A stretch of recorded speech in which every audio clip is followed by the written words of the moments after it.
heading towards the tram lines, and now we wait. You see the point there saying here is your blue start cone, and as they come down the tram lines, the anticipation builds. Green flag is out. We are racing here for the 206 Junior pre-final, side by side up front for the lead early on, heading down into turn 2 there as we go along, and it is going to be great runs here early on from everyone as they shuffle the positions, shuffle the orders. We've had one kart drop down a couple of positions here, but everybody else otherwise holding on through. Into turn 4 we go, and everyone settling into single file in 206 Junior for now. This is where you're going to see that mixture here, Patrick, of the racecraft, the aggressiveness of forcing the move, as we see down the inside here going through. Carson Benjamin, Homer Heeman, William Richard all battling it out here going through, and that is Homer Heeman in second place there in the green helmet. Yeah, he's doing a very fantastic job here. Really good opening start here for Homer Heeman. And he's got that red and white car with a green helmet. He's going to look for a move for the lead here on the opening laps and the opening stages. And it's going to be a sticker on the outside, but Homer Heeman gets it done. Never mind, I am going to eat my words. That is a beautiful switchback there. You love to see good, hard racing action like that. And what a good switchback it was indeed there from one Carson Benjamin, our pole sitter. Really putting up a fire, but it is going to be Homer Heeman sending it up the inside, and he will retake the lead here coming around turn 2, and they're going to make their way on through, and a good run there. They're all following. We started off in 2 tram lines, and now we got pretty much a singular tram line coming on through. I think I saw somebody dropping a bit further back. Never mind, I am actually just seeing things as we continue on here. It is all 6 of our gladiators still just running super close to each other, but it looks like Homer Heeman was thinking about, or he's thinking about that Carson Benjamin was thinking about a move, trying to maybe get something here in the opening stages, but he'll think better of it as we get ready for our next lap. But oh, here's a move a bit further back. Is it going to be a stick? It looks like it will be. That white and green kart making some good headway here. Up in the P5, I believe.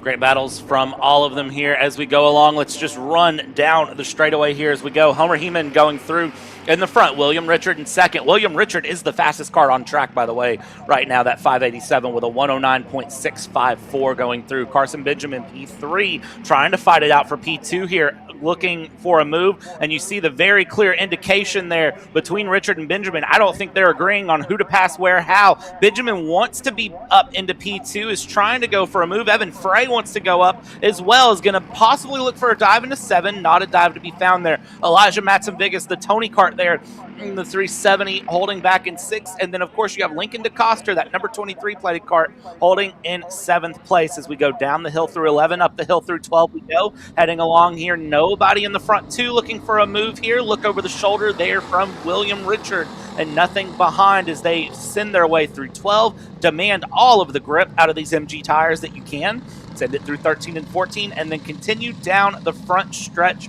we go here for another lap. They hold position. 4.5 minutes left to go, though, Patrick. At some point, we have to just kind of roll the dice, see what happens. You see that already starting here. Carson Benjamin dropping down. Top 2 pulling away here.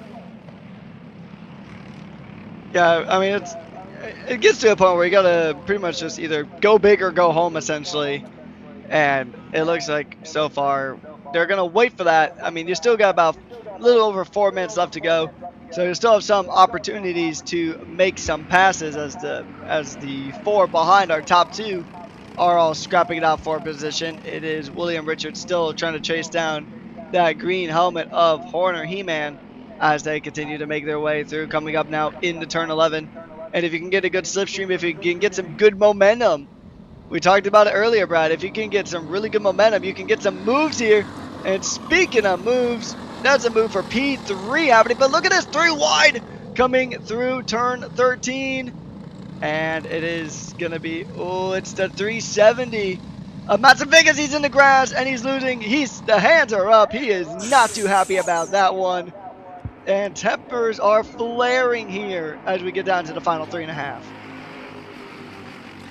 As we watch here, He-Man, Richard up in the front. Benjamin Frey, DeCoster, and Matson Vigas, they are not at all having a good time with each other going through as they run up in the front, though. He-Man and Richard, your top two, holding on at the moment as they go along, and they continue to push their way forward and try to build that gap. Gap 2 seconds and gaining. This is different than what we saw yesterday. Yesterday, it was a lot of fighting that kept everyone in contention. Today, top two pulling away here and running away in this 206 junior category. 2 minutes, 45 seconds, plus 1 lap left to go. Benjamin Frey, DeCoster, and Elijah Matson Vigas, though, I tell you what, the more they battle, the more it lets these two run along up in the front. And the thing that I worry about with that, though, is at what point is third, fourth, fifth, and sixth the fireworks going to fly? Because it's very clear already from Matson Vigas kind of being like, hey, what was that? That those things are there going through, as Matson Vigas has already worked back up 1 position up into fifth, is going to look to make another move up into fourth if possible. You see Frey and Benjamin going around side by side. Patrick, this is just not done. We're 2 minutes to go. I think those fireworks might have already kicked off here, Brad. I mean, while He-Man and Richard are just checked out at this point, they are already looking forward to their next race. But I mean, the battle for P3 is just going to be red hot. It's going to get so spicy back there that it's going to break the Scoville scale, as we're seeing these drivers just continue to go tooth and nail fighting with everything that they got, as our front two continue to square up and fight it through. Now coming through turn 11, you have a really good shot here if you can keep the momentum going downhill. But here comes the move for the lead. It is going to be William Richard in the lead, but the switchback happens, and Hornet He-Man trying to hold on, but he will have that inside line coming through the S, and he will get that position back. A good attempt there from William Richard, as Matson Vigas is now up into fourth here, just behind Evan Frey, as it is 1 minute to go. So they'll probably get about 2 laps here, but look at this side by side.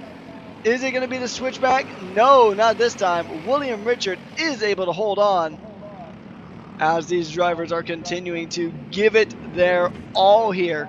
This is why we love this 206 junior category, because they will fight. Pass first, ask questions later. Absolutely. It's amazing to see how they're going along and running their way through as we continue to watch these battles move their way forward and continue to fight. So as we watch Homer Heeman here in the viral art cart, I cannot talk today on a Sunday, going through. Richard there in second place, following along that gap again to Frey, Vigas, Benjamin, and DeCoster, continuing to open up the gap there. Last time across it was 3 seconds. We'll find out where it's at when they cross the line next here, going along the line. Just keep an eye here on these top two. Look at that run here. White flag out, 1 lap to go. White flag this time by Richard Heeman, side by side, starting out the lap, and it's not able to get the pass there. Richard has to settle back in here as Homer Heeman tries to take that 43 forward. Continue along here. Top two going to continue to duel it out through the end of this lap here, Patrick. Exactly that. So now it's really make or break time here for He-Man and Richard. We'll see which of the two is going to stand on the top step. And is it going to be the number 43 of Homer He-Man, or is the 587 of William Richard going to take victory here in the 206 Junior Pre-Final?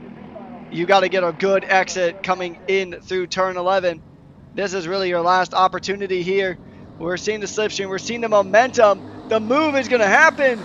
The move is going to be attempted, but just too much speed from Homer He-Man. And now he's going to go to make his way through the final couple of corners. Can he hold on here? As it's another, just more battles happening all throughout the pack here. Side by side, as Frey and Benjamin continue to duke it out. It's going to be a drag race to the line. And Homer He-Man, he'll take victory in the 206 Junior Pre-Final. How the rest of this field is going to shake up, though, it's going to be a drag race to the line. Evan Frey gets P3, Matson Vigas 4th, DeCoster 5th, and Carson Benjamin, our pole sitter, down in the P6. What an amazing run those third through sixth there just absolutely shaking up at the end. The contact with Benjamin going through with Evan Frey along, He-Man and Richard. Great battling from them. 4.4 seconds was the gap at the end here. And I tell you what, before we roll this next category here of 206 Senior, we're going to take a step aside. When we come back, more action here on Kart.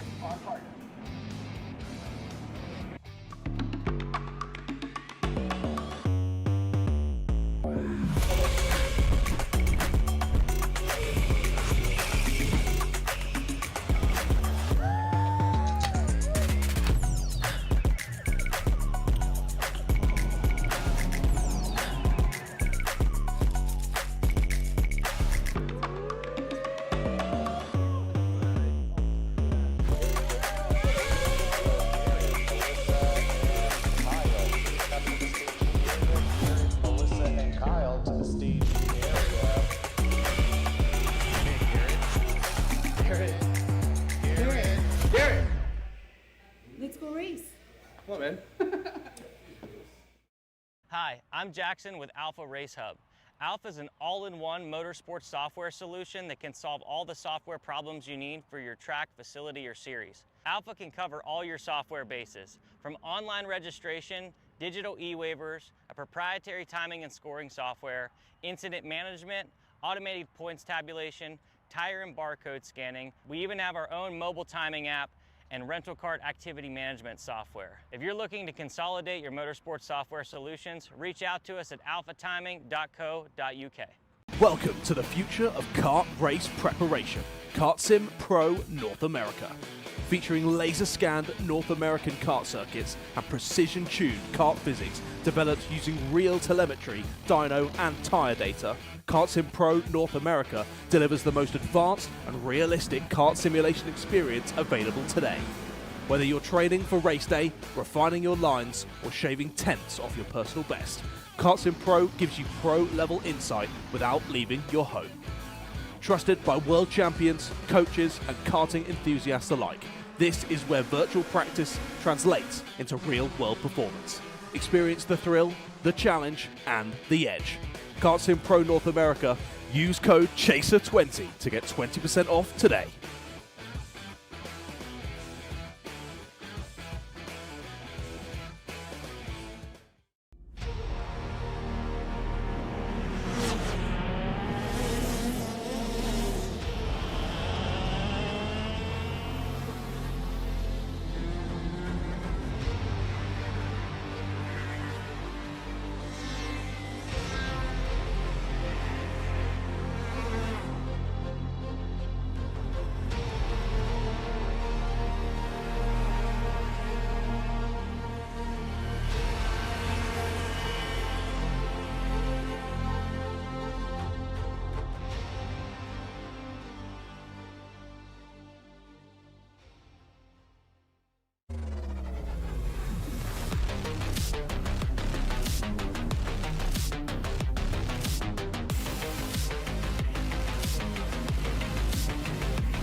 We'll see. Welcome back, ladies and gentlemen, to Kart Chaser here, where it's time for 206 Senior Pre-Final here. Patrick, well, we talked about it as we go through Emily DeMaster, Addison Ianello, Benjamin Lyda, Adler Klein, Brian Curl, Will Wilkie, Braden Heber, Tanner DeMaster, Gavin Deeganhart, and Tanner Gorman, with William Speck, Vince Krasuski, Katie McDaniel, and AJ Roderick, your 14 karts here on grid for pre-final. We talked about it earlier. Any of these karts have a chance. This 206 Senior field is absolutely stacked. Yeah, I mean, we saw the 206 juniors earlier. I mean, the pole sitter ended up down at P6 by the end of it. So we have seen some spectacular battling here. And, I mean, there's, like we talked about so many times during qualifying and even during the broadcast, so far there are so many good overtaking opportunities here on the track, as now we will go ahead and get split up. They will point to the start cones, and we will see here as our 14 gladiators get ready to rock and roll here in Cincinnati. And it is light green, and away we go here in the 206 senior category. We make our way down into turn number 2, making our way through the circuit. Very nicely done. Some carts still, I mean, we started a couple of seconds ago, but some carts still following tram lines coming all the way through the corner. So we can see that they're really trying to jockey for position there in the opening stages as we get ready to go through our first lap. And we're seeing some really good pushes here from a good portion of the field already here in the 206 senior pre-final.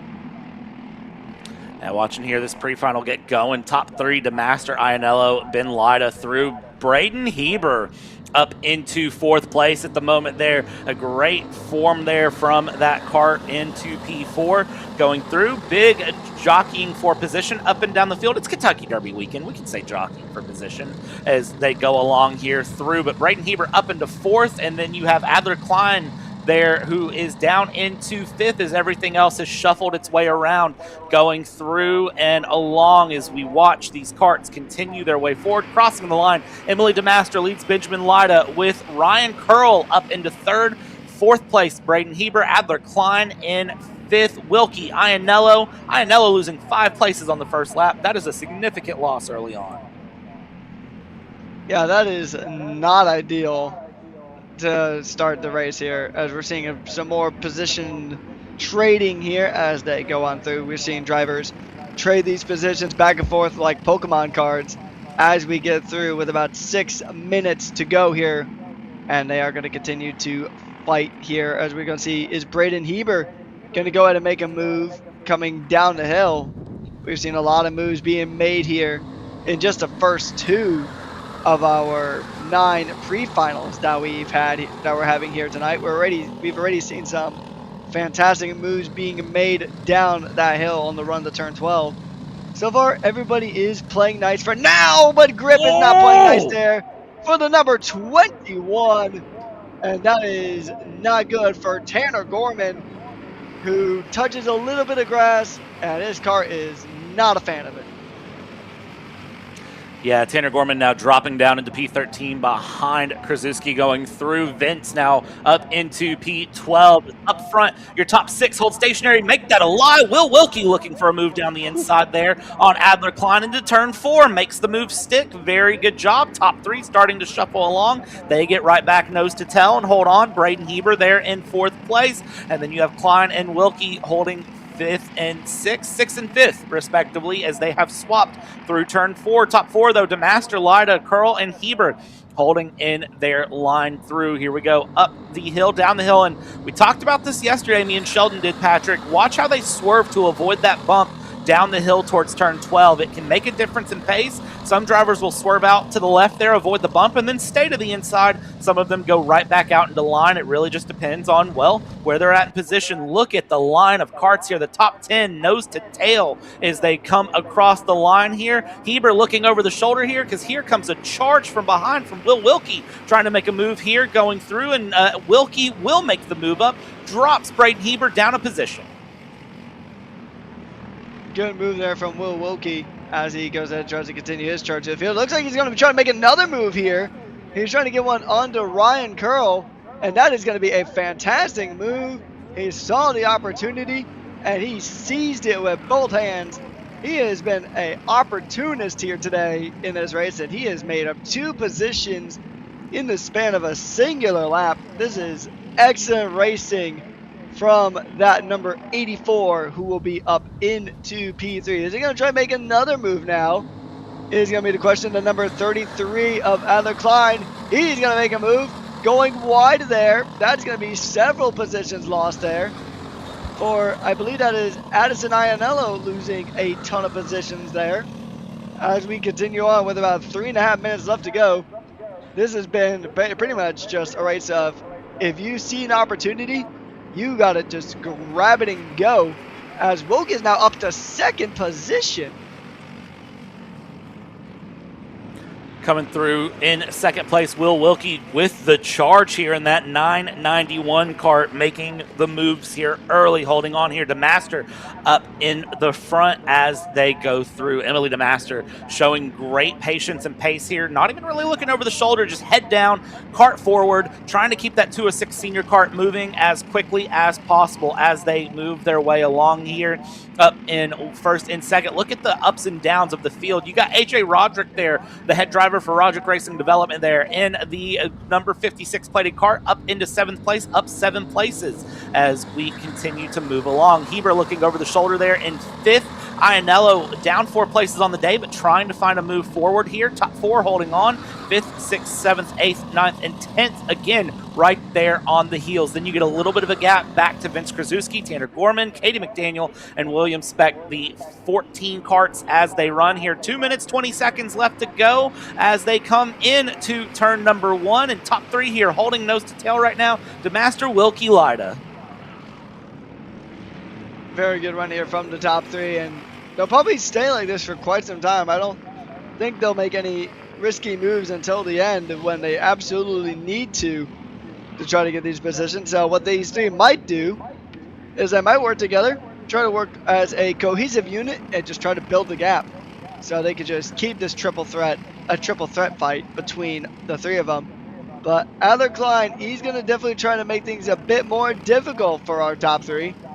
As we're going to see, we might see a move coming down the hill here. We'll see. They're going to go ahead and we see a little bit of a defensive swerve there from Emily DeMaster as they rocket on through here. About a minute and a half left to go here in the 206 senior pre-final. And are we going to see any sort of move from anybody in the top 3? That is going to be a question. We're seeing some cars kind of tuck in. It looks like it's going to be moved for 4th being attempted there, but not quite. AJ Roderick not quite getting the move on the Adler Klein for that P4 position. There was an attempt, wasn't quite successful, but with a minute to go, it is still DeMaster ahead of Wilkie ahead of Lida. Yeah, watching here how the Roderick Racing Development drivers can drive their way through on the day right now. You have Randall Potter, Will Wilkie, and AJ Roderick are drivers for Roderick Racing Development right now. Wilkie up in 2nd place there for Roderick Racing Development going through as they continue along down the hill, up the hill. 30 seconds to go here as they run and go down towards turn 12. They're still holding nose to tail. Nobody's really trying anything yet as they run their way through, just keeping an eye on things as they go. Emily DeMaster, of course, runs a Coyote as well and is running through. So you've got very similar carts up in the front as they go. The Roderick Racing Development drivers currently sitting P1, P2 in their Coyote carts as they go down and along here, heading into turn 1. We get the famous bonus lap, Patrick. We get an extra lap here on the day. Yeah, it'll be fantastic to see. They'll see the white flag this time around, and now we're going to see some real fireworks between our top 3 drivers here. The number 187 of Emily DeMaster, the number 84 of Will Wilkie, and then Benjamin Lida in the number 991. It may have the same number as a Porsche, but I can tell you this thing is probably equally as fun to drive as a Porsche 991 as they continue to make their way through the circuit. They will see the white flag this time around. It's going to be a good run here. And we're going to see the move coming into turn 12. The massive sweeping left-hander. And look at this. It might be a switchback. We might see Benjamin Lida get 2 for the price of 1. There'll be 1 move that goes through. And it's going to be the final lap. And this is going to be in a very intense race. Emily DeMaster down 2 positions in that scuffle. Very good stuff here as we come to the final lap. White flag is out. And it's go for broke here.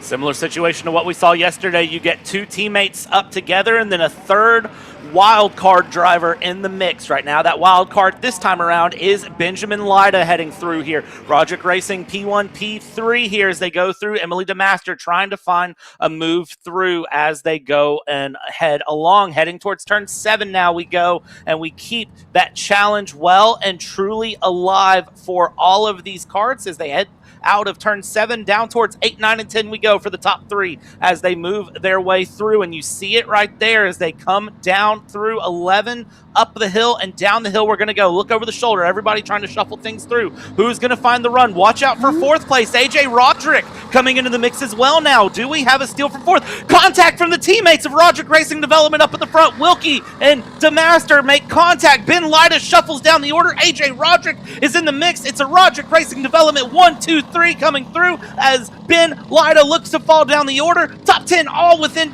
striking distance of each other coming across the line. How is it going to finish? It is Emily DeMaster to the front. Will Wilkie P2, AJ Roderick P3, Roderick Racing Development 1, 2, 3. Benjamin Lida falls down to 4th, Adler Klein in 5th, Addison Ianello, Braden Heber falls down to 7th, Ryan Curl, Gavin Deeganhart, Vince Krasuski down into 10th, and then it's Gorman, it's Tanner DeMaster, Katie McDaniel, William Speck, your 14 karts and 206 senior. What a finish for AJ Roderick from last to P3, and what about that 2 milliseconds between Emily and Will going through 18 thousandths between the top 3. They 3-wided across the line, and Roderick Racing Development 1, 2, 3.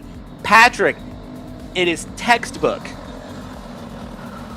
It is absolutely fantastic racing. You love to see it, and I mean, it's just beautiful stuff here. Just separated by less than 0.2 of a second as we go ahead and we will send you to commercial as we get ready for the 206 Master and Supermaster coming at you soon from Kart Chaser. Hey guys, another Kart Chaser driver fitness episode with me, Chris G. Today, I'm going to show you how to protect those ribs in the seat. We're doing core. Exercise number 1 is the bench leg raise.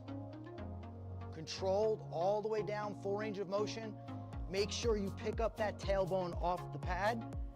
Coming down, controlling. Great for the lower abdomen area and obliques. Floor slider mountain climbers, exercise number 2.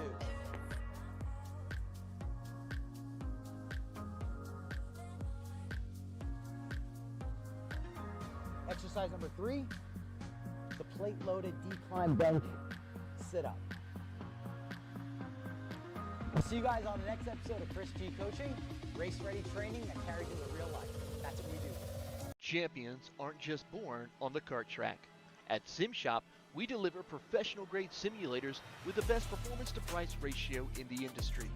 Founded by racers who understand what you need, our SimMagic and Moza equipment is powerful enough for the pros, yet affordable for everyone.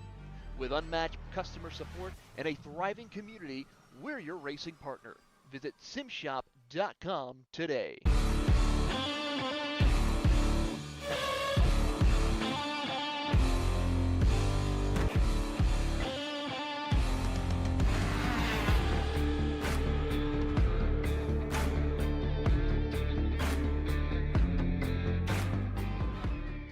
Karting isn't just speed.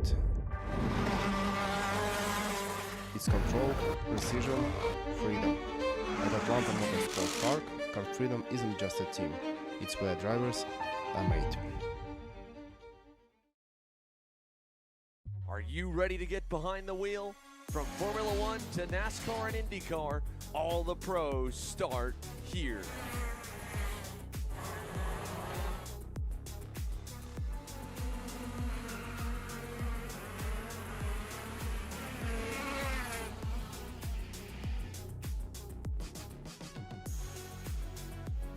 For more information, check us out online at mcckarting.com or call us and go racing today.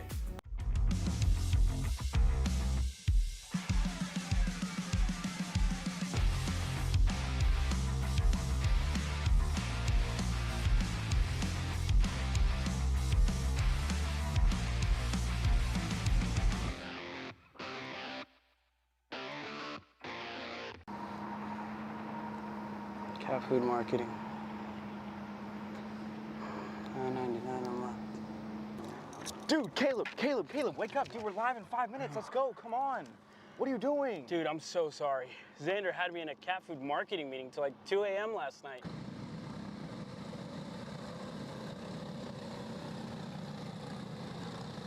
Welcome back, ladies and gentlemen, here as we get ready for 206 Master and Supermaster pre-final to get going here. It's Joey Newsel who is going to be leading up in the front, a driver who's apparently lives literally, I don't want to call it on property, but it might as well be as close as they are heading through. So keep an eye on Joey Newsel. The home, do I literally call him the hometown hero here, or do I just call him, like, I don't know, can you call the track his driveway? I don't know. Evan McCorkindale in second, Troy Toney in third, Alan Elwood in fourth, Chris Gorman in fifth, Todd Davis here in sixth, Matt Geis, Carson Noble, Doug Cook, Aaron Reed, your top 10 as we head down into the tram lines, 20 carts deep, 21 carts deep, forgive me, going through here for your Supermaster pre-final. As they come down the trams, they get ready here. Will we get to go? The answer is going to be a big old yes. We are green. We are running here. And let's see how they get along through the first couple of corners here as they head their way through,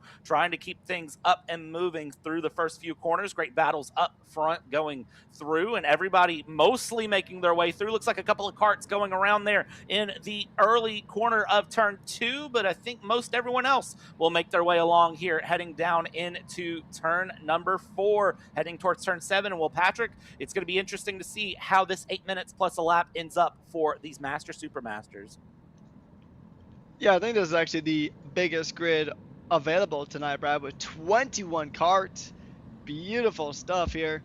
And we'll see how these 21 drivers go ahead and make their way through this track. We'll probably see a lot of passing and repassing here, just from the sheer volume of carts that we have on circuit, as it is still just making our way through what I like to call the Catalunya S's here, as we go ahead and get ready to see how things have shaken up since our first lap here. A couple of passes being made, so we'll see a few positions swap around here as Alan Elwood does jump up into the lead. Quite a few drivers actually moving positions here as they go ahead and continue on here. It is still Joey Newsel leading ahead from that number 19 machine of Evan McCorkindale as they continue to race here in good old MCC. The more I watch this track, the more I actually want to drive this track. I don't know about you, Brad.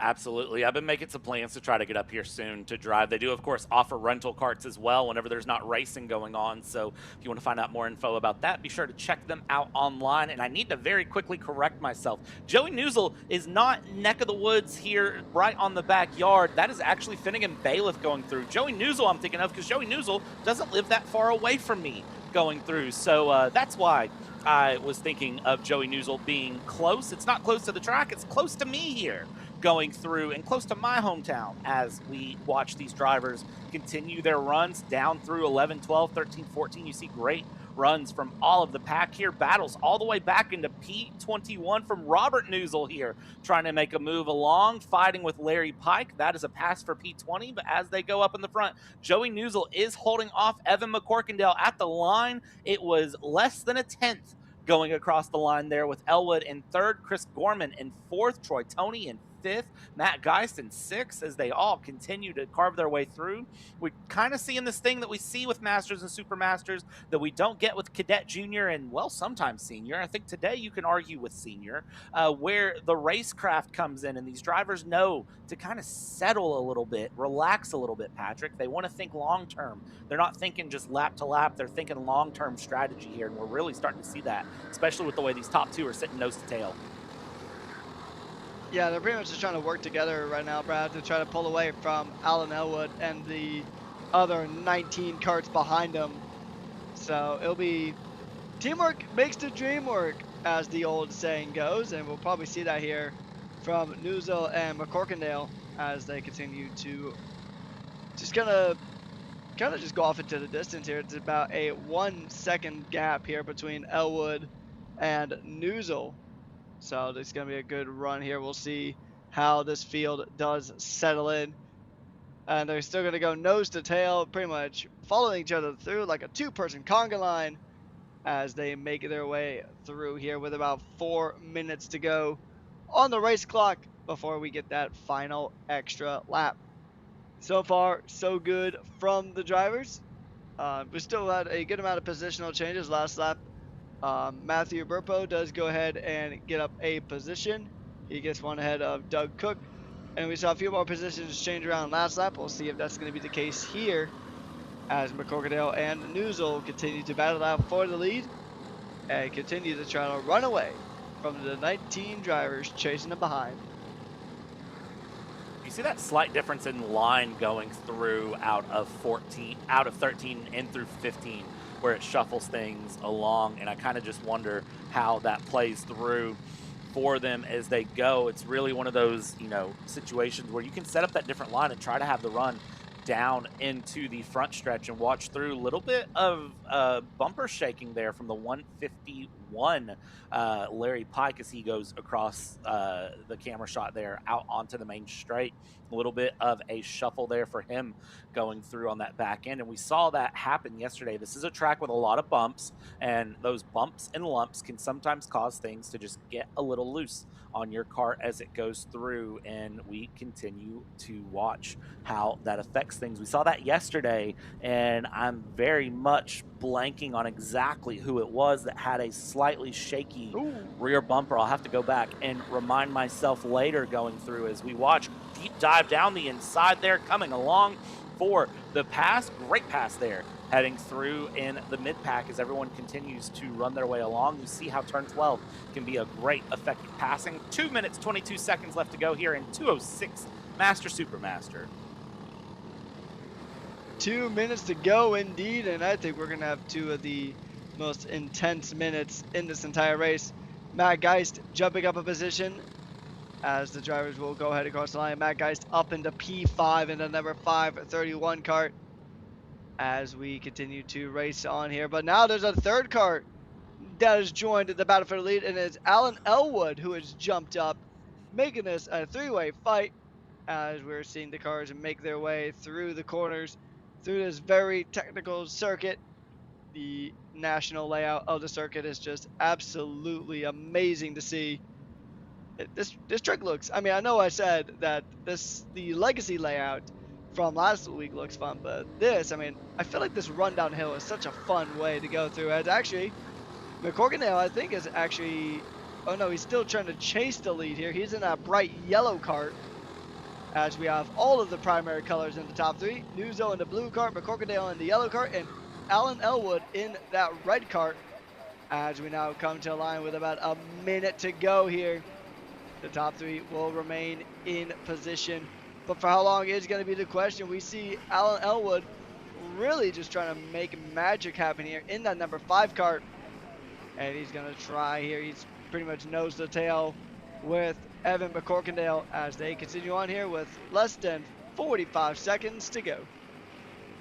Alan Elwood, a very, very quick driver going through and along here, battling it out with McCorkadale, battling it out with Joey Newsel as they go through and find their way along. Alan Elwood running the Elwood Motorsports go-kart here in Ohio, going through. Actually has a Get to Know Me blog post on iRacing from 2013 if you ever were curious about Alan Elwood there going through. That is one to check out, finding it through, as Alan Elwood is very, very quick going through with Elwood Motorsports team, heading through down on the go on the back end here of McCorkadale and of Newsel as we come across white flag, 1 lap to go. One more time around this circuit here for these top three. McCorkadale holding that second place there. Joey Newsel, lots of pressure into turn 2 here, but definitely not reacting to the pressure.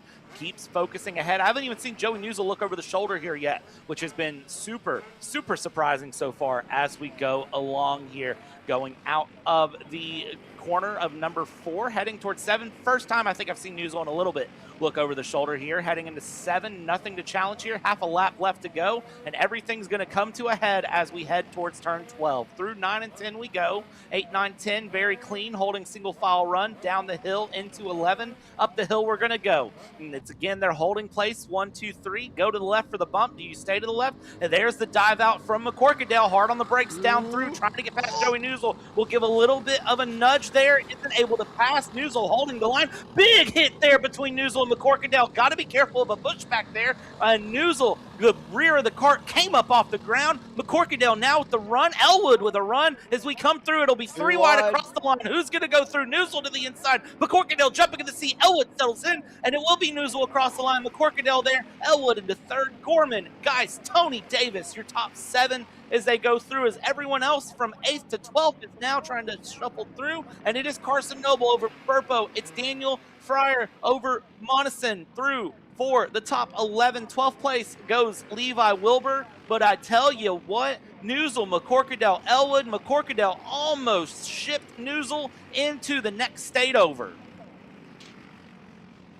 Beautiful run here as our results come up on the screen right now. It is Joey Newsel just less than a 10th of a second ahead of Evan McCorkindale, and then Alan Elwood, Chris Gorman, Matt Geist, Troy Tony, Todd Davis, Carson Noble, Matthew Burpo, and Daniel Fear rounding out our top 10 here on the day. And then we go ahead and take a look at the next 10. It is Scott Monsian, Levi Wilbur, Renee Moeller, Ryan Bradshaw, John DeMaster, Matt Noble, Aaron Reed, Mike Doty, and then Larry Pike and Robert Newsel rounding out our top 20 with Doug Cook in P21 here in the 206 Masters and Super Masters.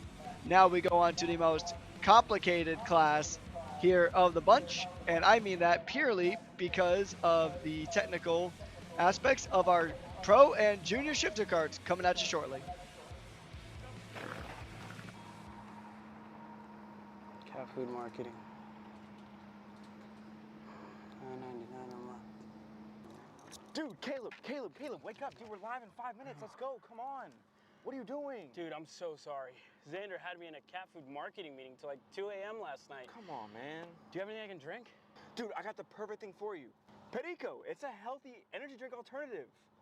Perico, non-GMO, gluten-free, kosher, magnesium, B12, B6, Yeah, it's good. B5, biotin, and 0 sugar? Pericazo! Try Perico, made with natural ingredients, organic caffeine, and supports your metabolism. Try the new official energy drink of Kart Chaser.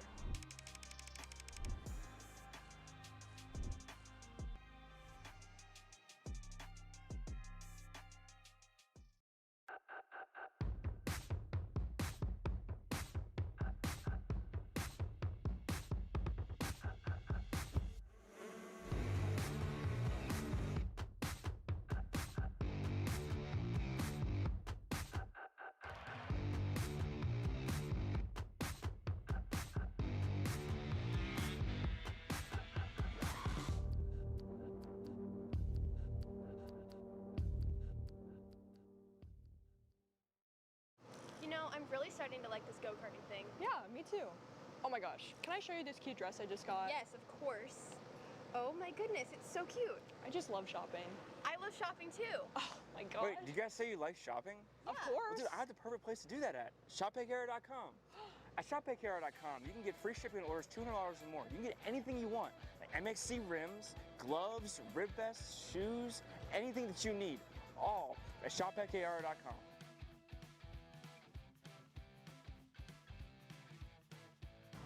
Who is he talking to? No idea. But we're gonna have to check it out. Sounds like a great deal. Sure does. Cat food marketing. $9.99 a month. Dude, Caleb, wake up. Dude, we're live in 5 minutes. Let's go. Come on. What are you doing? Dude, I'm so sorry. Xander had me in a cat food marketing meeting till like 2 a.m. last night. Come on, man. Do you have anything I can drink? Dude, I got the perfect thing for you. Perico. It's a healthy energy drink alternative. Perico, non-GMO, gluten-free, kosher, magnesium, B12, B6, Yeah, it's good. B5, biotin, and 0 sugar? Pericazo! Try Perico, made with natural ingredients, organic caffeine, and supports your metabolism. Try the new official energy drink of Kart Chaser.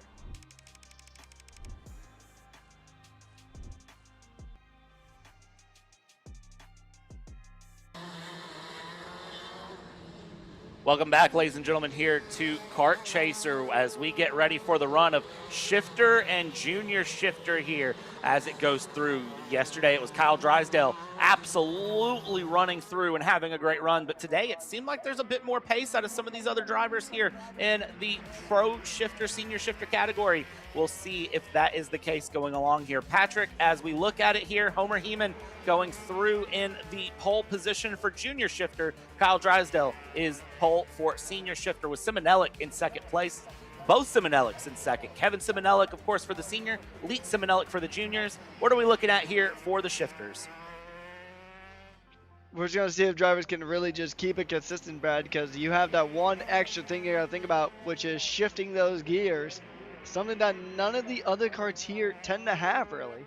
So you got to just think about that, especially coming through some of these fast sweeping corners where sometimes even keeping two hands on the wheel in general is a bit of a tricky task. But trying to put one hand on the shifter, trying to shift through gears as you make your way through some of these faster corners is going to be a bit of a tricky one. But I think in terms of the race currently, I think it's going to be who can keep Kyle Drysdale honest. Who can keep him just constantly checking behind him, and who can constantly apply that pressure. Looks like 3 DNSs were classified from qualifying here today as they went through. Eli Furnish, Tyler Abel, and Brian Decker were the 3 did not qualify as going through. As we see here is they have the lights on. You see the clear signals being given here for who to go well, who to go where, as they all come in and settle into place. You see everyone getting in their positions here going along. One kart is going to have to move up and around trying to get through. That is going to be the number 29 of Kyle Foe, who is out of position there and is going to get back in position into the standing grid. As we get everyone gridded up, waiting on the final thumbs up to be given there from the race official. And it looks like the thumbs up is given. The call is there. Let's rise the revs. Let's get ready. Look for the light to go out. And when it does, we are racing here for shifters here in the run. And I see hands being waved from the back of the grid. I believe that was a stall out there from the back of the grid. But everyone else up in the front gets going. That was Jeff Carroll, I want to say, who did not get going. Maybe Tyler Abel, one of the two, did not get their way along on the go, but everyone else is away and out going through, so we have all of our karts getting their race started. Yeah, very unfortunate there, and I believe that actually was Jeff Carroll there, having a bit of a non-start there. Not exactly ideal for the number 522. We'll see it as it gets kind of updated. And actually, I am seeing a notification that Robert Lash actually has a penalty of some sort. Not sure what that penalty is, but I am being notified of Robert Lash, that number 32 in the junior shifter, has a penalty. That is a jump start penalty for the 32 of Robert Lash. That is a 3-second penalty that will be added to the time going through. Not a good ideal there to see. You got to be careful of those jump starts. Very, very easy to do here in shifters, especially when you're anticipating the light and you're trying to time it out well. And, well, sometimes that's easier said than done. Kevin Simonelik, we're looking at there in second place in that absolutely gorgeous multicolored helmet and kart going through, trying to hold on to the back of Kyle Drysdale. Gap after the first lap, 1.7 seconds as we go through. And you see ripping the gears, especially down into turn 12, just ripping through. And now you got to downshift one more time, try to manage the weight of the kart, trying to manage everything. And it's very, very easy to get way too slow on corner exits if you're not gearing through. And one of the big differences, I think, in the shifter karts is that get up and go, where you can downshift and you can find that optimal gear to be in for your corner exit. I think that's where a lot of the time comes through, and I think that's what it seems like Kyle Drysdale has really figured out over the rest of the field here today as we go through, because that gap is already 5 seconds between the top two. Yeah, he was about 3 seconds quicker in qualifying in a number 129 kart. So, I mean, we knew he was definitely going to be the driver to beat. He was going to be that benchmark that the drivers would have to try to stack up to. But yeah, it's a different story. Like, you're used to just managing your kart, but now you got to think of, okay, what gear do I take this corner in, you know? What gear should I be on entry? What gear should I be on exit? When should I begin downshifting? And there's so many different things you got to constantly think about as the number 29 of Kyle Fogg is trying to go ahead and get one onto Kevin Simonellic as they continue to just bow down here. And we'll see if anyone's going to go ahead and make a move here. Not quite. Oh, but look at this, though.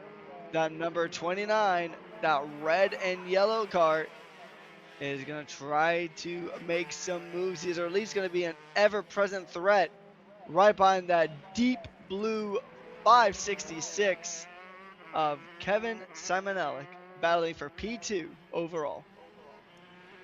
Watching this battle for second place start to develop here as these carts go through, as that gap has been starting to ebb and flow, and Lee Simonellic is getting ready to feel some pressure as well in P5 over Robert Lash.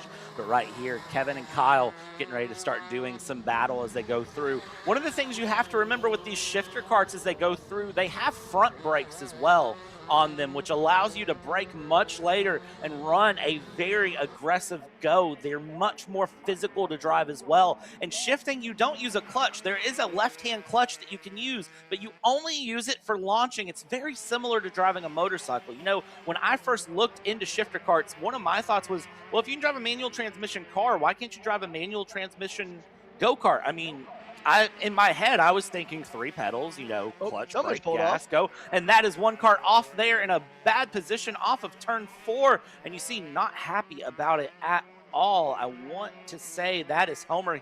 That is not Homer E-Man. We'll get a ID on that junior cart here soon as they go along. It's a mechanical flag, though, for the 09 of Drake Williamson, now issued out as well, which I believe is that cart that is off there on the side as we go through, taking a look at the 566 of Simonellic, who's still got folk chasing behind and along. But yeah, shifter carts, they're a whole nother experience going through. I mean, they can get over 100 miles an hour easily, 125 cc's. They're absolutely physically demanding. They have front brakes, which other carts do not have. You don't have a foot pedal clutch. You don't use the clutch. You lift off the gas and you pull into the next transmission. It's a 6-gear sequential, and it's pull a handle to shift one way, push a handle to shift the other way. That is exactly where you're at with it, and it's all about running through. It's crazy to see the difference on shifters versus our other classes. Yeah, it's really interesting too, and that's why this class is so fascinating, is that the mechanical differences, there's more mechanical differences in this kart than all the other kart types combined. Because you do have that sequential shifter that kind of works like, if you have one of those cars that's like it's like a generally automatic, but it has like a manual mode, like my Hyundai does, that's just kind of the same thing. You know, you move the shifter up, you go up a gear, and then you pull it back and you go down a gear. Pretty neat stuff to see on these karts. But yeah, it's very interesting that, I mean, in theory, it sounds like you would just drive it like a regular, like a manual car. You know, you have the clutch pedal, you slam it in, go to the next gear, and then you're back on your merry way. But no, different feel here for these karts. And I mean, if you're one of the drivers who drives in this class and other classes, that's definitely something you got to really just try to remember. Is like, oh, hey, I have gears now that you got to think about. So racing is equally as mental as it is physical here, Brad. That it is here. Looking at the carts as they go through right now, coming towards the line, just getting a feel of who has found what position going along. Big shuffles up and down the field as these drivers go away through. From Camden, Ohio, Kyle Foe here running through, has a lot of experience running along in different runs. Former Kart Republic driver heading through and having a run in 2019. Used to drive a Tony Kart, to note that one through. Going through, used to drive for Mike Doty Racing and having a great move through all the way along, just keeping that battle alive for the moment as we see tons of shuffling up and down here. The 64 pulling off to the side there. That is Tyler Abel going a lap down on the run there as we continue our way through. There goes Kyle Drysdale crossing the line with Tyler Abel and Jeff Carroll going through 30 seconds plus a lap. The gap now first to second, 22 seconds here. Drysdale currently lapping 3+ seconds a lap faster than Kevin Simonellic, which again, it's just at that point, it is a difference in being used to the kart, as you see trying to work past Homer Heeman here, going through the 29. Actually, sorry, that's Leet Simonelli working past there, going through. They both have green helmets, mixing them up there as they go through, working past Leet Simonelli, but you can see the pace difference between a junior shifter and senior shifter, especially as you see them run their way through. And for Drysdale, just absolutely sending it through. 1 lap to go. Yeah, this is really the only race that has just been a absolute walkaway here today. We've seen some really competitive races coming up through, and it is 1 to go here. The last lap flag is out. The white flag signaling that it is going to be Kyle Drysdale who is on his final lap now, as he has got 25 seconds now to second place, and that is just another level of dominance here. As we continue on, that number 129 car is definitely the class act of the field as he makes his way through the S's, coming to that very famous turn 11. And he's going to go ahead and make his way through, and he's going to make his way down into turn 12. That fast, sweeping left-handed out. He has had no opposition from the word go. He is making his way through the last couple of corners now.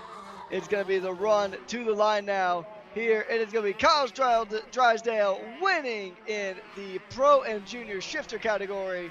Checker flag is out. Kyle Drysdale takes the win. And in about 30 or so seconds, we will see P2 of Kevin Simonelli taking on P2. And it's going to be a run to the line for the podium. But Kyle Foe is in that P3 spot, and he will secure it here as we go through a few karts, finishing a lap down here as the checker flag sign is illuminated. And that is the shifter and junior shifter category done and dusted as we get ready for our next one coming up here soon. It'll be the KA Master and Super Masters, as here are your unofficial results here at the end of the Pro Junior Shifter pre-final.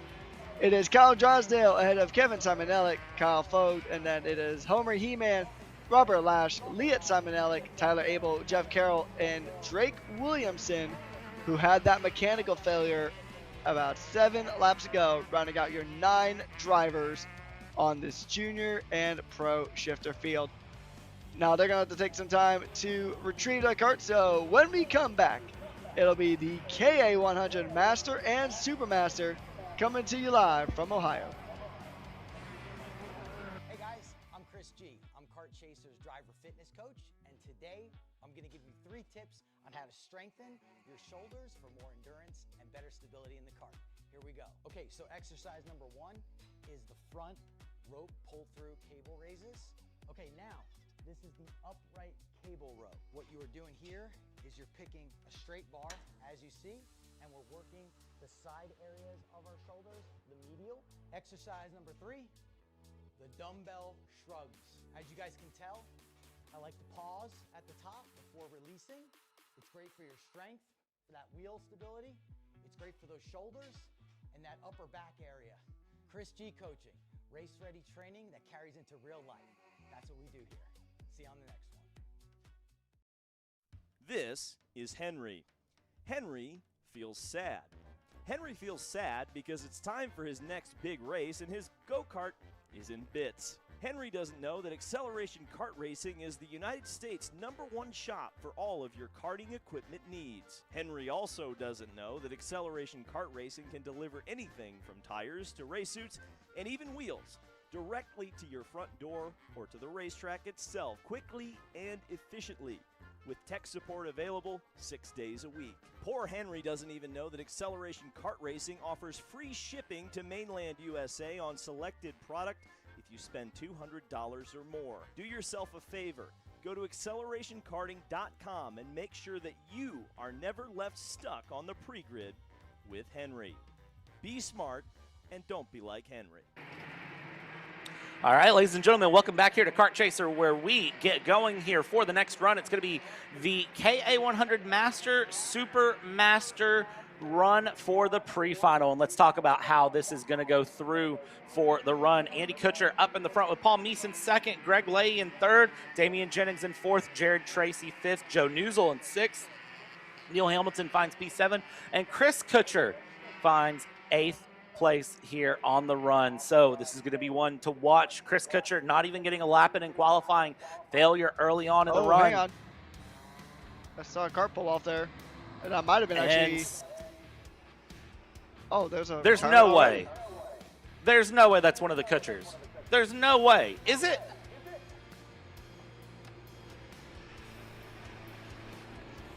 Yeah, we're trying to see. Trying to get a look at that number that's on that cart.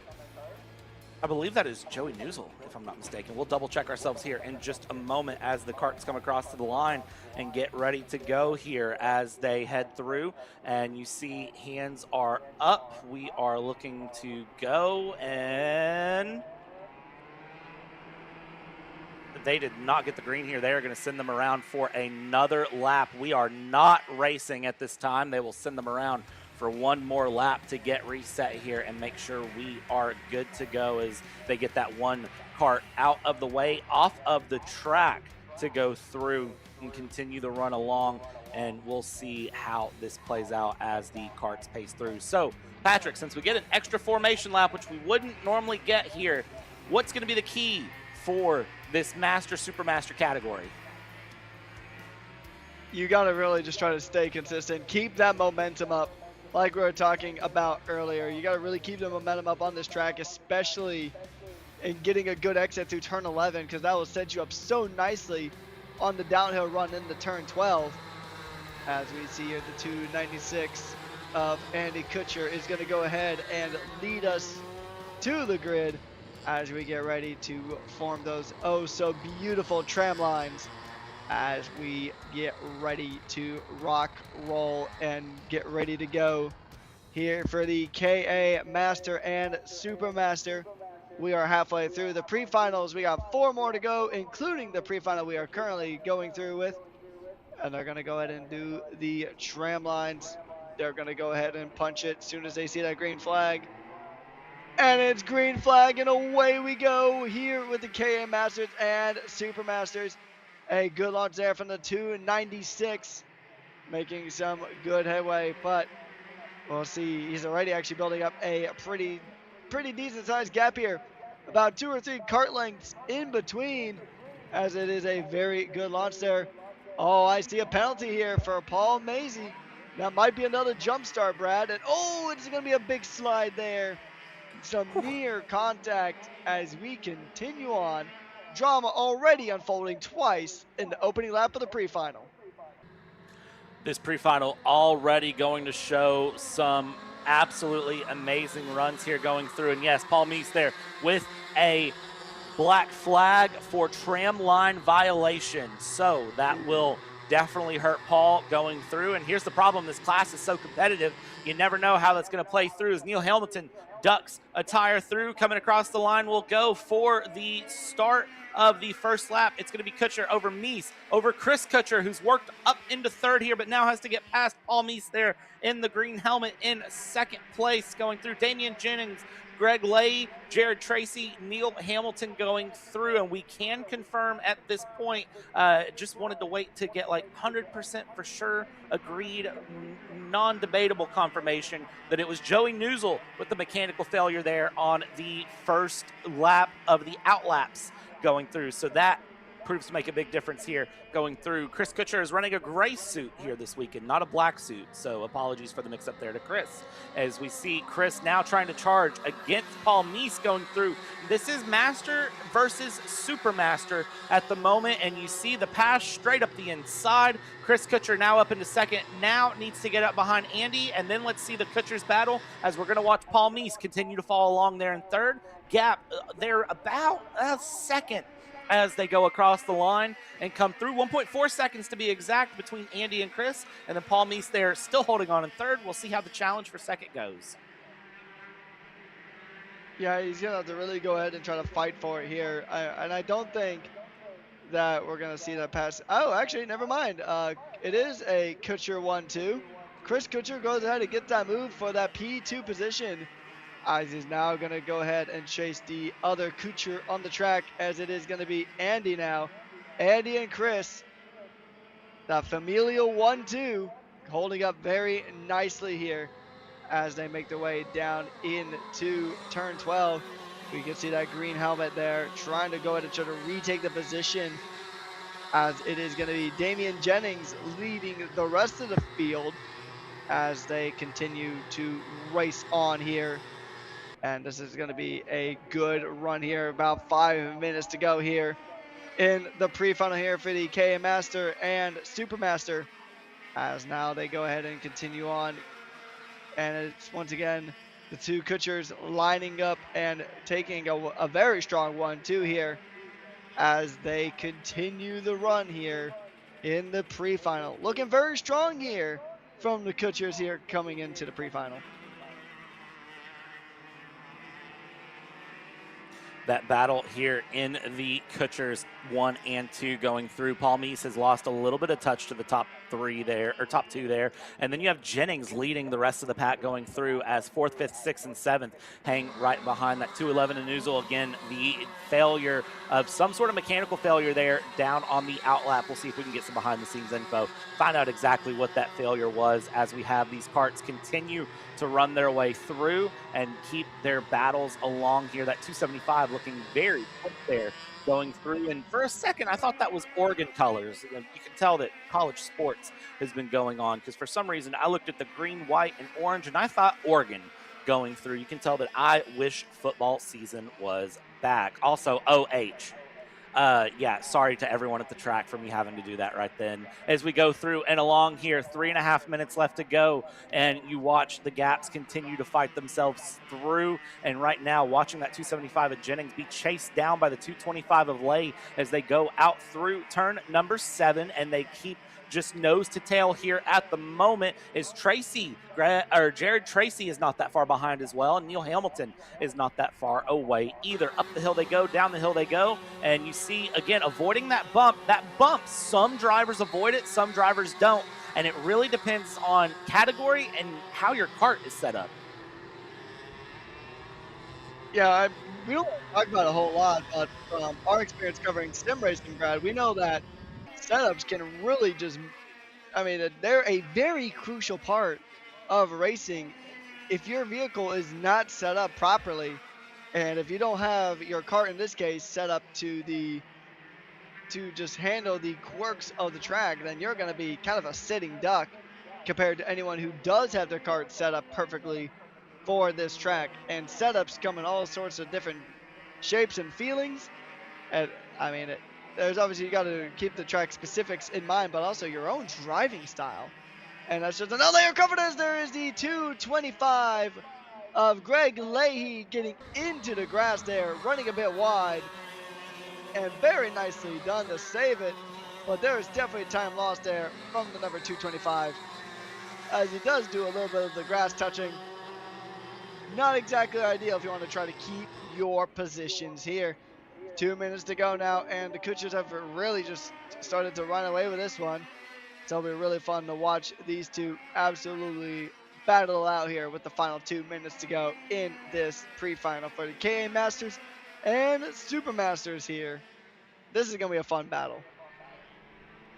That it is, as we watch these drivers continue to go through and along. You'll see a lot of times they reach out back behind them going through, and if you ever wondered why they do that, well, when they reach back towards the engine and kind of make those minor adjustments here and there, like we saw Andy doing yesterday before his mechanical failure, a lot of times that is adjusting the carburetor and trying to adjust the airbox as well at times to try to just get these karts to run in the optimal way. So if you ever see these drivers, as Andy and Chris are nose to tail, kind of reach back there on their right-hand side towards the engine, and you see them make like a little hand motion, it's not some weird secret signal that only the drivers know that we don't. It is genuinely them reaching back and sometimes slightly tweaking the mixture of the engine to get better RPM, get better up and throttle, sometimes lean it out and just get the engine to last better. That's one of the things you have to manage here in the karts at times. 45 seconds left to go here. Make it 40 as we go through. Top two, they've pulled a 4-second gap.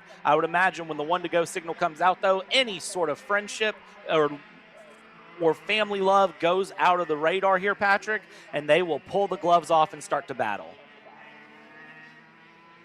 we always talk about the phrase of sibling rivalry here. And I mean, you don't even have to be siblings to have a very good familial battle. I mean, there will be bragging rights at the dinner table once this one is all said and done, for sure. I mean, it'd be a fun Thanksgiving topic, I can certainly say. As it looks like the back left wheel on Andy's kart, it got a little bouncy there. It looks like the left back wheel wasn't even on the ground here. White flag, 1 to go, and here we go. Kutcher v. Kutcher, side by side. The switch doesn't happen. Oh, contact between the two. This could be. Oh, it's a spin! It's a spin from Andy Kutcher. A spin, and that battle is neutralized. Andy and Chris racing hard. They always race fair, and a little bit of contact and a bit too much curb mixes the two of them together, and that makes everything change through. Chris running away with it here, going through. That's going to be an awkward dinner table conversation, I'll tell you that much, as these two go along. You got to wonder if they ride home together, too, because that would be an even more awkward car ride as they go over the hill, down the hill, and Chris is going to hold on. Look at where the gap has gone. Andy has actually dropped out of second, past Paul Meese, down the order through as we see the rest of the karts bring their way along. Chris Kutcher, Andy Kutcher, contact on the final lap, and it's going to be Chris Kutcher coming across the line here for the run here on the win. Coming across second place here, it will be Paul Meese with Andy Kutcher in third. An investigation has now been thrown out for that contact between Chris and Andy. Chris Kutcher now under investigation. We might see race director Seth Stridle issue a post-race penalty Chris's way. We might see, for the first time in a long time, neither Kutcher be at the front of the order and both of them be on track. Damian Jennings in fourth, Greg Leahy in fifth, Jared Tracy in sixth, Neil Hamilton and Joey Newsel. Again, mechanical failure on the formation lap. Goodness gracious me, what was that run, Patrick?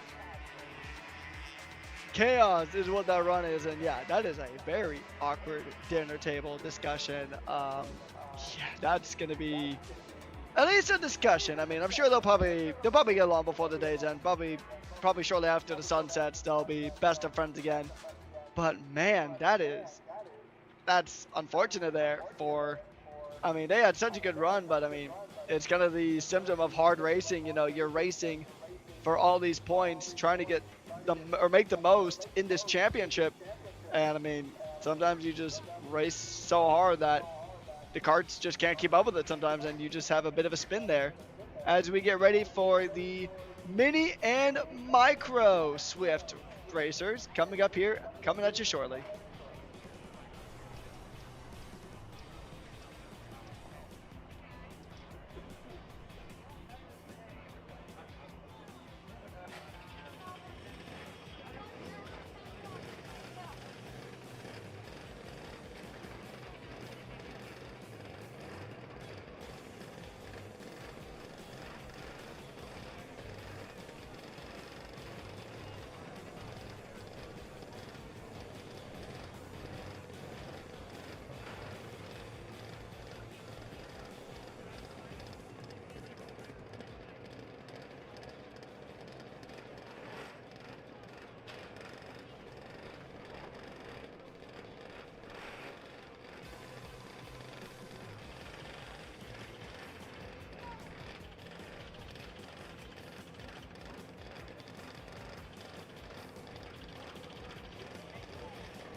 Micro and Mini now rolling out onto track here, and I do have some good news to report. No further action for the contact between Chris and Andy for Chris Kutcher, so Chris does retain the run there in the KA100 Master Supermaster win, and it will put Andy Kutcher in third, Paul Meese in second. Right now, we shift our attention to mini micros. 2 minis, 2 micros to take this run. Hornish up in the front, Min Lewis in second, Brogan Wren leading the micro category with Griff Heeman in the micro category, leading off in 4th as we go and get our way along. Now, thinking about yesterday, how it went through for the mini and micros, it took several attempts to get the start going on the run here for the mini and micros in the pre-final yesterday, Patrick. They just couldn't get slow enough, and I know they're ready to race. We got to get in formation.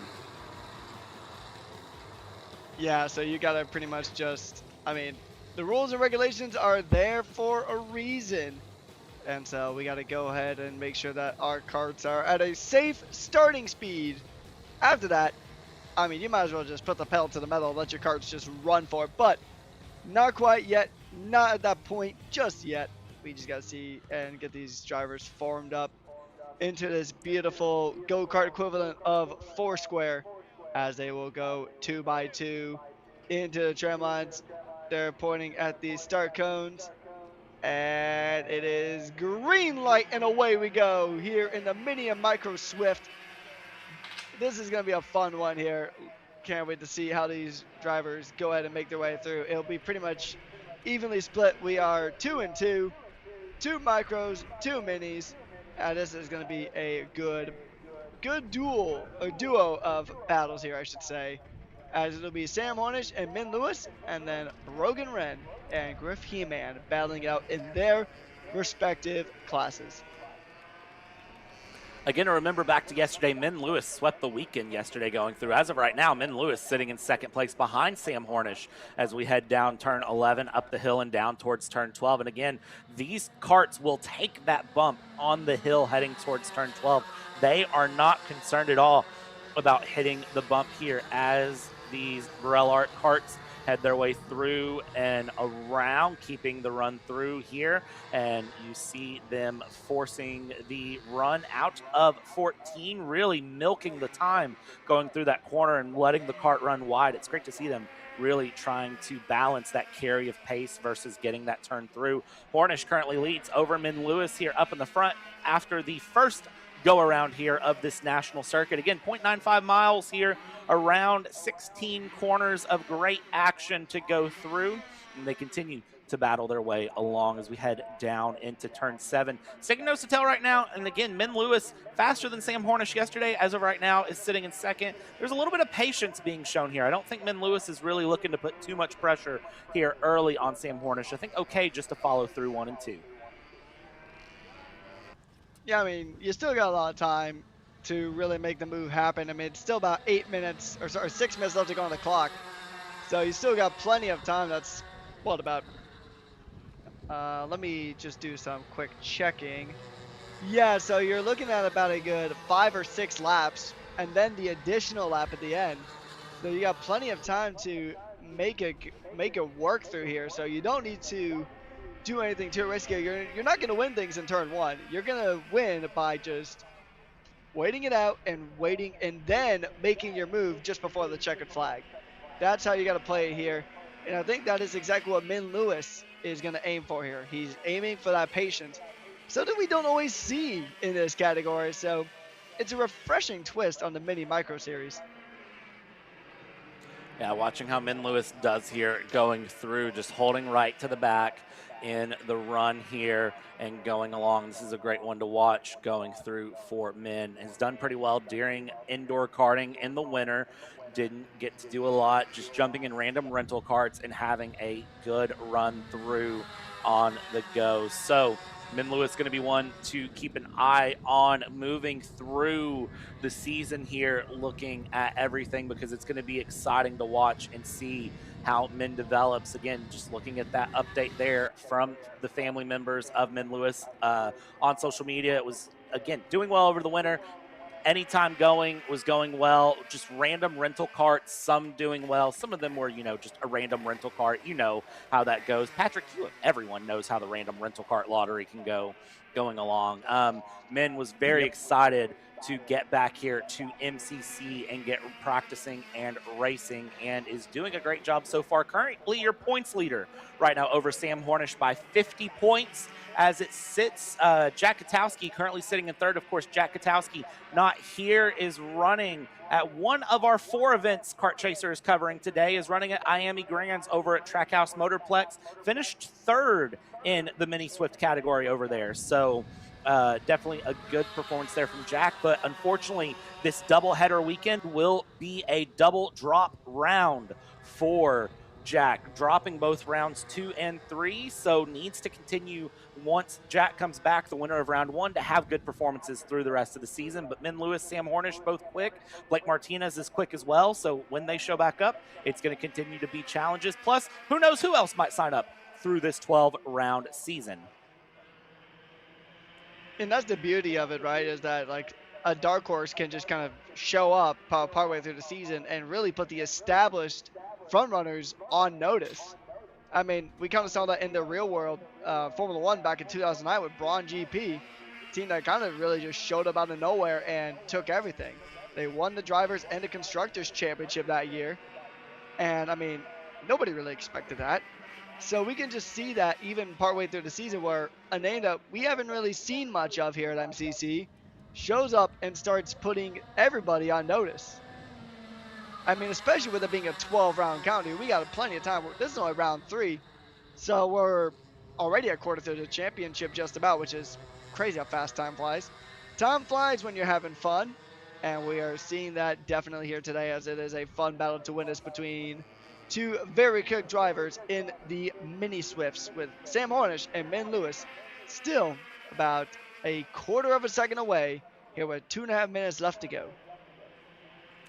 Absolutely, and Sam Hornish here running through. Not Sam Hornish Jr., the NASCAR driver, but Sam Hornish here running through, has experience running in SCUSA in the Winter Series, running USPKS in Carolina, North Carolina, and is a driver that has a lot of pace in and amongst themselves here as we go through. So no surprise here to see that 111 and the 133 running their way through. If you're wondering about where your micro Swifts are, well, Brogan Wren currently sitting in 3rd overall, but first in class, currently has a 12-second gap over Griff Heeman going through.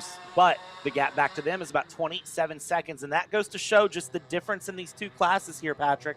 When you look at them, you got to remember, when you look at the difference between micro and mini, micros are 7 to 10. Minis are ages 9 to 12. They're a little bit older. They get a little bit less restriction on the engines here as they go through, and they're 245-pound karts versus 225. So more horsepower allowed in the engines, a little bit more weight, but also more racing experience typically is where you see that pace difference between mini and micro come out.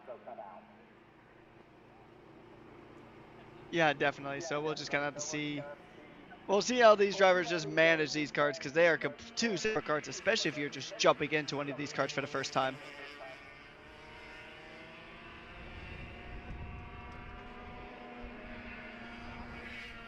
.50 seconds left to go here on the run. Hornish up in the front over Lewis still, but that gap is maintained the whole time. Again, you know, I don't think that Lewis has really absolutely sent it through. I'm waiting to see the run difference going through and see where that gap really closes. It started to close here through 12 and 13 between the two TKG drivers.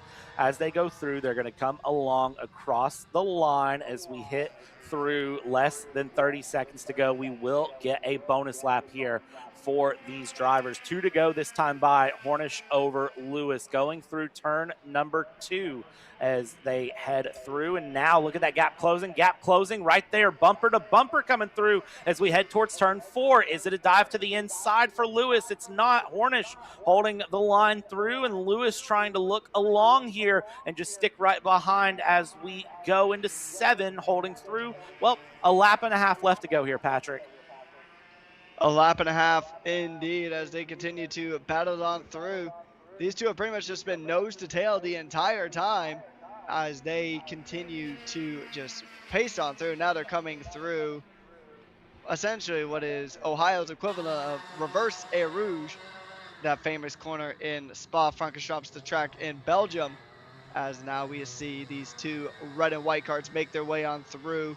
It'll be white flag when they come through, and it is white flag, 1 to go here. Hornish and Lewis, two very quick drivers in their own right, and it is 1 more lap to go here as they continue on here. It's going to be a good run here. We'll see who can hold on. Can Sam Hornish hold on to that lead, or is Min Lewis going to continue his form from yesterday and get another win here in the Mini Swift category. Making their way down, coming through the sweeping right-hander. That very nice hairpin as they now make their way through the S's. And this is pretty much the last opportunity to get a good pass in. You got to get a good exit off of turn 11. And it looks like he may have got it, but it's a lot of pace there, but just not quite enough. He'll think about the inside line, but just not enough opportunity to really make it stick. And it's going to be an attempt again, but an unsuccessful one of that. Just, you see the shake of the head from Min Lewis. He knows this wasn't quite enough. And Sam Hornish will win here. And he will take victory in the Mini Micro Swift pre-final with Min Lewis in P2 and Brogan Wren P3 with Griff He-Man in P4. Great run from the mini and micros here, all moving their way through. Hornish, Lewis, Wren, and Heeman, your 4 karts taking on this mini and micro Swift pre-final. When we come back, 2 more pre-finals to go. It's KA100 Junior, KA100 ProAM here live from MCC. Don't go anywhere. We'll be right back.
Hi, I'm Jackson with Alpha Race Hub. Alpha is an all-in-one motorsports software solution that can solve all the software problems you need for your track, facility, or series. Alpha can cover all your software bases, from online registration, digital e-waivers, a proprietary timing and scoring software, incident management, automated points tabulation, tire and barcode scanning. We even have our own mobile timing app and rental kart activity management software. If you're looking to consolidate your motorsports software solutions, reach out to us at alphatiming.co.uk. Welcome to the future of kart race preparation, Kart Sim Pro North America. Featuring laser-scanned North American kart circuits and precision-tuned kart physics developed using real telemetry, dyno and tyre data, Kart Sim Pro North America delivers the most advanced and realistic kart simulation experience available today. Whether you're training for race day, refining your lines, or shaving tenths off your personal best, Kart Sim Pro gives you pro-level insight without leaving your home. Trusted by world champions, coaches, and karting enthusiasts alike, this is where virtual practice translates into real-world performance. Experience the thrill, the challenge, and the edge. Kart Sim Pro North America. Use code CHASER20 to get 20% off today.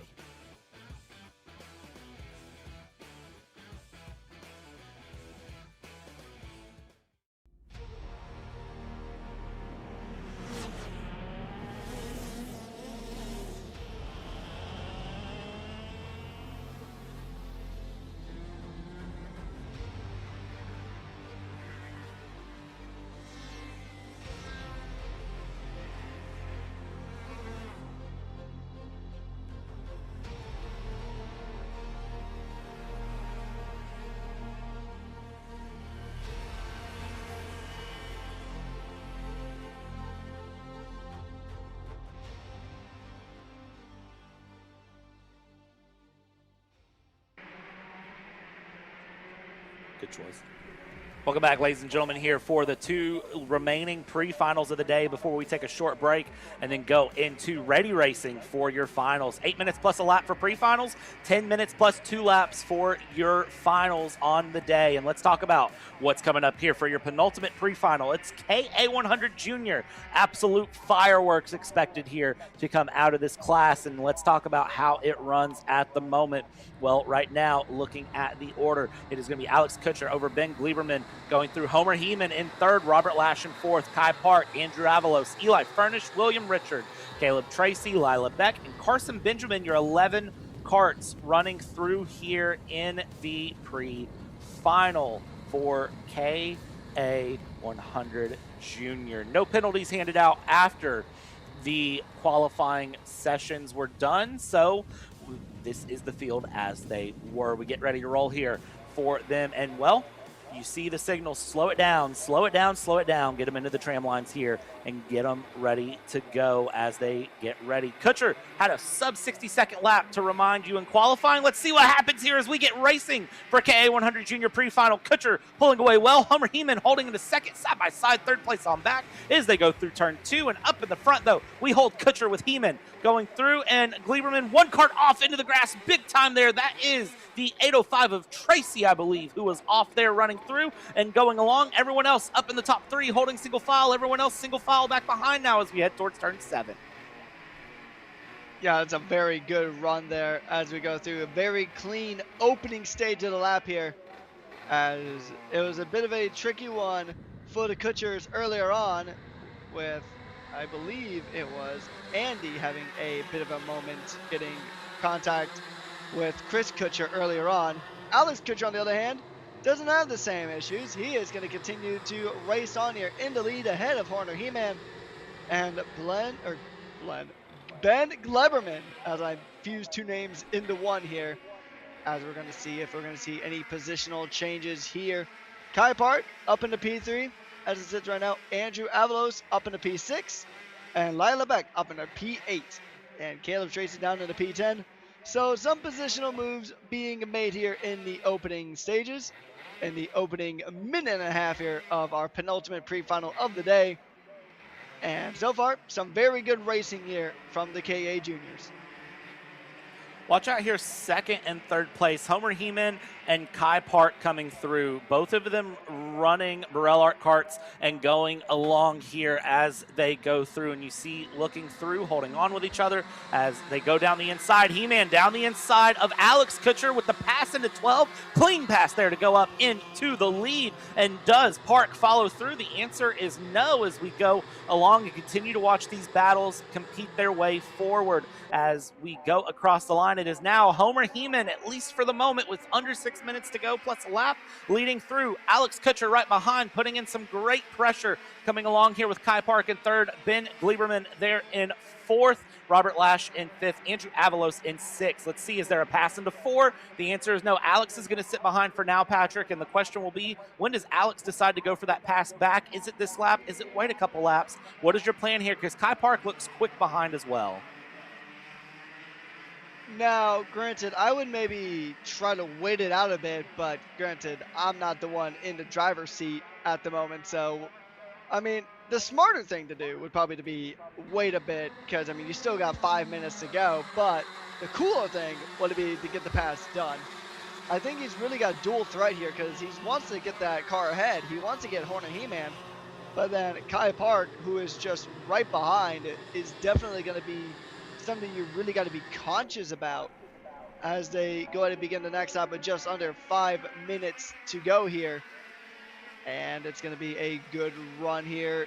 Just trying to keep it in formation for now. That's probably the smart play here because you're not going to win the race with about 4 minutes to go. You're going to win after those 4 minutes are up and when that checker flag is waving. So you got to just kind of just stick it right in, just try to hold on to the position and try to at least stay within the realm of possibility for getting that overtake later on. Up the hill, down the hill we go, heading towards turn 12. Heeman still leading Kutcher with Park and Gleiberman there holding their way in the top 4 still staying patient as they go, still looking for the right time to put the bumper forward here and try to just bring the nose ahead, try to get into a passing position and get the way through. Top 4, great gap right there over 5th as they go. Robert Lash currently sitting about a second and a half back from this top 4 battle, with Avalos not far behind there in 6th. It's interesting to watch kind of the creation of who goes where, who does what their decisions are, as they've all just held the line and played it tidy so far.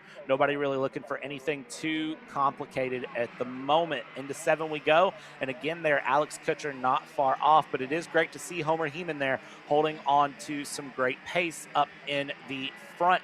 Heading out of 11 and back up we go here, and they will continue to hold. Is it a pass into 12? I wouldn't think this time, but that bump, I tell you what, that bump is hard, and before they even pass the bump, I already see Alex Kutcher looking for the apex of 12. Yeah, I mean, he's trying to at least just, what he doesn't want to do, he doesn't want to lose the slipstream from Hornet He-Man. And look at this, 2 separate, 2 wide battles. He's going to go for the move this time around, and it is going to be Alex Kutcher back into the lead of the KA Junior Pre-Final, and another position being changed here. Ben Gleberman ahead of Kai Park for P3, so every position in the podium spots has been changed. And it looks like side by side here. Ooh, Hornet He-Man was thinking about a move in that lime green helmet, chasing down that blue cart of Alex Kutcher, as they're going to continue to battle it out here for these positions. Good runs here coming through turn 11, and now they're making their way coming through the massive downhill. Are we going to see enough momentum from Hornet He-Man to really make a move? Answer is not quite, but look who's trying to take an opportunity there. Ben Gleberman trying to make a move there. He was looking for a bit too optimistic, not quite getting it done, but he is going to continue to fight it out for this position as we begin with about 2 minutes to go here. Oh, but here we go. Gleberman actually does get up into 2nd place. Good maneuver there. A few more positions change. Robert Lash drops 2 positions to Andrew Avalos and William Richard for that position, for that P5. And look at this. Horner losing even more position now, as he just lost a position to Kai Park for that P3. Penalty 807, Andrew Avalos, avoidable contact issued from the race director. So your 5th place driver now picking up a penalty for avoidable contact going through. That is not going to help the case of Andrew Avalos at all as they go through and along. That penalty for the run, just for everyone's reference, is a 5-second penalty for the driver as it ends. So that is going to really drop down the order here as they go through. Watching Kutcher, who's managed to pull a bit of breathing room up in the front over Ben Gleberman through Kai Park in 3rd. Homer Heeman dropping down that green helmet into 4th place on their go as they continue their way along and keep the fight alive. 30 seconds left to go, so it will be this lap plus 1 more for these drivers to go on their way through. If you are Andrew Avalos, you need to try to defend and get ahead of William Richard. Pull a little bit of breathing room if you can. That's easier said than done, of course, when the positions are this close together, because that 5-second penalty, unfortunately, will drop you to the back of this pack for Andrew Avalos. A warning for Kai Park, 8:28 for avoidable contact as we come towards the line here, Patrick. 1 lap to go when they cross the line, or will we get a bonus lap? 5 seconds to go. It does look like they're coming across for white flag, 1 to go. Yeah, here we go. It is going to be the final lap here of our penultimate final here, or pre-final today, as the KA 100 juniors are going to go ahead and make their way through. It is going to be some positional changes. Robert Lash does get ahead of Andrew Avalos, who drops another position, making his KA Junior pre-final a little bit trickier, as now we have 2 separate battles going on. This entire podium might be switched around, as we see now they're coming through the S's. It's going to be Kutcher ahead of Gleberman, Park ahead of He-Man, as they're going to go to make their way coming through, going up the hill, coming down the hill. Are we going to see any moves? The answer is not quite. not quite making any moves here. But look at this. Now he's making a move. He's got the inside pass. Ben Gleberman, he saw the opportunity and he seized it with both hands. Oh, that was a beautiful overtake there. And it is going to be Ben Gleberman winning the KA 100 Junior Final. A very good last lap pass through the twisty sector 2. And that is a very good finish there, making the move through turn number 13 on the track, coming through that Barcelona-esque section. Here are your race results here for the KA Junior pre-final. It is going to be Ben Gleberman getting one onto Alice Kutcher ahead of Kai Park, who will park it in the podium spots ahead of Homer He-Man, William Richard, Robert Lash, Andrew Avalos, who did get that penalty for avoidable contact a bit earlier on, Eli Furnish, Lila Beck, and Caleb Tracy rounding out our top 10, with Carson Benjamin finishing in P11. Next up, it is time for the final pre-final of the day. KA Pro-Am coming at you shortly.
And ladies and gentlemen, now for the final pre-final here of the weekend. It is your KA100 Pro-Am category out on formation lap as they sit. 15 entries entering into the run here around this MCC circuit. Up on the front is Will Steele, Logan Mueller in second, Finnegan Bailiff in P3, Tegan Schneider in fourth, Addison Ionello in fifth, Adler Klein P6, Max Klein P7, Braden Heber at 978 Kart in P8, 938 of Ryan Miller in 9, and Marcus Batchoon in P10. From there, it's Gavin Deeganhart, Shane Hambrick, Michael Maker, Emerson Blatt, and Josiah Phillips, your 15 Pro-Ams taking on this category. Patrick, real quick before these things get rolling, there's a lot of Braille Art carts, and Burrell Art carts going through, and I got to know your thoughts. How is this Pro-Am category going to play out? Ooh. You're asking me to make a prediction. That sounds like a commentary curse waiting to happen here, Brad. Something we are definitely both very accustomed to. But I think actually a driver that we're going to have to really look at is that kart that is not P1, not P2, but that kart that is sitting in P3. Finnegan Bailiff, I think, is going to be a dark horse here in this race. We're going to find out here as they are slowed up into the tram lines, waiting on the light to change. You see here as we come through, and green light is out. We are racing here as we go through. Watch out for third place there. Moving down into second. Down the inside we go already here as we're side by side. 3 wide even down in the mid-pack going through. But up front, Will Steele will move up into the front here as we continue along down into turn number 4. Top 4 trying to get into a single file. Top 5, top 6 into a single file. Everybody trying to find a single file. Single file would be the name of the game early on as we get this 8 minutes plus 1 lap going out of turn 7. Patrick, it seemed like a fairly clean race start. A very good race start indeed. No contact, especially from what is the second biggest field on the day, just behind the Master and Supermaster field that we saw that had 21 carts earlier. But everybody, that's the thing about today that has been really nice to notice, is that we've never really had a massive incident on the race start. Or we've hardly had any incidents. Oh, there's a cart off in the back. Is that a mechanical failure? No, that's just contact. The 907, I think, and the 971 having a bit of a moment there. That, I believe, if I got my numbers right, that is Michael Maker and Josiah Phillips who had a moment. Indeed it was going through. Now Will Steele holding to the front. Finnegan Bailiff there going through now to get up into the lead here early on as we continue 1 lap down, 6.5 minutes plus a lap left to go. So as these carts continue their battle up in the front, top 6 here holding through. 7th place there, the 912 of Max Klein trying to catch up to Adler Klein. They're not far away as these carts go up the hill out of turn 11, down the hill towards turn 12, and you'll see they're very willing to take the bump here up in the front of the field. Nobody feeling the fatigue of the day yet going through, or the weekend, and there is one cart pulling wide there. That is hand up, mechanical failure going through for that 946 cart of Addison Ionello. That is a failure in a not ideal spot there in the exit of turn 12. 3 seconds to the 909 of Tegan Schneider for pushing at the start, and 907 Michael Maker, avoidable contact penalty. 3 seconds given out there, so penalties all through there. Maker, Phillips, and Blatt were the 3 carts that went together there. Turn 12, lap 1. Up front, Bailiff, Mueller, Will Steele, your top 3. Yeah, I knew Bailiff was going to be one of the drivers to watch out here in this final pre-final here on the day. So I knew he was going to be a driver that we really had to watch out for, and he is really making a statement here in the opening stages of this pre-final, as there's about 5 minutes, a little over 5 minutes to go now. Fastest car on the track is Adler Klein with a time of a 59.728. Currently the time to beat. And I think actually the second fastest kart on the track at the moment is actually the kart that is in the lead of Finnegan Bailiff, who currently has the best time. Well, that is now switched to Logan Mueller, who has the best time now of a 59.168. So we're seeing some pretty rapid times up throughout the field. And honestly, it is amazing to watch. Very great to watch here as Finnegan Bailiff. Again, I talked about earlier, Finnegan Bailiff lives literally This is his backyard. This track is his backyard. That is not a joke. I am 100% serious. It is like a 10-foot measurable distance between Finnegan Bailiff's backyard and here, if not less. So when you're that close to a karting track, you would expect there to be some good pace coming out of you there, but a good challenge nonetheless here for Finnegan, going through, holding up in the front here with Mueller and Steele behind, having a great run through on the go for the day as we continue through and keep the battle alive up in the front. Bailiff, 0.4 of a second now the gap over Mueller, with Klein in third, under pressure by Will Steele. Klein past Steele. Steele now putting the pressure to try to steal back P3 going through. Schneider has lost 2 seconds to the top four. Top four kind of in a league of their own here, I'll be honest, as they run their way along. Schneider has closed up a bit more to Steele, though, as Bailiff, Mueller, they've sort of settled in. 3.5 minutes to go, and we're seeing a little bit of that mid-race patience start to play itself in.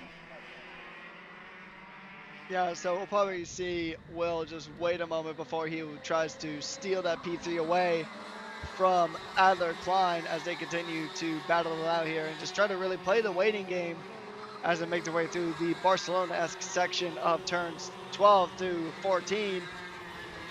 Some of them get really close to the gas there. I mean, essentially they paid for the whole track and they're going to use the whole track. It's going to be the method, just coming a bit wide, coming out of the corner, almost touching the grass. And actually coming through that corner, you can actually see a little bit of marks where that grass has been driven over a little bit here in these races throughout the weekend.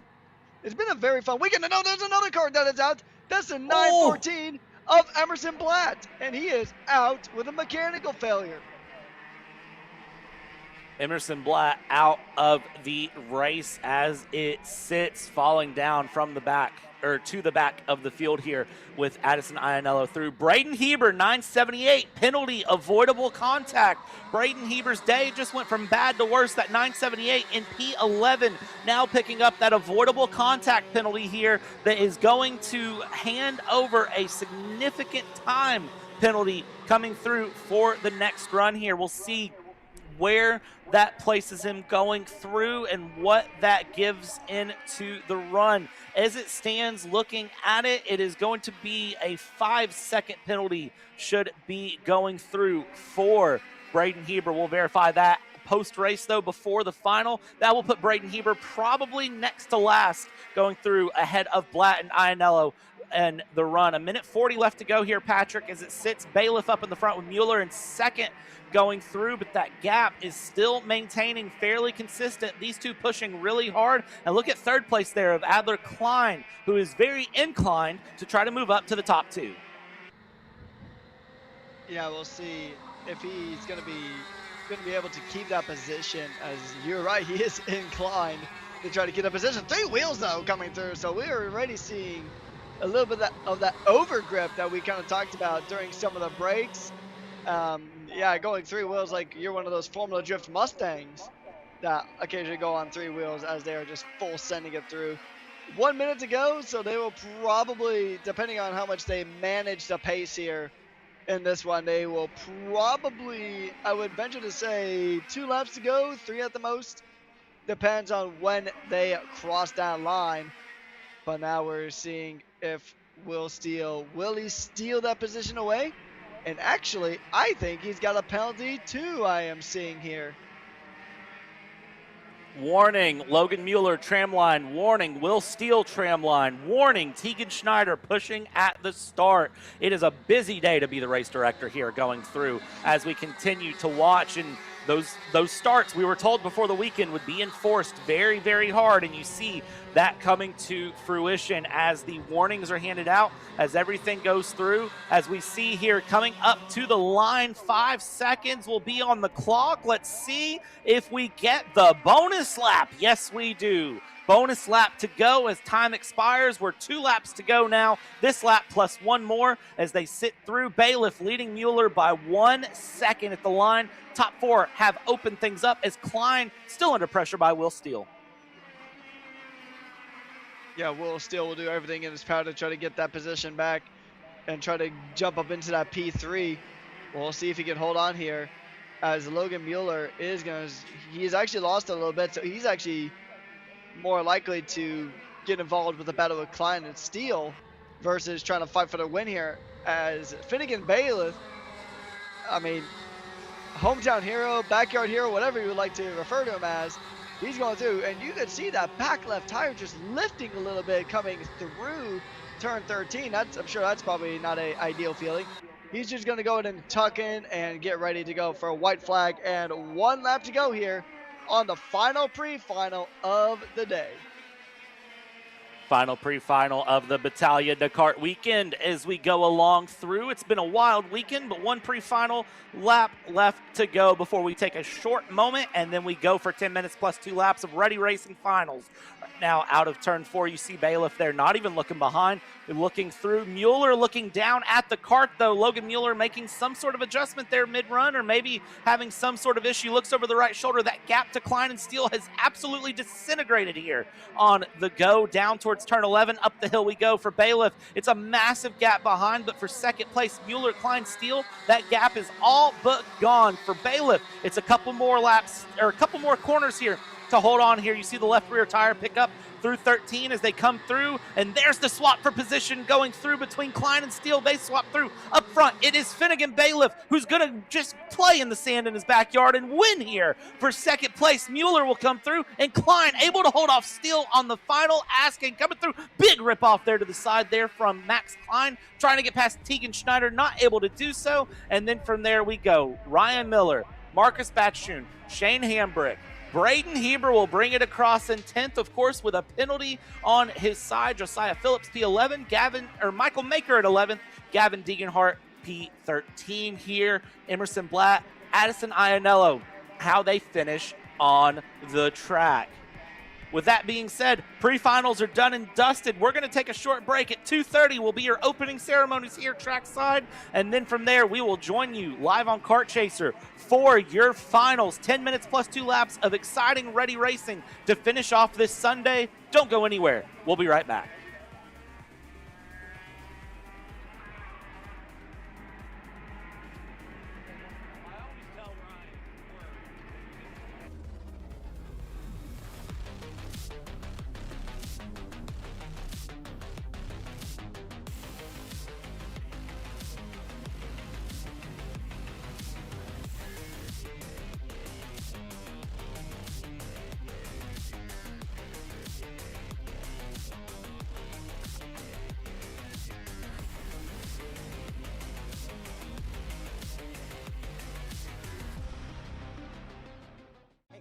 Another Kart Chaser Driver Fitness episode with me, Chris G.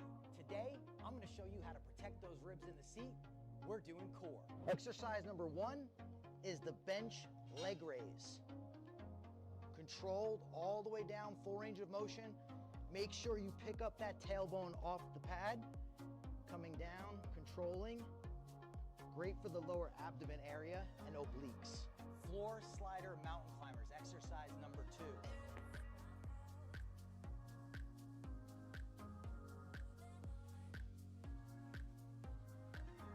Exercise number 3, the plate-loaded decline bench sit-up. I'll see you guys on the next episode of Chris G Coaching, race-ready training that carries into real life. That's what we do. Champions aren't just born on the kart track. At SimShop, we deliver professional-grade simulators with the best performance-to-price ratio in the industry. Founded by racers who understand what you need, our SimMagic and Moza equipment is powerful enough for the pros, yet affordable for everyone. With unmatched customer support and a thriving community, we're your racing partner. Visit simshop.com today.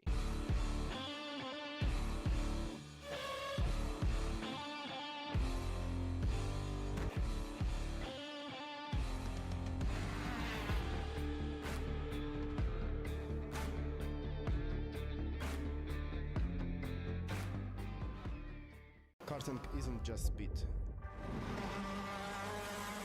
It's control, precision, freedom.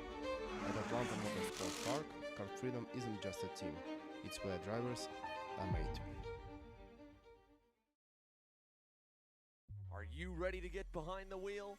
From Formula One to NASCAR and IndyCar, all the pros start here.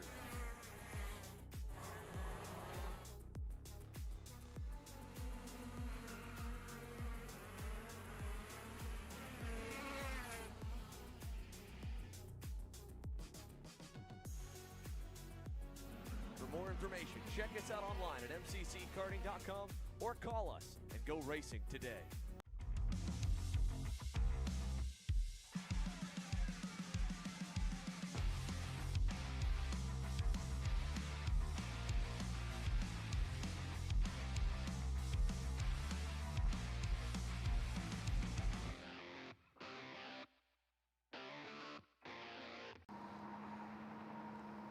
Cat food marketing.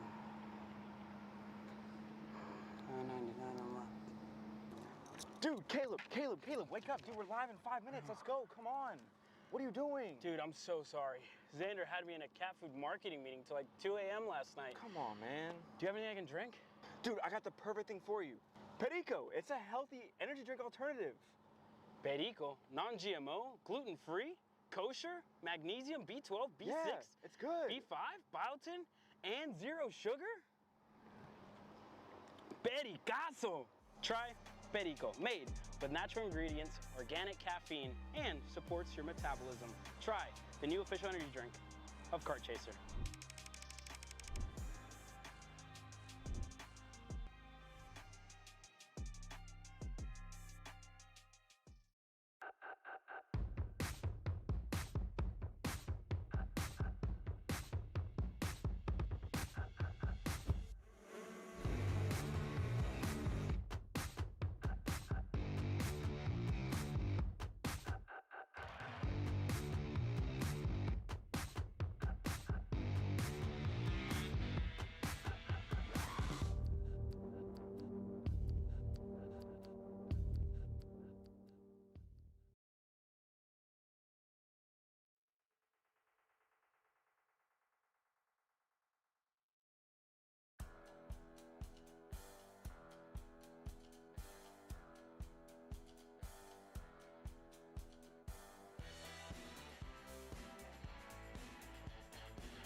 Ladies and gentlemen, on track.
It is time for finals. 9 races, 10 minutes, plus 2 laps to decide how the Battalion of Karts here in the Pro-Am Karting Championships at MCC will round out. It's myself, Brad Dalton, joined by my great friend Patrick Coleman here on the run. And let's talk about the track that we're going to be taking on for 10 minutes plus 2 laps. It is the MCC Cincinnati KartPlex, 0.95 miles, 16 corners of great action. We've seen tons of chaos already this weekend. Turn 2 has been amazing. Turn 4, Turn 7 has been amazing here, as it is on your track map on screen. Turn 9, as we call it, Turn 11, Turn 10, as we call it, Turn 12, has been absolutely chaotic from the jump. We've seen passes, we've seen heartbreak, we've seen brothers get into contact with each other, we've seen what could be absolutely ecstatic through. MCC is delivering as it always does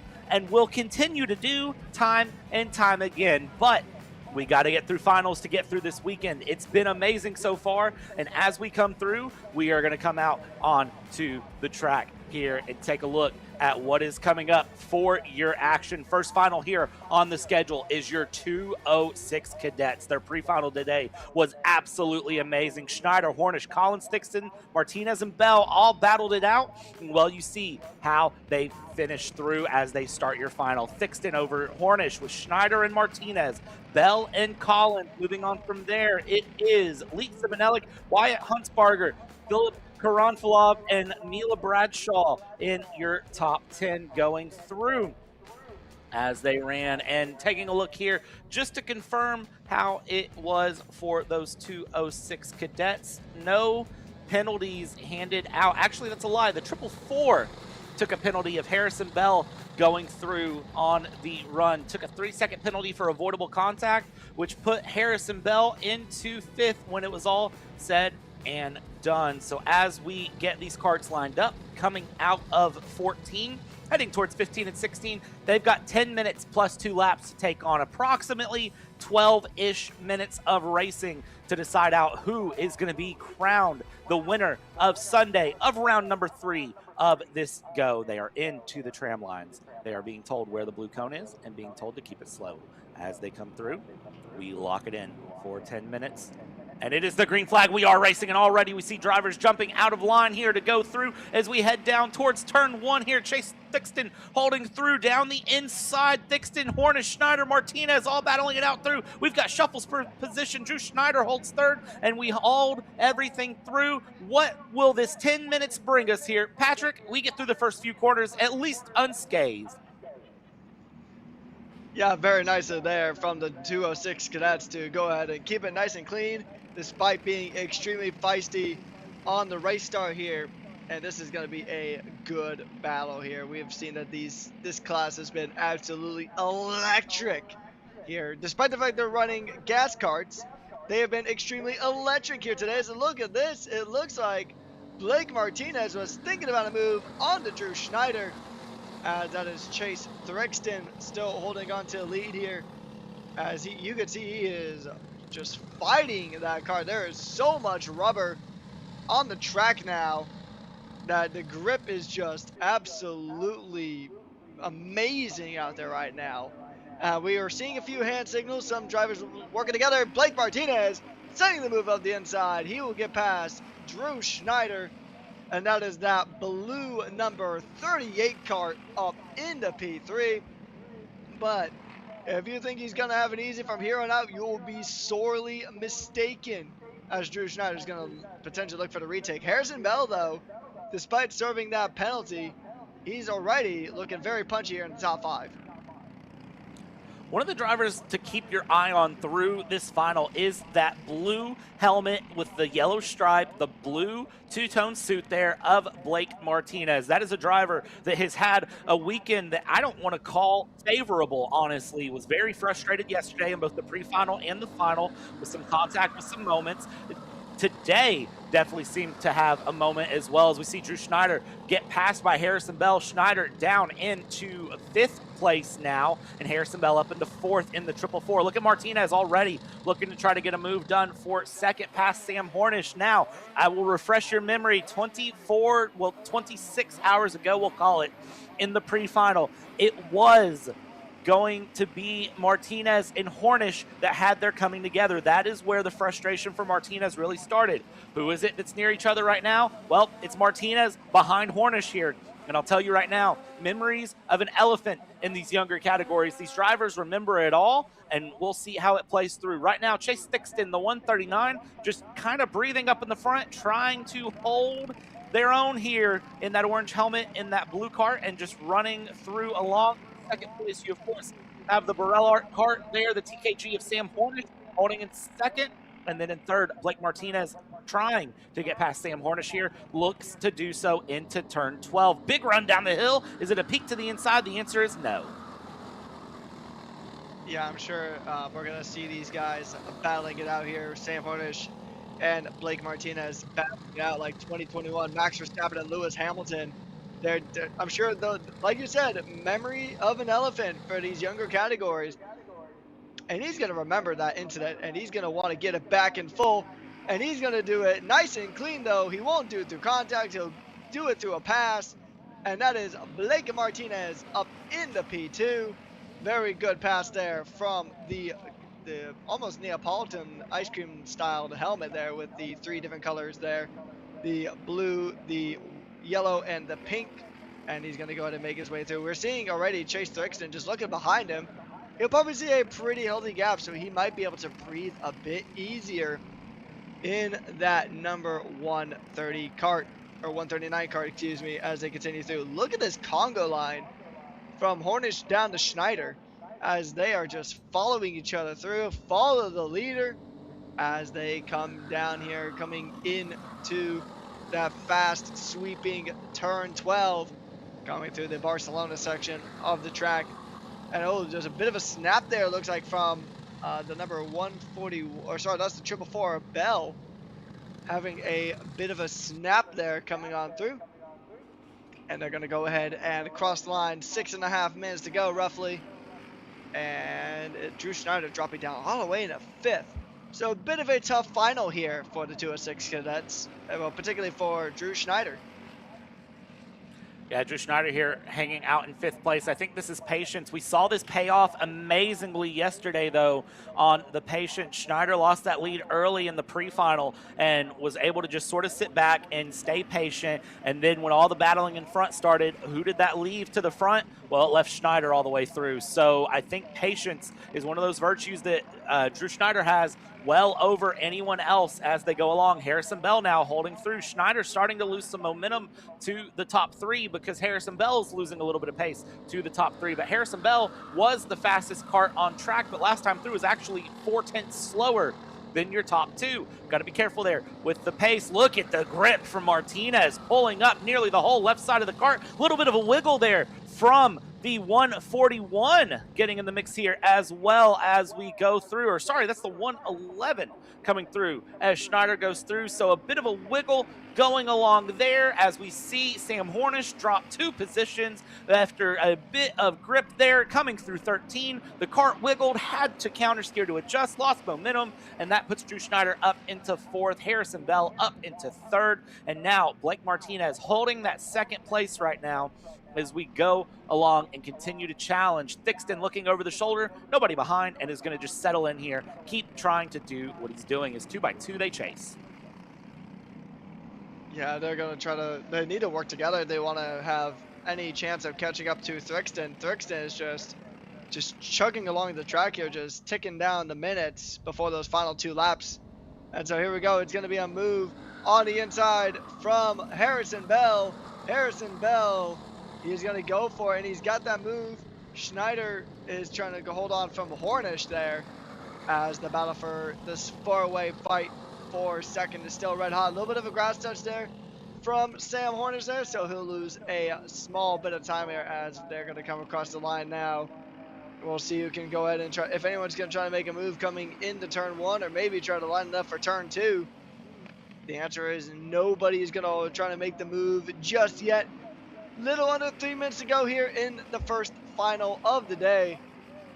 And so far it is going to be a good run here. Good battles that we are seeing here in this class. And this is going to be a fun rest of this final here. Little over 2.5 minutes left to go. And it is going to be Martinez trying to chase down Bell, trying to retake that P2 position as they make their way through the S's. Now, if you want to get a good overtake over here, you really need to get a good run out of turn 11. If you don't, then it's going to make that overtake that much harder, but he's just going to tuck right in. Maybe think about the switchback? No, but look at the different line taken there by Drew Schneider. We were talking about that a bit earlier, Brad. With that bump, some drivers do take a few different lines to try to mitigate it. That they do, and it's always interesting to watch and see how the drivers decide what line they're going to take and go through. These younger classes tend to be very willing to just ride the run and go, and the older classes are the ones that we tend to see really decide to cut the line, cut to the side, and not go through. So watching these karts run through, these 7 to 12-year-olds, 265-pound kart and driver combined on the MG hard tires as they run their way along. Big shuffles there in the 2nd, 3rd, 4th run as Martinez now sits behind Bell, going through with Schneider, and then Hornish behind Schneider a little bit. They have a 2.3 second gap to Thixton. The problem with Thixton here for them is that Thixton is just running his own race. Nobody is behind Chase Thixton to force any battles. Chase Thixton has really kind of pulled the ultimate go of not having to worry about anything and just run through and have a go here and see where the weekend can take Chase on these final few minutes and laps as we go through. Watching Harrison Bell, Martinez, Schneider, Hornish still continue through down the front stretch. They go. They're all nose to tail here with a little bit of a gap back to Hornish. A little bit of wiggle out of line here as Drew Schneider thought about a move into 1, isn't going to go for it. 45 seconds plus 2 laps to go. Yeah, so it's going to be about 3 more laps here in total coming through here in the final for the 206 cadets. And this is going to be, I mean, I've been enjoying watching these 206 cadets, like just over the course of this entire series, you know, over yesterday, last week. This 206 cadet category has been a lot of fun to watch. They'll really give you a good show. So whether you're watching trackside or on Kart Chaser, you guys are definitely in the right place. I know the Miami Grand Prix is, I think, still going on. It might have wrapped up here, depending on how the weather was in Miami. But we'll see. We'll see how the rest of this one goes, as it is going to be 2 laps once they cross the line there. A bit of a wiggle there from Blake Martinez in that blue and white kart, and that green kart there is going to go ahead and try to get a good retake here. Going to go side by side. He's going to try to retake that P3. 2 to go here on the final, or the first final of the day. The final race here for the 206 cadets, with Thixton leading Bell, Martinez, and Schneider rounding out the top 4. Thixton, 2.8 seconds the lead last time over the line as we go into these final 2 laps. Bell holding second, Martinez, Schneider there round out your top 4. Hornish has lost a second and a half to second, third, and fourth place, is holding 5th place steadily here into the end of what has been a hard weekend of racing. A look over the shoulder there from Bell to see Martinez behind, a look over the shoulder from Martinez to see Schneider behind. Schneider does not look over the shoulder, is focused solely on the challenge ahead. Up the hill, down the hill we go, defending the inside. Bell does there with Martinez holding right to the rear bumper going through. Schneider's left a little bit of breathing room. Schneider takes that inside corner a bit harder through 12, holds through. Martinez all the way up on 2 wheels through 13 with the most grip possible, trying to carry the momentum. You can see the challenge and the push there from Martinez to get Bell. That cart went up on like a 20-degree angle coming through. White flag, 1 lap to go, and 1 more challenge for what should be second place back. Thixton with a great run here up in the front. Chase Thixton here on the first time out. Missed round 1, was not racing with us yesterday. Has showed up here on Sunday and is putting in a great performance so far. Has 3 seconds the gap, and the more everyone behind battles, the more that opens. Thixton has done a great job so far here with half a lap to go. Second place on back is anyone's guess how that plays out here. Thixton's not even looking over the shoulder at this point. That is the look of concentration. Head down, running through, holding on for the run. Chase Thixton is a driver that very well can do well here. The 11-year-old 206 cadet driver looking through. Second place on back. Here we go. Down the inside. Martinez versus Bell. Martinez gets the run through, holds the run. Bell's going to try to force the inside through 13, though. Switch along through. Can we switch back into 14? There, watch Schneider on the back, in the front. Chase Thixton takes the win here for the 206 Cadet Final, but coming across here on the run behind, it's second place on. There's been fireworks. Harrison Bell will hold off Martinez by just 97 hundredths of a second. Drew Schneider in 4th. Chase Thixton, though, that 11-year-old cadet driver, keep an eye on Chase Thixton. That is going to be a driver who is going to be up and coming in years to come. One of the last years that can run 206 Cadet. I would say that step up into 206 Junior in the coming time will be legendary for Chase Thixton. Yeah, so here are the results. Chase Thixton was the one being chased all the way to the end, but he was able to build out almost a 3.7 second gap to Harrison Bell, Blake Martinez, Drew Schneider, Sam Hornish, Leah Simonellik, Wyatt Hansenbarger, and then it is Oliver Collins and Mila Bradshaw rounding out the 9 206 cadets here in the 206 cadet final here at the end of round number 3. Next up is going to be the 206 juniors getting ready to go, the next step up. And this will be a fun one. Don't go anywhere. We'll be back with you shortly.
And taking to the track is going to be the 2:06 junior final here as it goes. It was a 3-second time penalty for Evan Frey for avoidable contact in the pre-final. Finds Evan Frey starting from P6 of this 6-kart grid. It's Homer Heeman taking the pole here with William Richard in second, Elijah Matson-Vigas P3, Lincoln DeCoster in fourth, Carson Benjamin fifth, Evan Frey P6. Patrick, what are your thoughts? What are your predictions for this run here?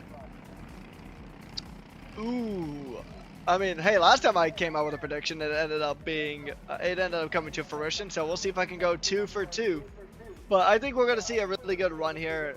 Homer Heeman has definitely had some really good pace here on today. Elijah Matson-Vigas has also been really strong as well. So definitely keep an eye on those top 3. William Richard is definitely no slouch either. I think those top 3 are definitely going to be the main drivers to watch here, especially that lime green helmet of Homer Heeman. Even if he does get overtaken on the opening lap, I think he'll definitely make up that position again sooner rather than later. We've seen that he can be a major opportunist, and he can go ahead and retake positions as soon as the opportunity presents itself.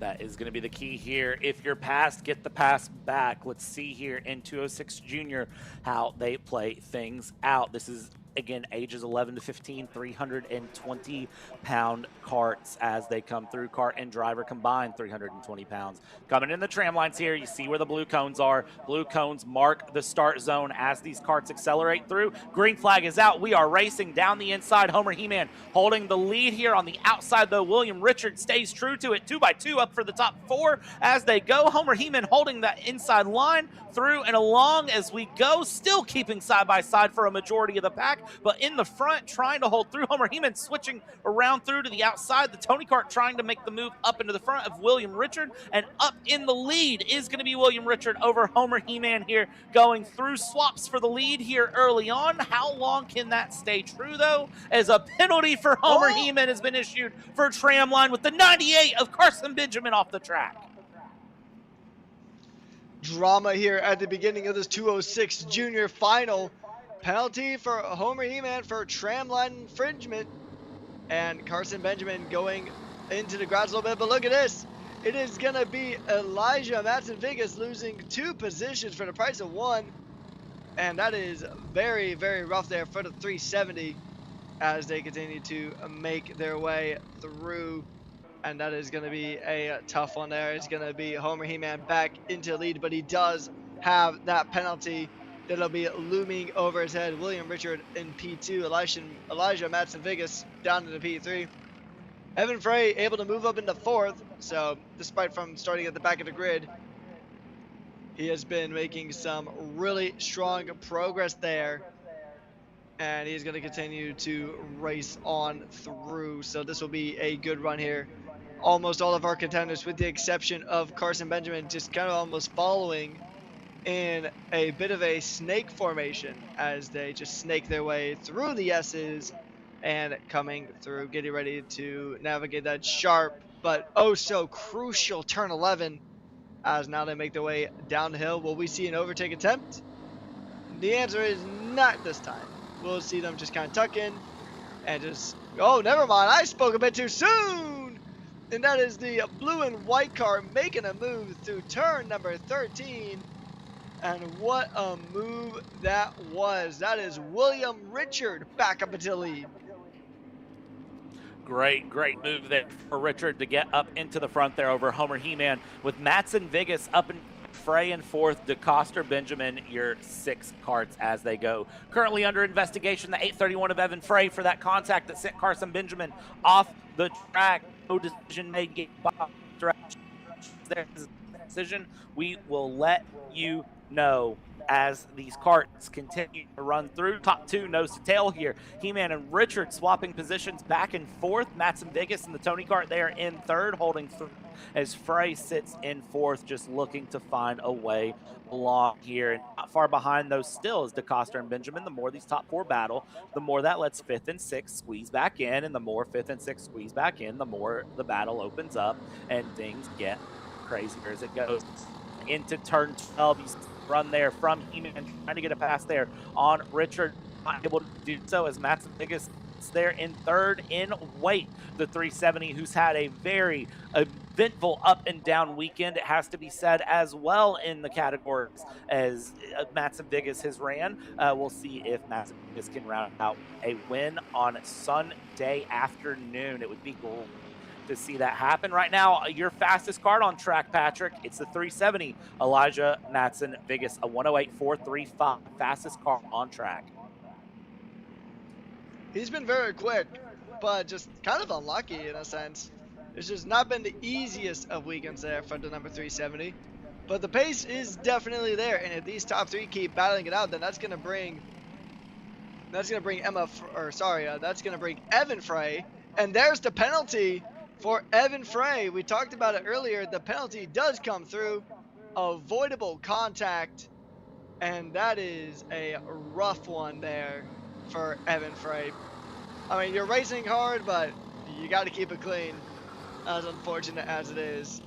So that is going to be Evan Frey getting that penalty. And I think we have a penalty also for Carson Benjamin.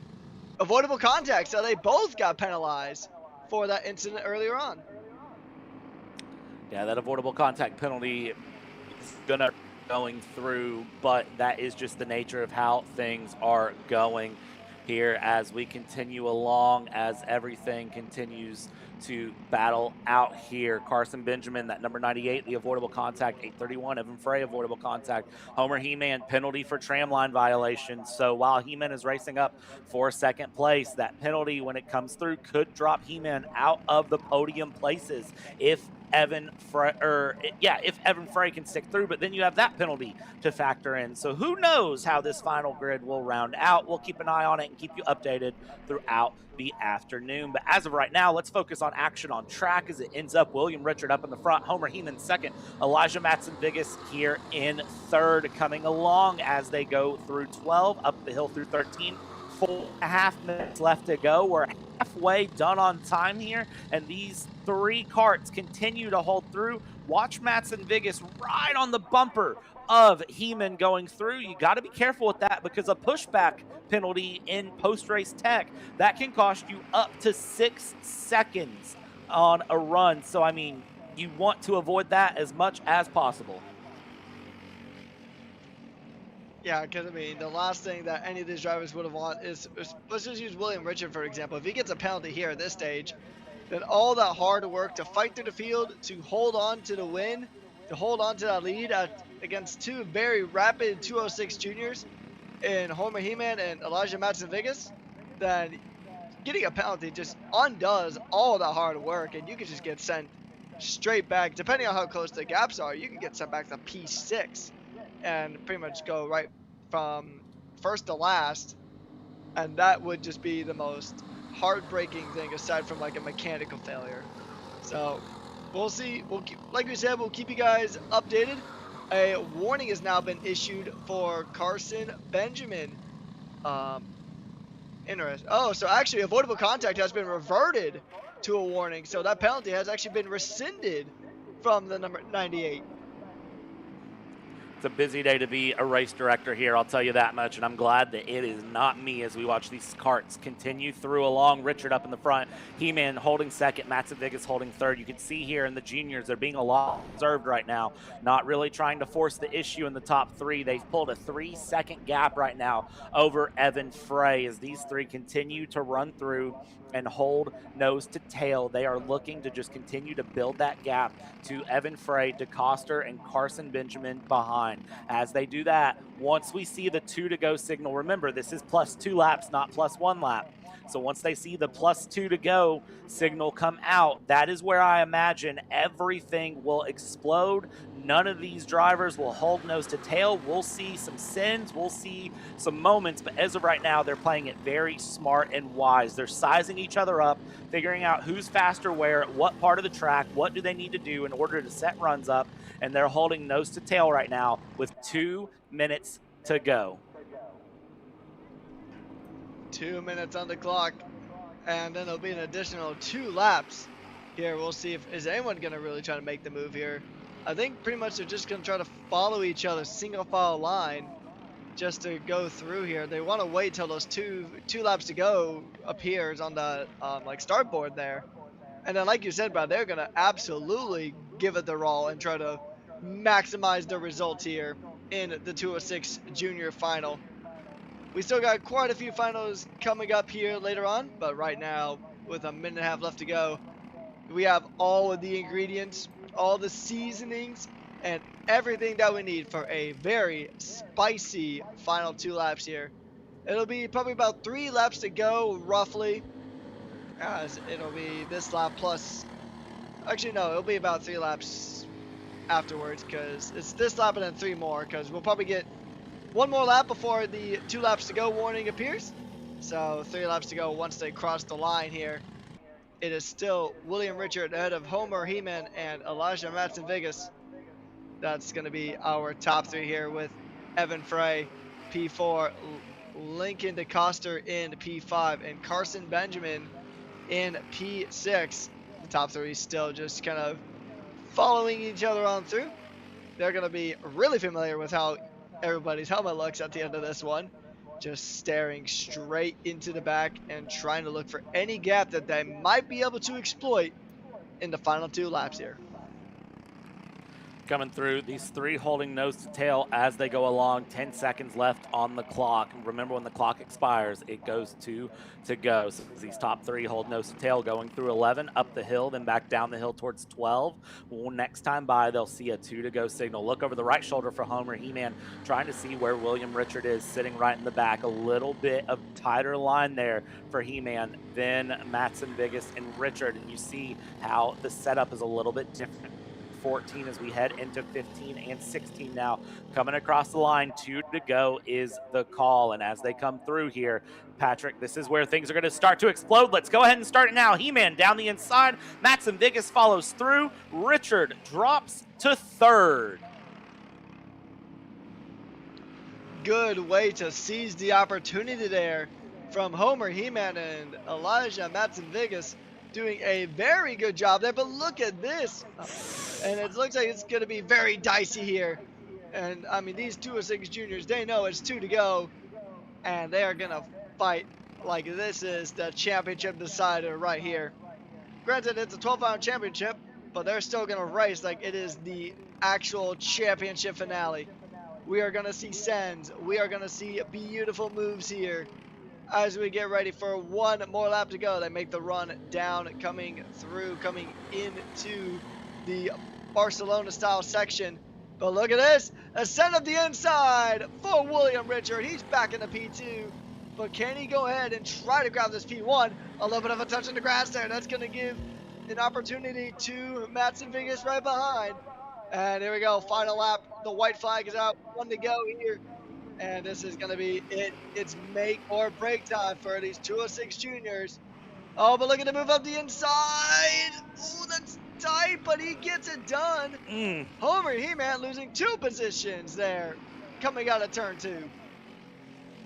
3/4 of a lap to go. Tons of battling left to decide this out. These 206 juniors are very competitive in the top 3 as it sits right now. You have Homer Heeman in 3rd. You have Matson-Vegas in 2nd. You have Richard in the lead. Watch as we go through the middle sector of the track here, heading through 8, 9, 10, down the hill through the pin of turn 11, and then back up the hill to go down the hill 1 more time we go. Final lap of the weekend for these 206 juniors in these karts. Let's see how they play it out as we head down through 12, 13, and 14, heading through. Big battles continuing for them as they go through. Right now, they hold the line where they're at here. Heeman's gotten back up into 2nd.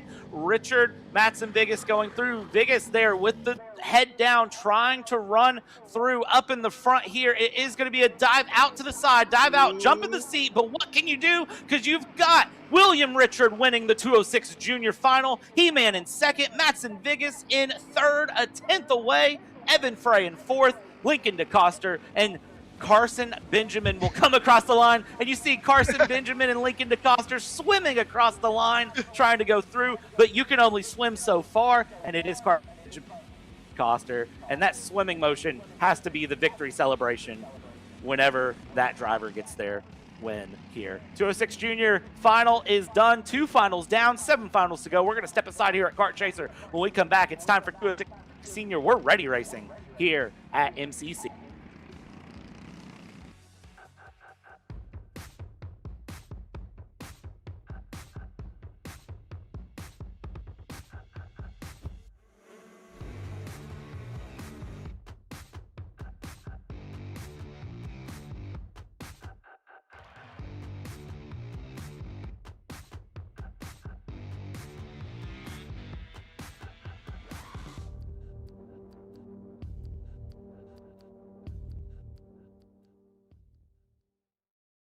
You know, I'm really starting to like this go-karting thing. Yeah, me too.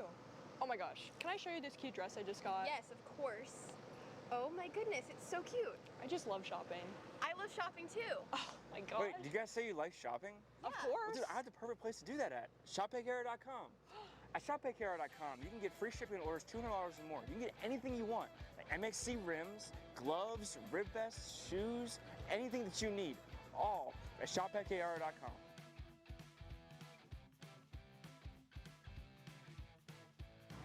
Who is he talking to? No idea. But we're gonna have to check it out. Sounds like a great. Oh, yeah.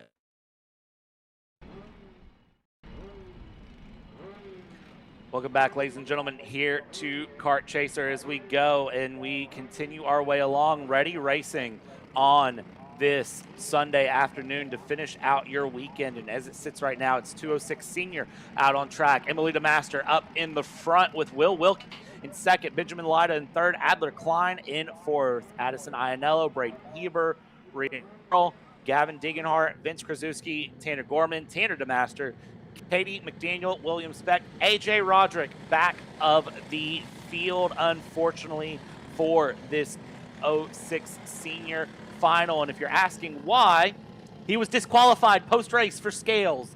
It was a Roderick Racing Development 1, 2, 3, and unfortunately, the driver that bears the name Roderick, a technical DQ post-race. It was last to third in the pre-final. Can it be last to first in the final? Let's buckle in and find out what that number 56 can do, what Emily DeMaster can do, what Will Wilkie can do, and what everyone else through here can go. All of these drivers have a very, very high amount of history here at MCC. They've all got history of wins, history of runs. And I know we talk about being slow in the tram, but man, talk about slow. Watch out there, Will Wilkie. You are drifting out of your tram line, going through, down in, and it's not going to be green. Did not like where that line runs, and it send them back around for another go. Hands are up, and indeed we will take another pace lap around here. Will Wilkie drifting well out of the tram lines, though, on that go there, Patrick. So you got to be careful of that going down the tram. You have to keep that cart straight, even if you're looking over to see when the pole sitter decides to go. Yeah, because I mean, we've already seen a few of those tram line infringements earlier on. We actually saw one in the last final that we did with the 206 Juniors. We saw a trim line infringement. So, I mean, they are enforced. They enforce the trim lines pretty seriously here, which is good. You always want good, consistent stewarding, race management, race directing, whatever you would like to call it. But it's good to see that there is consistency in the rules, and you really just gotta be careful, because I mean, you really don't want a penalty to pretty much just spawn in before you're even truly racing. You want to have a good run here, and oh, what has happened there to 85? 85's having a mechanical issue, and that is the number 85 just dropping down the order. I'm not sure exactly who that is, but he will be able to get back in position, it looks like. Was that Vince Krasuski. Will Wilkie? No. That was Vince Krasuski dropping down there, going through. And look back in order here, going along. Look at the signal here, very clear, getting the tram lines going through, and you see just how slow Emily DeMaster is keeping this front run and going through. So you see heading through, but no, that is indeed that 85 off again. Vince Krasuski off in the background, and because Vince is having some issues there, stalling and starting and stalling and starting, we send him around one more time. Do it again, ladies and gentlemen. One more pace lap. Big advantage. You get to warm your tires up. Yeah, exactly. I mean, when when that rubber is expanded due to the heat, you get more grip. I mean, the track's already as grippy as it can get. I mean, we've been racing very aggressively all weekend long. We had round 2 yesterday, round 3 today. So this has just been a good weekend if you're a fan of karting action. And I mean, it's been fun to watch here today. Drivers have really just been pushing hard, giving it their all. We've seen pretty full fields for the most part, which I know sometimes we have some smaller fields like we have with the shifters. But I mean, and then you take a look at this field where we have 14 karts. The next one, the Master and Supermaster, had 21 in the pre-final, the biggest grid on the night. And we'll see if that grid size continues, but that'll be next up. But right now, it is time for the 206 seniors getting ready to line up and get ready to go. The signal is there. He's going to instruct them, get on into the tram lines, go ahead and get in, or else we'll have to send y'all back around again, or one of y'all is going to get a penalty. We'll see how this one's going to go. They're going to go ahead. No issues this time, no mechanical failures, and they are taking it very slow here, not wanting to risk one of those speeding in the tram line penalties. And this time, third time's a charm, we are racing here. And this is going to be a good run into turn 2. And we make it through very, very cleanly here. As we see Braden Heber trying to go ahead and find that position there right in the midfield. As we come through, now making our way through the sweeping left-hander.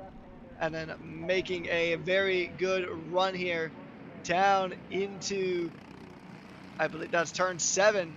And now as they make their way coming up to the S's, they're going to go ahead and try to go ahead and line things up, and we might see some dives coming out of turn 11, going down into turn 12. Great start from everyone here. You have Roderick Racing Development 1-2 right now. The 187 of Emily trying to get back up into the front and sends it into turn 12. Does so. Of course, teammates 1-2, they're not going to make it too hard on each other. They need to build a gap right now to everyone third place back, because look who's gotten up into P4. That is Braden Heber, who worked it around into fourth place over Adler Klein. You have Adler Klein, over Ben Lida. Adler Klein running P3 here as we cross the line and go through. And these karts continuing to challenge each other all the way up and through. Big shuffles of the order. AJ Roderick up into P11 now, starting from last place. Vince Krasuski was able to get back going and is in P9. Deeganhart and Curl ahead in 8th and 7th. And Ben Lida down into 5th. So you continue to see the challenges here. Now the problem for the two Roderick Racing Development drivers. You've got Adler Klein, Heber, and Lida behind, and then everyone else from there. No breakaways yet. 1 lap in, 2 minutes in to a 10-minute final plus 2 laps. They got to get those Coyote karts moving quickly if they want to make sure they don't come under challenge from Adler Klein, who's right there on the back. They avoid the bumps here into 12. Top 3, nose to tail. Very nicely done there as they continue to speed on through, and they are just going to go ahead and just following it on through like a go-kart shaped snake, making their way through as we go in to begin the next lap here. And they're going to continue on here as we go through. No position changes in the top 7. However, other parts of the track we do see some changes. AJ Roderick, the driver who started from the back of the grid, up into P10. He's made his way into that top 10. That number 56 car trying to get a move on here. We'll see if he can close in the gap to the rest of the field and try to make his way back up to his teammates up at the front. Emily the Master still has Will Wilkie behind for company as they make their way through the S's and getting ready through that turn 11 to get a good run downhill. They're going up the hill, and like a roller coaster, you go up and then speeding on down into the left-hand turn. And it is still just follow the leader here at this stage. Some karts taking a little bit of the bump, using a good amount of the curbage there as they continue on. It is about little over 6.5 minutes left to go here on the lap. And are we going to see a position move being made here and it looked like Benjamin Lida was thinking about a move. Decides against it.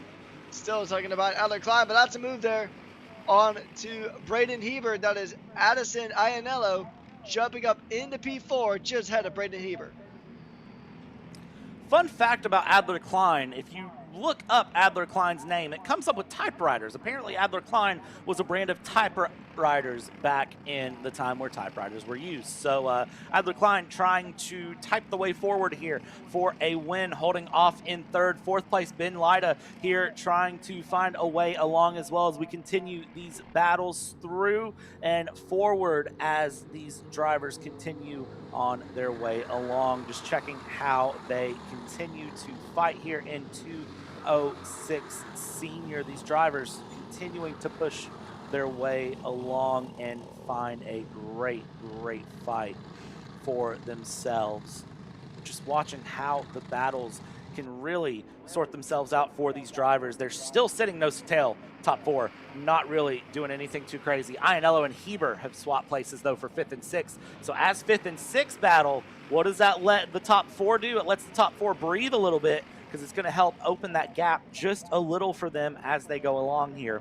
And as these top four hold position, it lets them continue to work with each other. But those Roderick Racing Development drivers running those Coyote carts, P1, P2, holding themselves steady at the moment as they go along here. With under 5 minutes to go, we're officially halfway through this final, and these top four sitting just as they've been.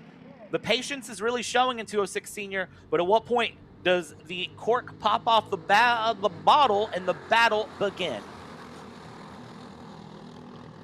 Probably like it did in the 206 Juniors. I'm going to say once we see that two to go sign, I think that's where we're going to really see this battle really take shape, and we're just going to see fireworks. The match is going to be lit, the fireworks are going to be sparking, and we're going to see generational battles here as they come through. But still a little bit of time before we see the two to go. 4 minutes left on the clock. 4 minutes and about 8 seconds now on the clock as they continue. It is still DeMaster ahead of Wilkie, ahead of Light, ahead of Klein, excuse me, and then Iannello rounding out the top 5 here. And now it looks like P5 and 6 have already caught back up here. So this 4-way battle becoming a 6-way battle yet again, as we do see the number 222 of Ryan Curl trying to go ahead and make it a 7-way fight here. Trying to go ahead and jump in behind as the drivers make their way down, coming into turn 12. The very strong sweeping left-hander of turn 12. And then through the S's of turns 13 and 14. And we'll see, we see a little bit of a tuck in and a little bit of a look over the shoulder for Adler Klein, just trying to gauge where his rivals are. But look at this. It's going to be a move from Addison Iannello trying to jump up into P4. Not quite. I don't think Addison got it. Not quite. So Addison still having to tuck in and try to battle out here. But look at this. Here we go. Is this going to be another attempt here? This is, that's going to be a close one. I don't know if I think that attempt was successful. So we have just seen another change of position, and that is Addison Iannello, this time up into P4. Watch the run here, though, for 4th, 5th, and 6th. Can they get up to 1, 2, 3 with 2.5 minutes plus 2 laps to go? Top 3 playing it very smooth here, being patient. These are drivers that have multiple wins across multiple tracks and series. They know what it takes to win at the front, and that is patience until the last possible moment that patience can be taken away. That number 8 cart, Braden Heber, holding on there in 6th, trying to help advance the move forward as they go. 7th place is now closed in as well, so you've got 7 carts within about 2 seconds of each other here that have the possibility for a win as they go down in to turn number 2 to Master Wilkie Lida, holding there through Iannello, Klein, and Heber, 4th, 5th, and 6th, with Curl and P7 as they continue through. That gap between P3 and P4, about a second when they cross the line, and it looks like it's started to stagnate a little bit here as Lida's lost touch with the top 2. at the moment, and they are trying to find a run. Those karts really looking like they're having a bit of a go. Let's see here as they head down the hill, 8, 9, 10. Left-hander at the bottom of the hill into 11, and up the hill we go. Down towards turn 12, 90 seconds left to go on that clock for these karts as they come down into 12. You see again, teammates P1, P2, they're working very well with each other. Third place there of Ben Lida looking to just hold on through and follow along here. Everyone else behind, well, it's a good fight for who can get what position. 60 seconds left to go as they cross the line. And when they come through, the question is going to be, at what point do the teammates really decide to fight it out here? Or was there a conversation pre-race here, Patrick, where they decided how they were going to finish that we just aren't privy to? I don't think we will see the equivalent of papaya rules here. I don't think we'll see that by any stretch.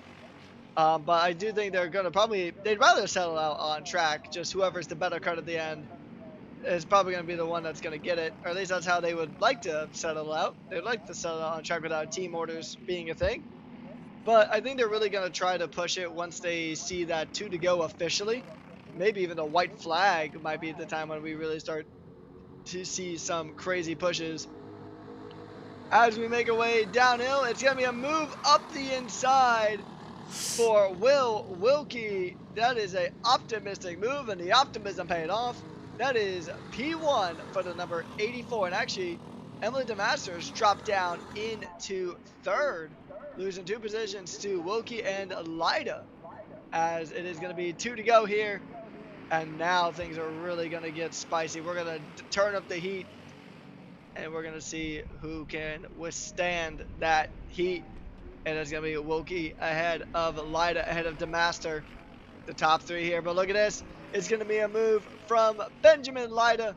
He's going to light him up, and it is going to be a position maybe, not quite. Nope, and it is not quite a move. I think he even lost a spot there to Emily DeMaster as they make their way. I think that was a position lost.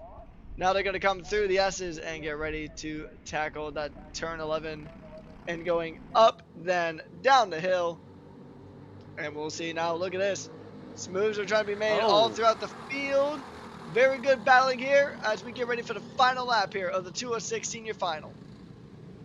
And as we come out of 14 here, you see the absolute chaos behind everything shuffling up for the top 7 spots. There's the clear hand signal, though, from 4th place of let's get forward. Let's go get a win here. Roger Racing Development 1-2 going side by side, and it is going to be Emily DeMaster leading. Will Wilkie now. Ben Lida in 3rd. Ben Lida looking to the outside, defense to the inside from DeMaster. Wilkie there holding 2nd. Now here it is. The cork in the bottle is pulled. The top 7 now all in a big battle here. Ianello wants to go for the win.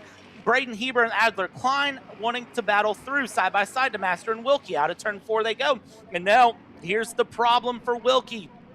Where do you slot back in? Well, right now it looks like it's going to be possibly 3rd, but side by side. No! Wilkie runs off out of turn 7 going through. Is going to shuffle all the way back to P6. That leaves DeMaster solo up front to take on Ben Lida. Up the hill through 11. Down the hill we go towards turn 12. Wilkie defending the hard inside line there. No, not allowing a pass. Holding the bus there, parking the bus through. Big dive down the inside there from Lida going through. Big battles all the way through as we come through. Klein trying to find a move in the 33. Coming to the line, we're going to go DeMaster blocking beautifully through 12, 13, 14, and going through, coming across the line. Roger Racing Development will pull a win across the line, and we'll get the win with Ben Lida in P2. Addison Ianello, Will Wilkie in P4, Braden Heber in 5th, Adler Klein 6th, and Ryan Curl P7. But Emily DeMaster being able to pull qualifying, being able to pull the pre-final win, and then getting the win in the final in a hotly contested 7-kart fight. What a great run from Emily DeMaster there for that win. Yeah, very good run there indeed. Borderline flawless throughout the weekend, and we're just going to go through our race results here. It is Emily DeMaster, only 0.06 of a second ahead of Benjamin Lida, and then it is Addison Ianello, Will Wilkie, Braden Heber, Adler Klein, Ryan Curl, Gavin Degenhart, and then it is Tanner DeMaster and Tanner Gorman rounding out our top 10. And then we have our next four being Vice, or sorry, not Vice. It is Vince Kazuski. I might have mispronounced that. I do apologize. And then Katie McDaniel, William Specht, and AJ Roderick, who I think had a mechanical issue as he is 5 laps down. So very unfortunate there. But now we're going to go into the most stacked category on the night. It is going to be the 206 Master and Super Master. Real quick before we jump categories here, Addison Iannello right at the checkered flag. Avoidable contact penalty was issued. So for Addison Iannello, will fall down to at least 7th place on the run. That will move Will Wilkie up to your provisional unofficial podium here going through. Looking at some upcoming events here for the next couple of weeks. It's Coup de Montreal on May 9th and 10th next weekend. And then it's a triple header May 16th and 17th, Apex Karting Championship, CKNA, and then, of course, ProAM MCC here, the ProAM Karting Championship at the Cincinnati KartPlex, where we currently are on May 17th for 1 day of racing. That triple header that weekend should be an absolutely amazing one to get to follow. Next karts up, as you said, Patrick, our Master and Super Master, multiple 20 kart strong, 21 entry strong. Let me correct myself here. 21 kart strong, and they get rolling on track.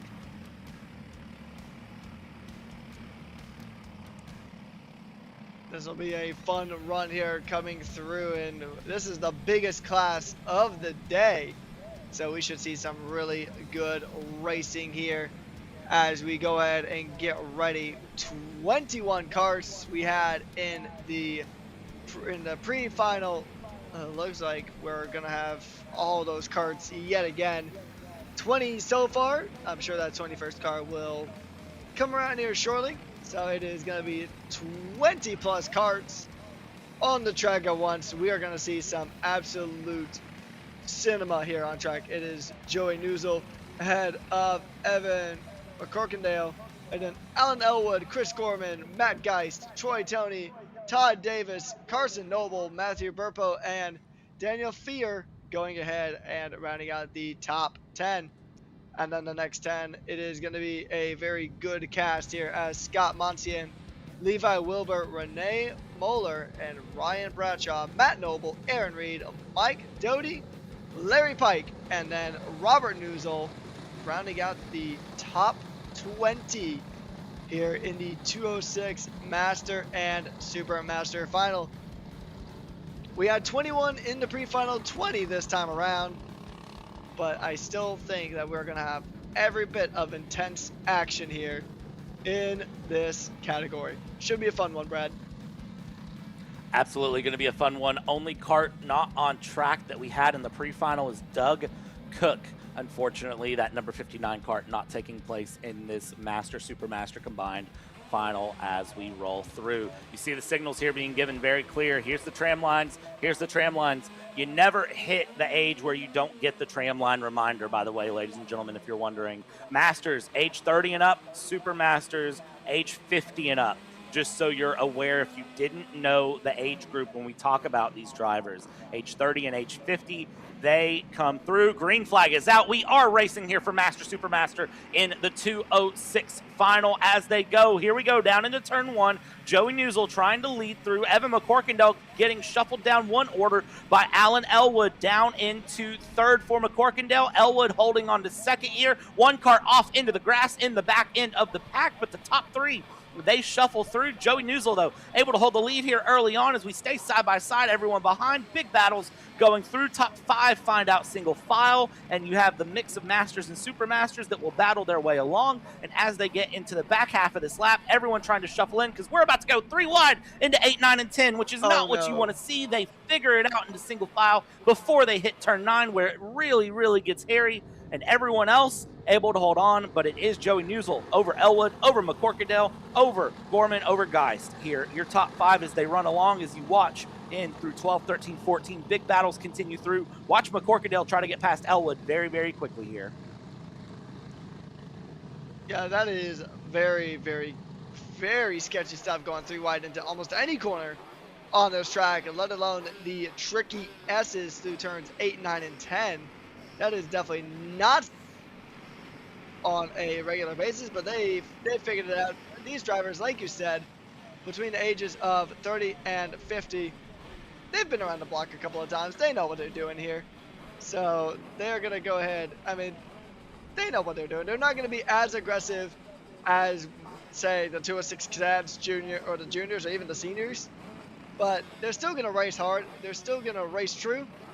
They just have a little bit more experience behind the wheel of those karts.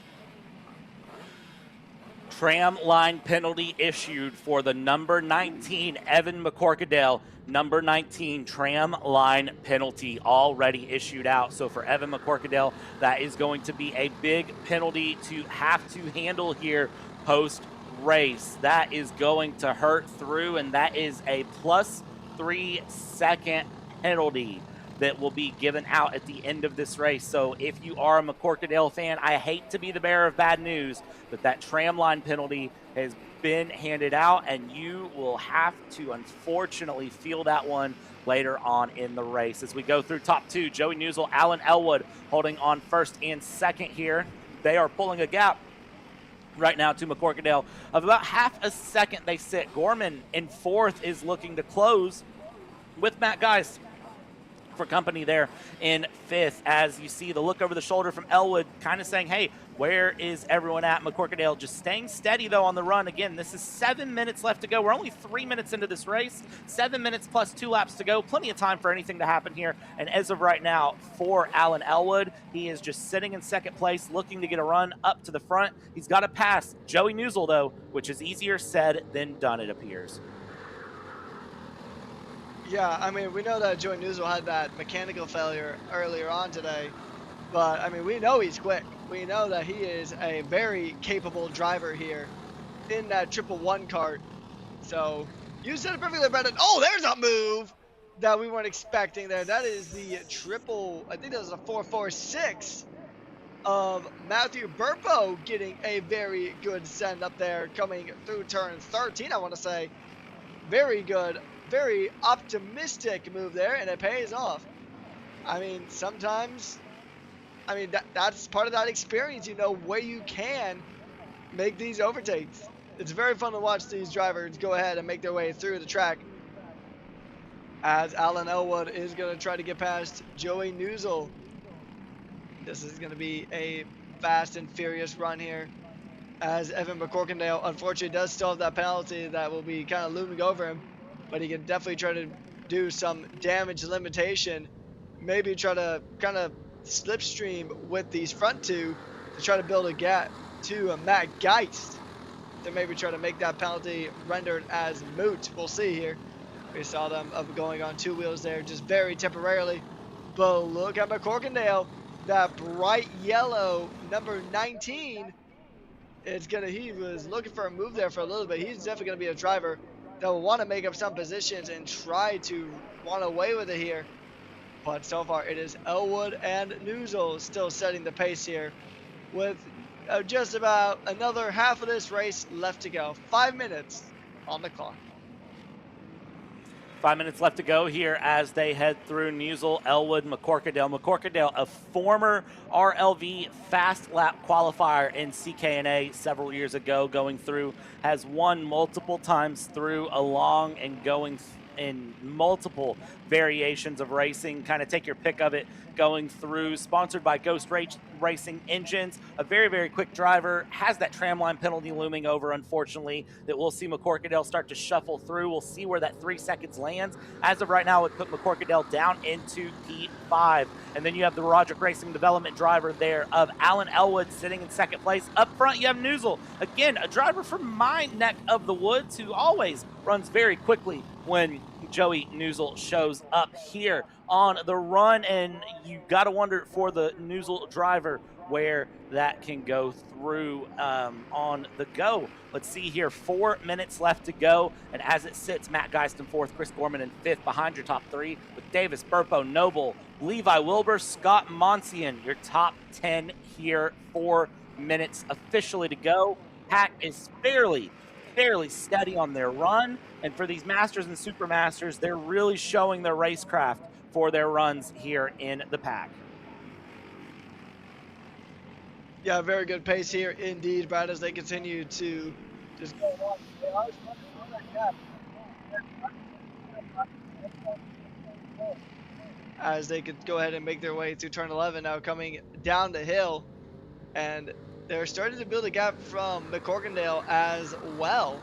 So Elwood now trying to go ahead and try to stay with Joey Newsel, as he's going to go ahead and just at least try to line him up. About 3 minutes to go, so you'll get about a good solid 3 laps plus 2, so about 5 laps to go here on the run. And this is going to be a good one here. We'll see if there's going to be any moves made at this stage. Probably not. They're probably going to wait a bit until those 2 to go signal appears. And then the gloves are off, metaphorically. The gloves are off, and they're going to just race with everything that their carts can provide them. It'll be some good, hard, clean racing action between Newsel and Elwood. But if these guys continue to battle too much, then McCorkindale is going to be right there waiting, rubbing his hands together, just trying to see if one of them is going to make a slip up. This is going to be interesting to watch and see how things move along on the run here. 2.5 minutes to go as these carts run their way down the hill here, the top two. They've managed to break the draft to McCorkindale, or McCorkindale has managed to just kind of let this go here and has lost the touch there with the tires. Very hard to say from this position, but you see Elwood right there on the back of Newsel. Newsel running through here in the front. You see just head down, focus straight ahead, holding the line. It's going to set through across the line, under 2 minutes to go. And fastest lap of anyone last time through, Joey Newsel with a 108.503, 108.546 from Alan Elwood. The previous fastest lap set on the previous laps. So let's see for these two where they play along here going into the final runs. It should be a few laps left to go for these carts. There's still plenty of time, and Alan Elwood here isn't going to be looking to do anything too unnecessary yet. If a moment comes up, won't hesitate to capitalize, but as of right now is more than happy to just follow behind as McCorkindale holds through. And there is the 531 of Geist in 4th place there. That orange helmet isn't too far out of shot either on the go. We'll see what happens with these top two. You never know where the fireworks come. I thought a dive down the inside was coming from Elwood. Elwood thinks better of it there in the Coyote cart and decides to hold on there in second. You see the defense there from Newsel, though, really working 13 and 14 through. As we come around, less than 60 seconds to go left, Patrick, and you gotta wonder at what point here, as we call it basically 3 to go, how is this going to go along for these top two? When do they start battling? I am going to say probably when they see that 2 to go signal is probably when they're going to start just duking it out here. It's kind of been the pattern of the day here for these finals, Brad. It's just been drivers really just trying to push it right at the end. And they don't really like to make a lot of crazy moves until we see that 2 to go. That has been the name of the game here. And so we will probably, that's probably what we're going to see, as they will see the white flag, or the 2 to go this time around. And then 2 laps to go here as we approach the halfway point here in the finals. Next up, we do have the Pro and Junior shifters. So that'll be a fun one to watch as we go through. Elwood actually has made the pass. So Elwood gets the pass done on to Joey Newsel. Very nicely done there for the number 5. They didn't even wait for the 2 to go. They just got the move done, and they still got 2 to go. 2 to go this time by as they go, and now it is Alan Elwood, the Roderick Racing Development driver, defending from Joey Newsel as they have McCorkindale behind, who is trying to catch up here, trying to find the way forward to get the pass done. We'll see if McCorkindale can close in a little bit here. That rear bumper of McCorkindale shaking a little bit. I think that was a common issue yesterday as well for several karts here. The bumps on this track really seem to show themselves through the bodywork of the karts as we are going through here. First and second place, Elwood, Newsel. Newsel looks over the right shoulder to McCorkindale. McCorkindale looks over the right shoulder back towards Geist. Geist further back there. So I think for McCorkindale, it's focus on getting to the run ahead here as the top 3 go through up the hill and down the hill. It was a peak there for Newsel to avoid the bump.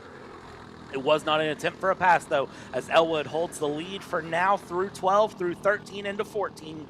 Coming across here, it'll be white flag, 1 lap to go as they cross the line. Elwood leading Newsel to the white flag. How will this play out? 1 lap will decide it. 1 more lap to go. Indeed, as they go through here, it is Elwood ahead of Newsel. And they're going to go ahead and try to fight it out here. And if we're going to see any crazy lunges, it's going to be now.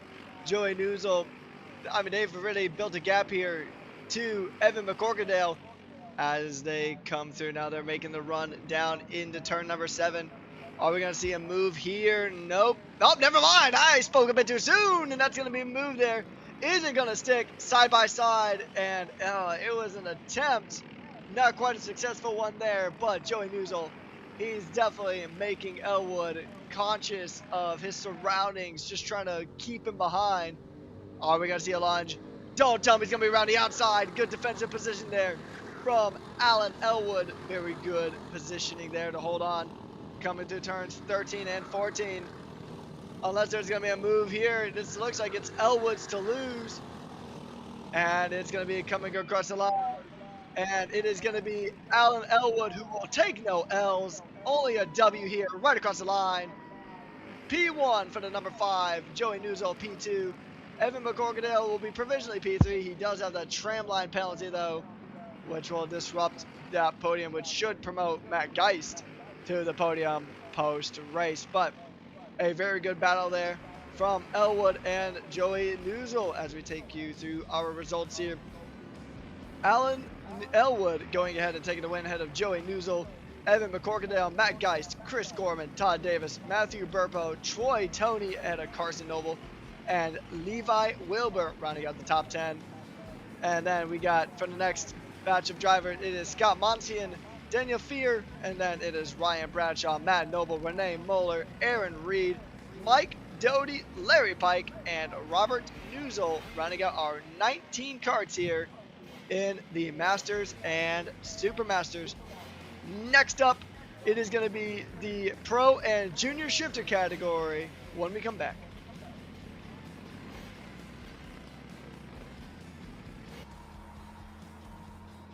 Cat food marketing. $9.99 a month. Dude, Caleb, wake up. Dude, we're live in 5 minutes. Let's go. Come on. What are you doing? Dude, I'm so sorry. Xander had me in a cat food marketing meeting till like 2 a.m. last night. Come on, man. Do you have anything I can drink? Dude, I got the perfect thing for you. Perico. It's a healthy energy drink alternative. Perico, non-GMO, gluten-free, kosher, magnesium, B12, B6, Yeah, it's good. B5, biotin, and 0 sugar? Pericazo! Try Perico, made with natural ingredients, organic caffeine, and supports your metabolism. Try the new official energy drink of Kart Chaser.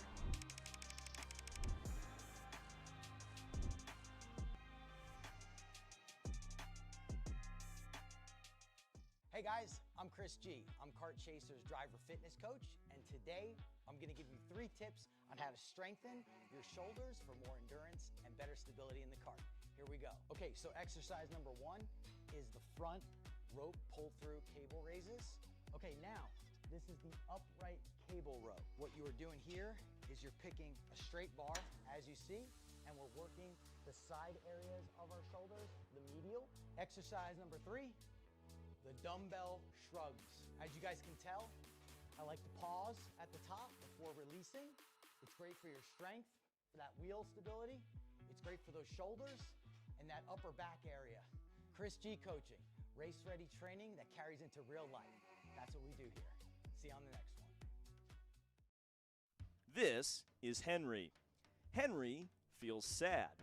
Henry feels sad because it's time for his next big race and his go-kart is in bits. Henry doesn't know that Acceleration Kart Racing is the United States' #1 shop for all of your karting equipment needs. Henry also doesn't know that Acceleration Kart Racing can deliver anything from tires to race suits and even wheels directly to your front door or to the racetrack itself, quickly and efficiently, with tech support available 6 days a week. Poor Henry doesn't even know that Acceleration Kart Racing offers free shipping to mainland USA on selected product if you spend $200 or more. Do yourself a favor.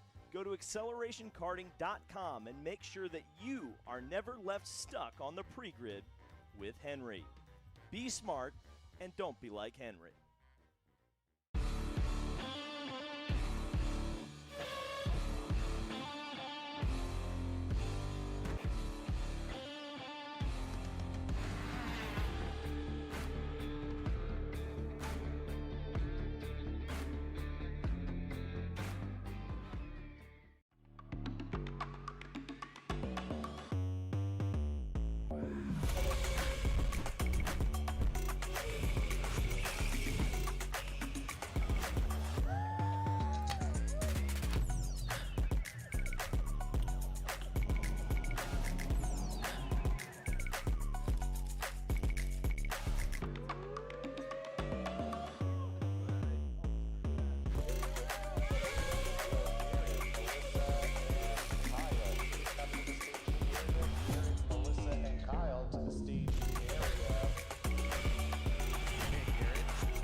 Let's go race. Come on, man. Hi, I'm Jackson with Alpha Race Hub.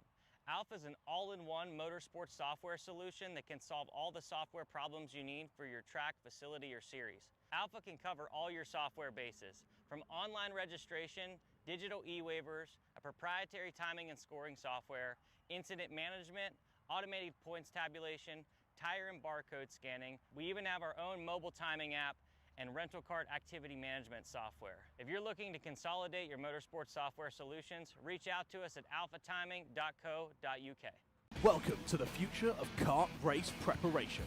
Kart Sim Pro North America.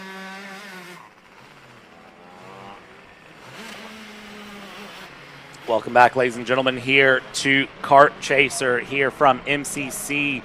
And we are going for the Shifter Junior Shifter Final on the day. It's been the Battalion of Karts, and we are running on your round 3 finals of the ProAM Karting Championship here for MCC. Up in the front, Kyle Drysdale will be leading with Kevin Simonellik in second, Kyle Fote in third. Homer Heeman will be leading the junior shifters with Robert Lash in fifth, Lee Simonellik in sixth, and then Tyler Abel and Jeff Carroll, Gavin Bailiff round out the rest of your senior shifter with Drake Williamson, your final junior shifter here. Patrick, it's 10 minutes plus 2 laps. We have a standing start coming up. What do you think is going to be the key for these shifter cards? Not stalling it on the line is definitely going to be a good place to start. We did see that in the pre-final, where one of the drivers did have a bit of a stall. As we go through our order, it is going to be Kyle Drysdale, who absolutely dominated early on. And then it is going to be Kevin Simonellik, and then Kyle Fote, and then Homer Heeman, Robert Lash, Leah Simonellik, Tyler Abel, Jeff Carroll, Drake Williamson, and Gavin Bailiff, running out our 10 drivers in this split category. Should be a good run here. We are this is exactly kind of our halfway point here in the finals. We had 4 finals beforehand, 4 finals after this one, and we've had fun every single step of the way. It is going to be KA100 Masters, Super Masters up next, followed by the Mini Micros, KA100 Juniors, and then the KA100 Pro-Ams to round out the day. But beforehand, we have the most unique class of karts here. The only class that gets a standing start here, Brad. So this is going to be an interesting one. Key number 1, get a good start. Absolutely. This is a case of just surviving the way through on the start and not stalling the kart on the start. That's going to be the big thing to watch and see where that happens through. Let's see how they do as they come into the tram lines. Everyone forming in 2 by 2. They go. Pulling in, and you see getting the signal for where to stop, where to head up to, and doing quite a good job here of getting formed up. Race official seems very happy with where everyone is going here as they head through, and as they come along, we are waiting on the last kart to get into place, and then you'll see the light illuminate there on the timing tower to the side, and then when that goes out, that is the key to go. Left hands hold the clutch that is only used for the start here. we got the thumbs up. We are good with where all the karts are. We are waiting. The light is on. And the light is off. We are racing here. Everyone getting away well. You see a little bit of mix-up there in the middle of the pack as multiple karts try to cut to the middle of the line there to avoid karts that were slower on the jump. But up front, it is a great jump away there through going along on the go. We go here for Kevin Simonelik and Kyle Drysdale, Kyle Foe, Homer Heeman all getting away well. And it is going to be Kyle Drysdale up in the front there with Kevin Simonelik in second, Foe in third, and Homer Heeman, the junior shifter driver, in fourth place. I'm going to be curious to see if there's any race director's notes about that start, if there was just a smidge of contact. So I'll be curious to see how that one tends to play out. But very good launch here, as we see, and they're just, it seems like that series of corners is a bit bumpy here in those shifter karts. It's a good lead there from Kyle Drysdale. He was the class act of the field last time around. And look at Gavin Bailiff. He started from, I believe, 10th on the field, and he's made his way up into 4th in the opening stages. So a very good launch there from the number 7 in the pro shifter. Very good stuff there to get things started. Absolutely. Taking a look here at where all of these karts are moving their way along and going through. This is a interesting one to watch here. The former RMC USA West winner, Kyle Drysdale, here up in the front, holding on 2.8 seconds the gap. First time through. We'll see second time through. Where does that gap continue through here for Kyle Drysdale, who's ran in SCUSA Supernats in X30 Junior and has had a very, very rewarding career so far here in the shifter category, along with every other category that Kyle Drysdale has managed to run through. Kyle Drysdale, a driver that with the RPG group has had some good runs as well last year, and had a run in SCUSA Winter Nats going forward here, picking up a first career pole position in SCUSA Spring Nats with an RPG kart last year. And we'll see here as we continue through, heading along down up in the front.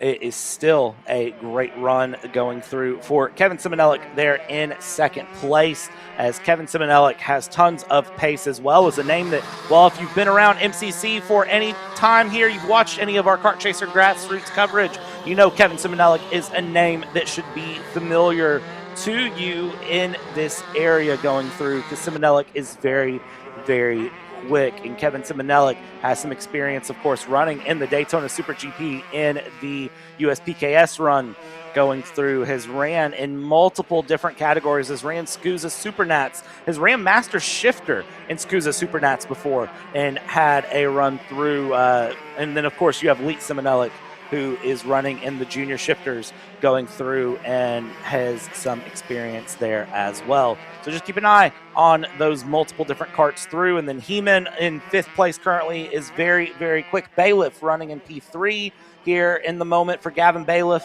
Very, very quick driver as well. He's had a pretty good run here, all things considered. He started towards the back of the field, and now he's up into the top 3 already, as we are just under halfway through this shifter and junior shifter final here. And this is such an interesting class, because I mean, we saw earlier that sometimes even just driving the karts normally is a bit of a tricky challenge, and now you got to add shifting into it. We talked about it earlier during the pre-final, but there's so many different things you got to think about now when you have a transmission in these karts. So I mean, luckily you don't have to worry about the clutch, because that would be a tricky one, considering that the clutch, I believe, is on the left-hand side near the steering wheel, I want to say, if I remember correctly. But yeah, I mean, there's so many more things you got to think about. What gear do you take each of the corners?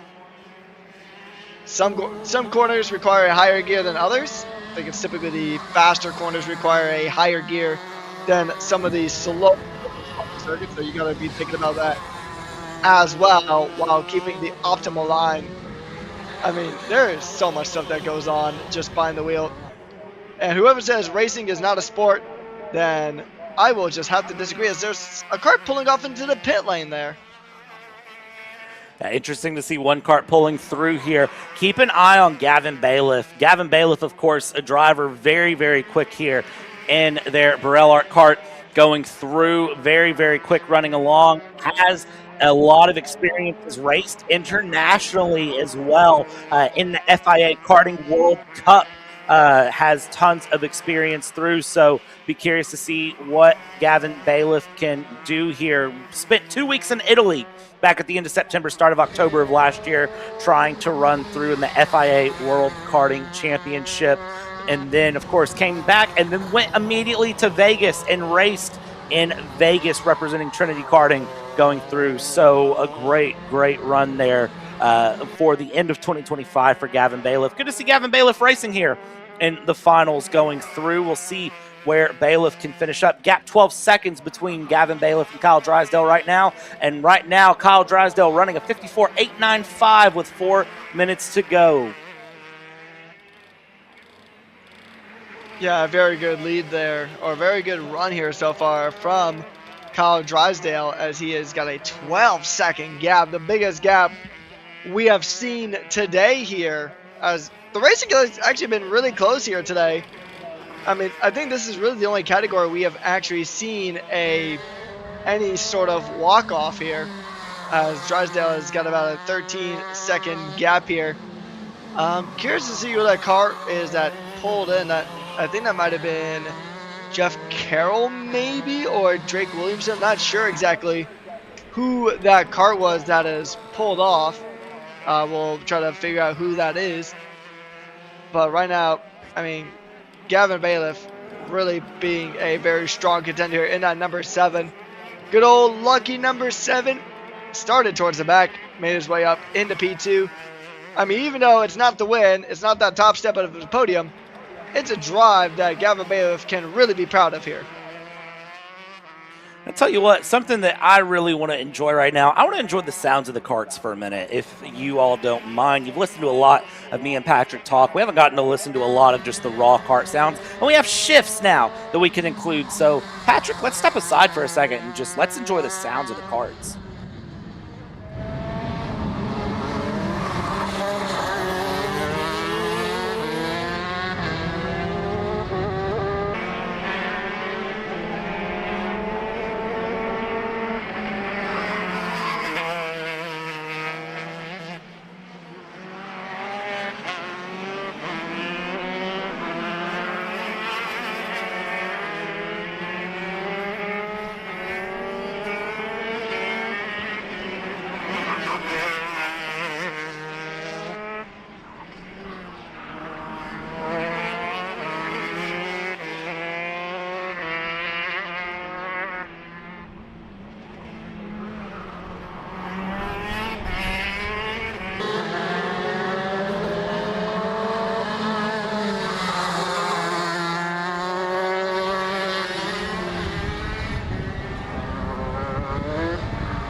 I tell you what, there's just something unique about getting to listen to the sound of karts shifting gears going around a track.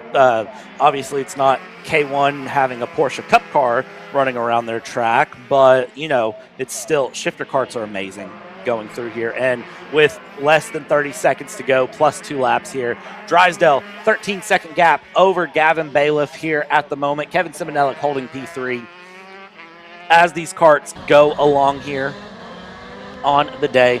Patrick, this shifter category has been a story of just Kyle Drysdale who can keep up. And as I said at the top of the broadcast, all the way at 9-something this morning, 10 this morning, whatever time it was we got here and started announcing, if I could have given Drysdale some food, some dessert, some ice cream, I don't know, I'll buy you a Rolex, I guess, if it has to go that far. What was Kyle Drysdale truly doing different that nobody else could? Gavin Bailiff is putting in comparable lap times, but is still a second off the pace of Kyle Drysdale. Where is that pace coming from? It's almost like he he took some Red Bull, right? Because Red Bull gives you wings, and he just poured it into the gas tank of that kart. Don't actually do that. That's probably going to kill your engine if you try to do that. But, I mean, you said it earlier, Brad. It's got to come down to just experience. Not that Gavin Bailiff is short of experience by any stretch, but Drysdale's just been the class act of the field. He's had the pace, he's had the consistency, and he's just had the experience and really just no gap here as it is. Last lap, I thought we had 2 to go, but I guess it's the last lap now, as Drysdale has almost a 14.5-second gap to Bailiff across the line. Yeah, looking here at Kevin Foe currently running in 4th, has had a great run so far, is 38 seconds off the run of the leader here, as the leader has just been running completely through, has lapped everyone but Homer Heeman and the top 4. And that is an impressive stat to say there, as your leader is currently running down towards turn 12, going out of 12 into 13 there. Been a wild run for Kyle Drysdale, has been able to absolutely keep a great move through, and in the end, it is going to be Kyle Drysdale who is going to come across the line here as the checkered flag will show, and is going to be the winner here in the shifter senior category of Pro Shifter. And Gavin Bailiff, gotta wait, 15 seconds back here in the end. There's Gavin Bailiff coming across the line for P2 here. 16 seconds, the final gap of battle. Kevin Simonellic will take P3 here, coming through with Kyle Foe in 4th place here. Homer Heeman will be the last kart on the lead lap in the junior category, winning Shifter Junior through. Tyler Abel in 6th, Robert Lash in 7th, Lee Simonellic, Jeff Carroll, Eli Furnish, and Drake Williamson, that one kart pulling off into the pits here. So shifters are done. We're done shifting. And now we switch over to the IME package for the final 4 finals of the run. 10 minutes plus 2 laps left on these 4 finals that are left. And we'll kick things off with Master and Supermaster.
Rolling off of the grid now, it is KA 100 Masters and Super Masters combined to get the run going. It was a 3-second penalty for Paul Meese going through on the run. Joey Newsel did not take to the start of the pre-finals, so we'll see how this plays out provisionally. Here is how your grid sits if we have a Joey Newsel out. So right now it is Chris Kutcher with Andy Kutcher on the front row. A Kutcher front row lockout there going through with Paul Meese, Damian Jennings third and fourth, Greg Leahy, Jared Tracy fifth and sixth. Neil Hamilton, Joey Newsel will be your 8 karts here in the Master Super Master combined. And as they roll, it is a even split 4 and 4. Chris and Andy in Master, Paul Meese, Jennings, Leahy in Super Master, Tracy Master, and then Neil Hamilton Super Master, Joey Newsel a Master kart. We'll see here 10 minutes plus 2 laps. How do the battles go through? Yesterday, it was the Kutcher Show, starring Kutcher, featuring Kutcher, directed and produced by the Kutchers. You see the thumbs up looking over. You know that they've talked about how this is going to play out, but after their contact in the pre-final, how is this going to go? You see the indication. Here's where the blue line is. Here's where the blue cones are. Here is where you can accelerate. As we see Andy and Chris looking over around at each other. Green flag is out. We are racing now here for the KA Master Super Master combined. Andy and Chris very quickly holding side by side, but they sorted out 1 and 2. Andy over Chris, some contact further back in the pack, but everyone through turn 2 at the moment as it goes. Very good move around the outside there. You love to see some good sibling rivalry on the track, as it is the Kutchers once again just leading the field here like they did earlier on. Hang on, drama's already beginning to unfold. Tramline violation for the 275 of Damian Jennings, the kart that is currently in P4. A penalty for tramline violations, and so it begins. Very unfortunate there, as we see the Kutchers going to do battle here, coming through the S's, and now they make their way going to that oh so crucial start line. If you can get a good run here, then you'd be in a really good spot to try to get a good overtake here, but it is still pretty early on here in the Master and Super Master finals, so you got time to play with.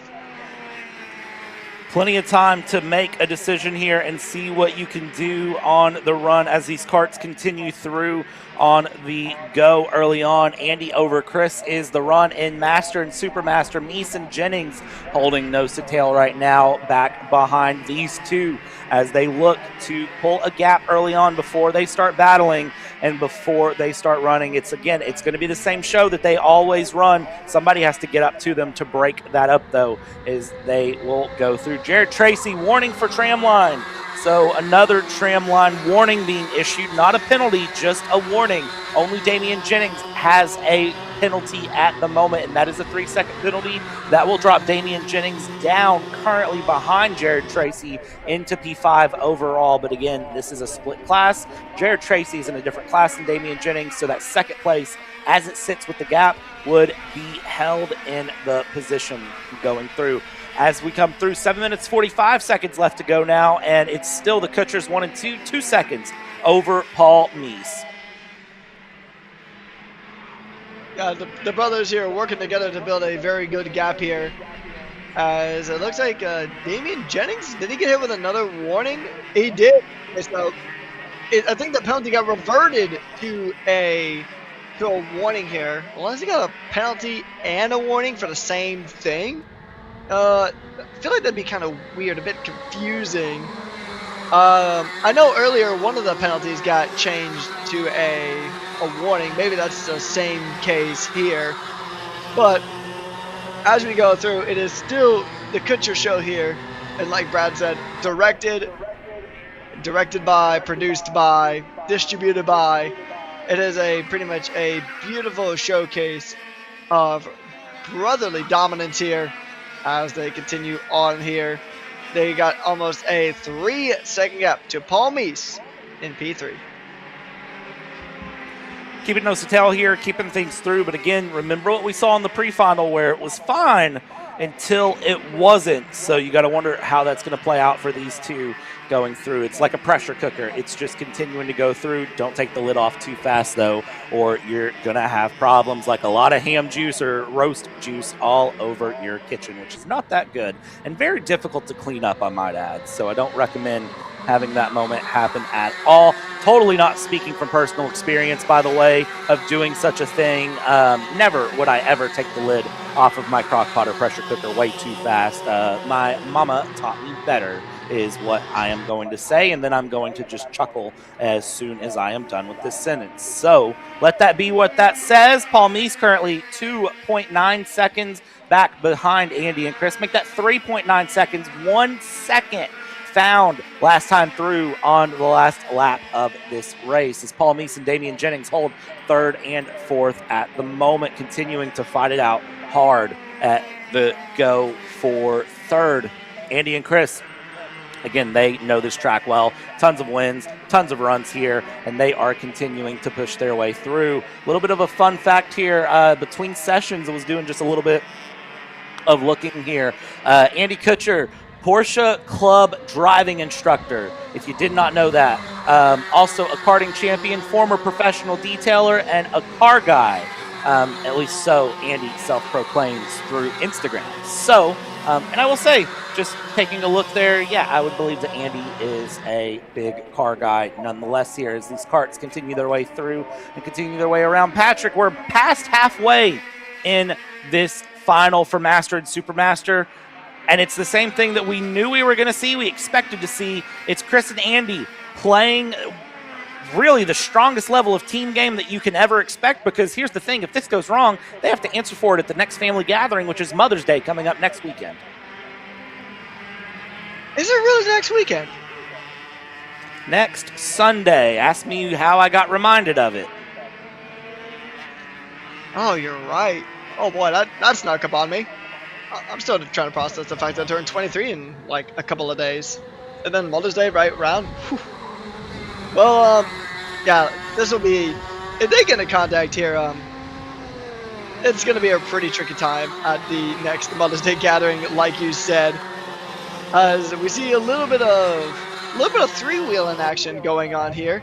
Now, unlike a traditional road car or a lot of other cars in motorsports, suspension isn't exactly super prevalent on these cars. There's no real springs.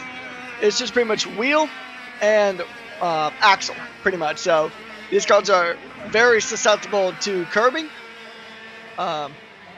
They probably still hit less curbs than I have hit in my Hyundai as they go ahead and make their way on through. Now it is still now about an 8-second gap, almost 8.5-second gap between the brothers and Paul Meese.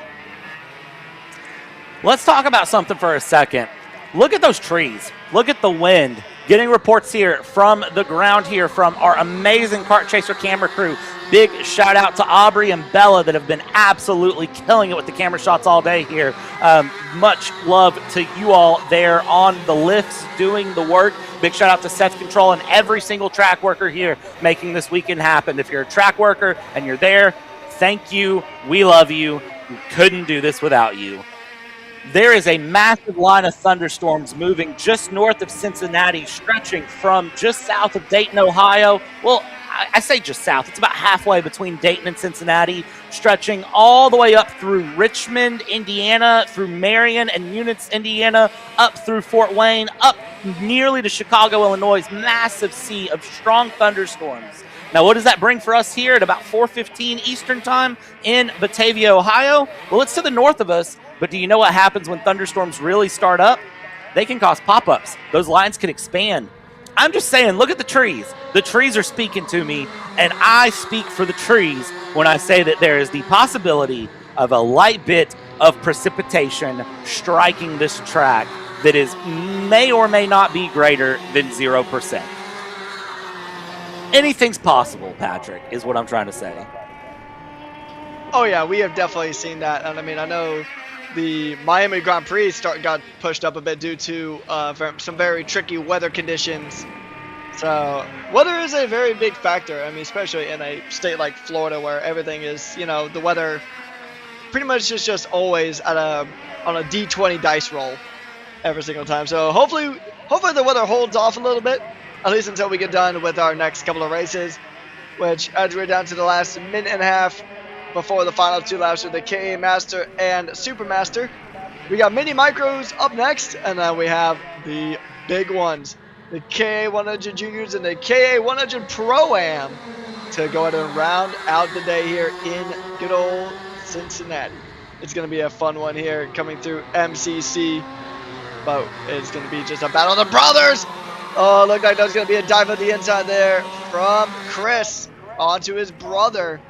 That was almost a fantastic move there. He thought about it, but then he probably thought about how he didn't want to make any contact. He didn't want to deal with that awkwardness during the Mother's Day gathering next Sunday.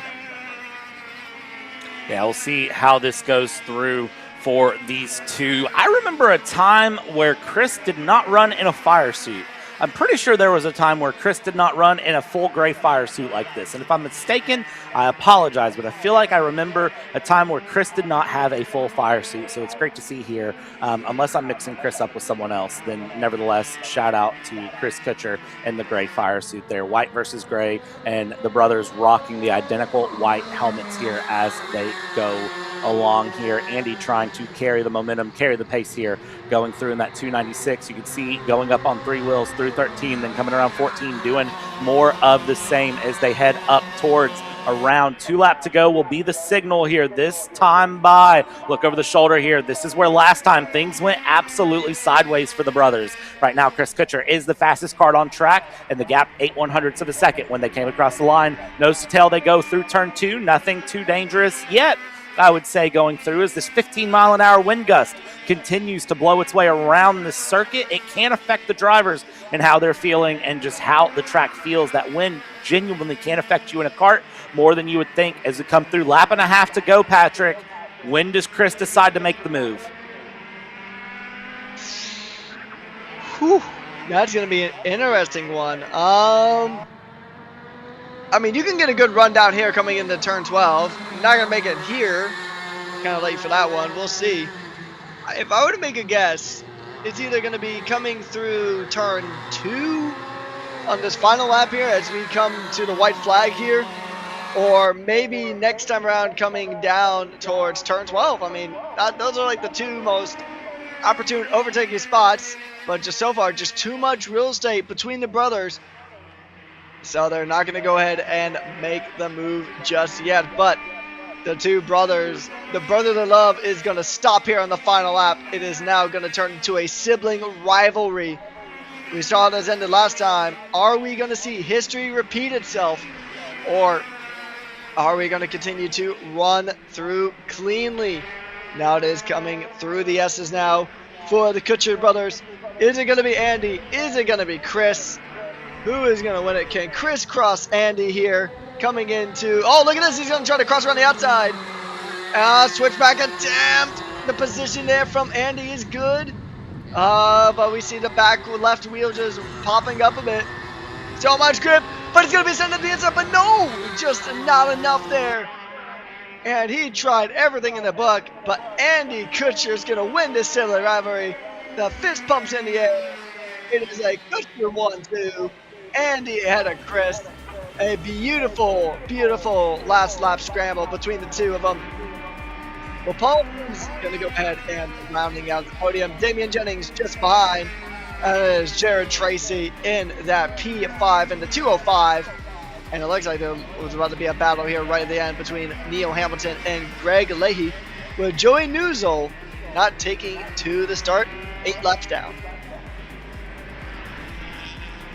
That rounds things out for Master Supermaster here. We're going to take a step aside. When we come back, it is the final 3 finals of the day. Micro Mini, KA100 Junior, and KA100 Pro-Am. Coming at you on Kart. Welcome to the future of kart race preparation. Kart Sim Pro North America.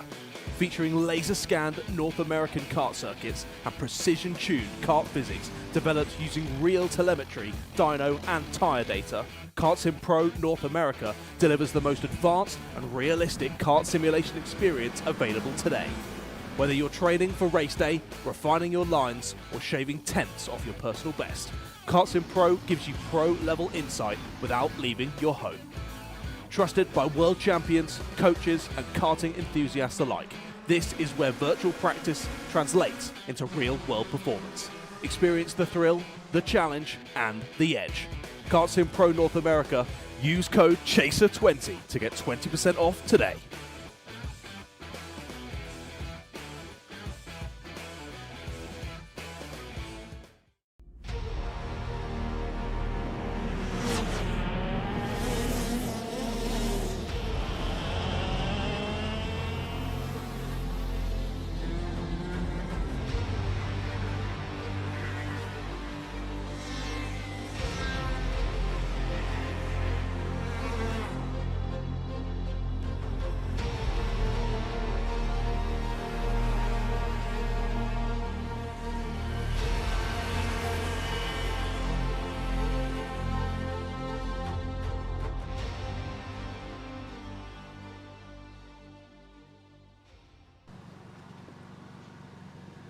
Welcome back, ladies and gentlemen, here as our micro and mini Swifts are pacing their outlap right now as we are getting set up for the final 3 runs here of the day. We've got Aubrey and Bella there on the cameras bringing you all this action going through. Again, a second big shout out to them because they're currently braving the wind, and from what I'm told, they're a little bit cold.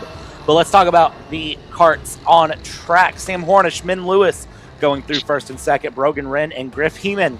Your 4 karts here in mini and micro. 2 mini, 2 micro, and they are going to compete very, very strongly here for the run as they go. Only penalty given out from the pre-final was Griff Heeman. A 3-second penalty was given out for tramline violation going through. So we'll see how this plays out for these 4 karts. As they come down the tram lines, we are green. We are racing here as we get going along here. Let's see how this plays out through these 10 minutes here, Patrick.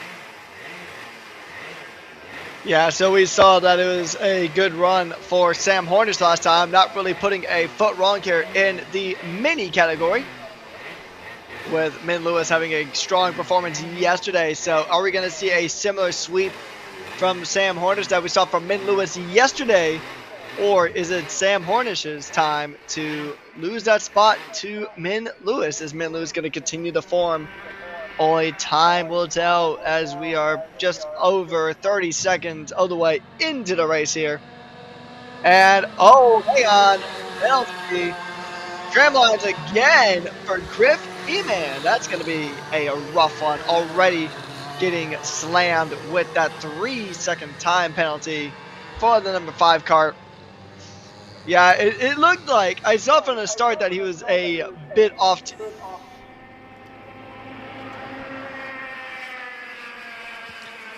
Yeah, it definitely looked like there in the beginning, Patrick. He was a bit off through, but it seems like going along, he was able to get back going. I wasn't sure if that was going to get called. Unfortunately, it does look like Race Control have very good eyes. A big shout out to Seth Streidel, our race director, for having better vision than me, that's for sure, as they go through here. Hornish Lewis continuing to battle it out as they sit.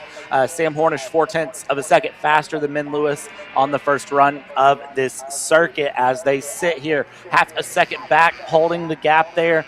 Min Lewis had a great day yesterday. I'll be curious to see if Min Lewis can get the pass here in the final to get the victory in the final, which can be easier said than done for all of these drivers as they head along here. But you got to wonder, when we're watching the way through, Patrick, what is the name of the game? How close do you want to stay? What do you really want to do? You see the helmet tuck there from Lewis over Hornish as they head down through the main straight, cross the line, and right now that gap 0.2 of a second. They're maintaining nose to tail, and we'll see what happens for them as they go along. You see the thumbs up being given from the TKG team there down at the staging area to their driver, Sam Hornish, up in front, saying, good job, keep it go, and keep doing what you're doing.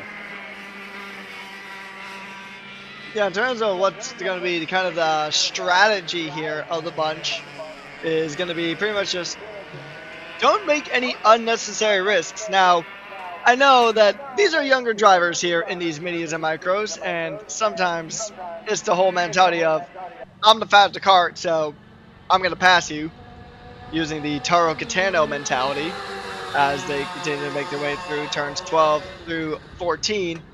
Oh, was that a bit of a touch on the grass there? Or no, I think he just ran a bit wide there for Sam Hornish. The 111 car trying to add another P1 to his tally. I think it's going to be a case of just patience. Patience is a virtue, and sometimes that virtue can grant you extra positions. So we'll see if that's what Min Lewis does here tonight.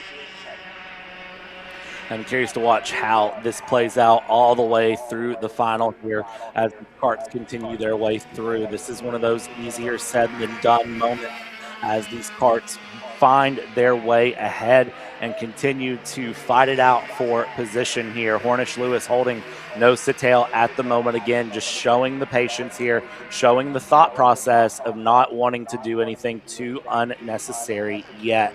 Definitely at some point the pass has to come. The question is going to be, when will the pass happen and will it stick? The two big questions here on the go. Just keeping an eye on things as these carts continue their way along. Again, you see the slightly different lines through 13 and 14 that are being taken between these two, trying to find some momentum where they can, trying to just find a bit of pace where it can be found as we continue to battle it out. Right now, I think the question is between these two as we're approaching half distance, who is truly the faster one? And if you are truly the faster one, how easy is it to clear that pass? Yeah, I mean, it's going to be interesting to kind of see how they try to manage it, right? Because you pretty much got to carry so much momentum in these mini micro carts that if you don't have the good momentum, then you're not going to get the pass. It's as simple as that, really. No DRS, no active aero, just you, the cart, and the momentum you carry through the circuit. So it is going to be easier said than done, especially when both drivers are, even if one is quicker than the other. Catching a driver is one thing, passing them is a whole nother can of worms they have to go through here.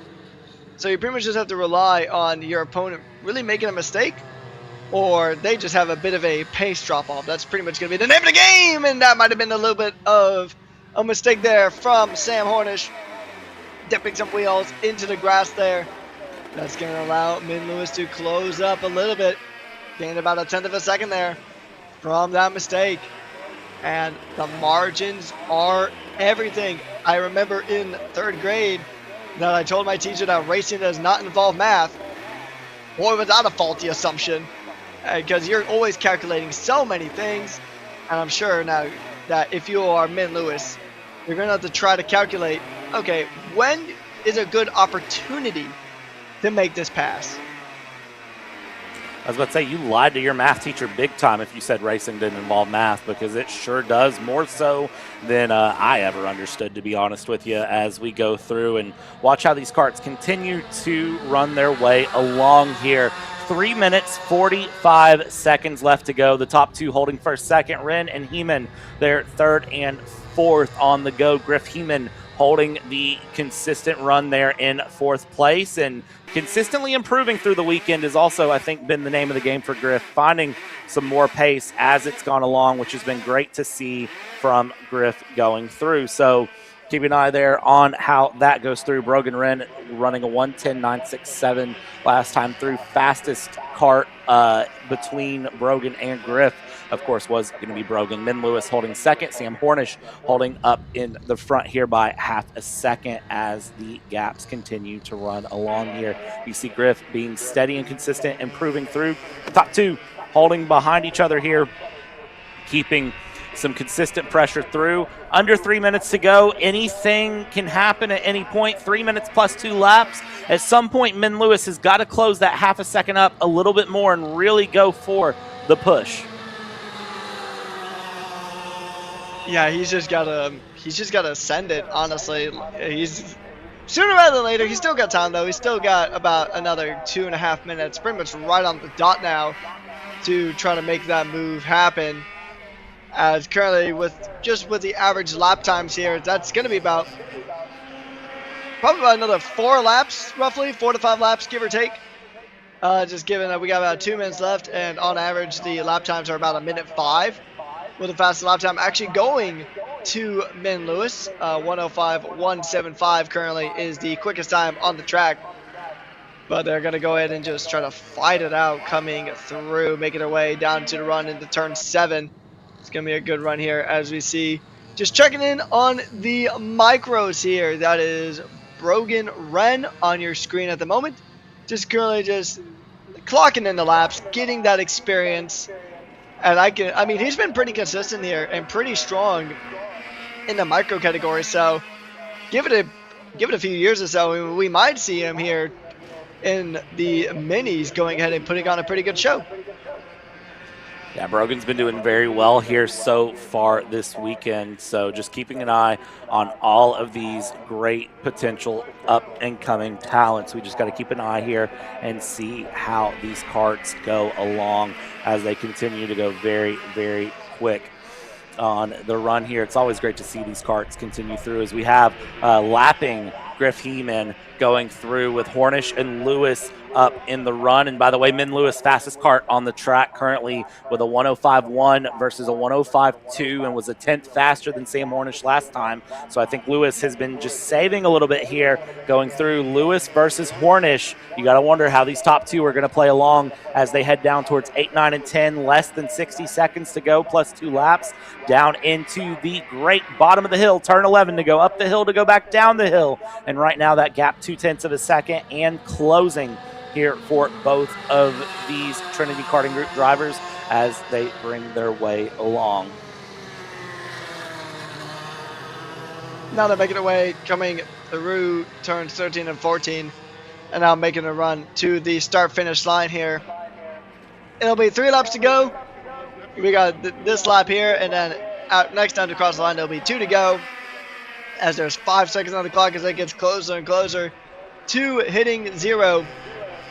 And when they see that 2 laps to go sign, all bets are off. They're going to go ahead and turn from teammates into just some of the greatest rivals that they'll see on the track here. So this will be a fun run here for Min Lewis and Sam. And this is going to be a good battle here. Look at the side-by-side already potentially coming through the S's. Sam Hornish loses that position out to Min Lewis. Through goes Lewis. What a maneuver there. Through the S's. That was not on my bingo card here. Not even in the slightest. Through goes Lewis. Beautiful overtake there from the 133. He picked his opportunity and he went for it. And now we see the tuck in from the number 111 trying to make his way down into the first corner. 2 to go here. It is now Min Lewis, the driver who was so strong on Saturday, turning up again on a Sunday. Was not expecting that pass to happen there, but now it's got to be defended for the remainder of this race, which is easier said than done. So let's watch and see how that plays out here as they continue to battle their way through. And let's see here, heading down through the middle sector on the 2 to go this time along here, keeping the great run going at the moment. And it is going to be just every bit of Lewis holding off Hornish here, down into 11, up the hill, back down into turn 12. Do we see a pass come back along? Well, right now the answer is no. The helmet is tucked there from Hornish, but Min Lewis able to hold into the position and hold the run here through 12, through 13 and 14 as we head through for the next go of the laps here. And it's going to be 1 lap to go this time by. A little bit of bumping there side by side. Down the front stretch we're going to go. Down the inside, Hornish is going to go through on Lewis. Lewis trying to hold that outside line heading into turn 1. Little bit of a switcheroonies coming along there. And as they come out of turn number 2, they swap it back one more time here. Let's see how they play it through. Lewis versus Hornish again heading into turn 4. We're not done yet with the side by side for these two. It's the final lap of the final bending off there. And you see the hand go up there, not happy at all about the contact coming through, and that is going to shake things up greatly coming along there, as that is going to be Lewis who is now back in the back there. The 133 of Min Lewis, contact with Hornish on the last lap, coming through turn 4 where they held side by side for so long.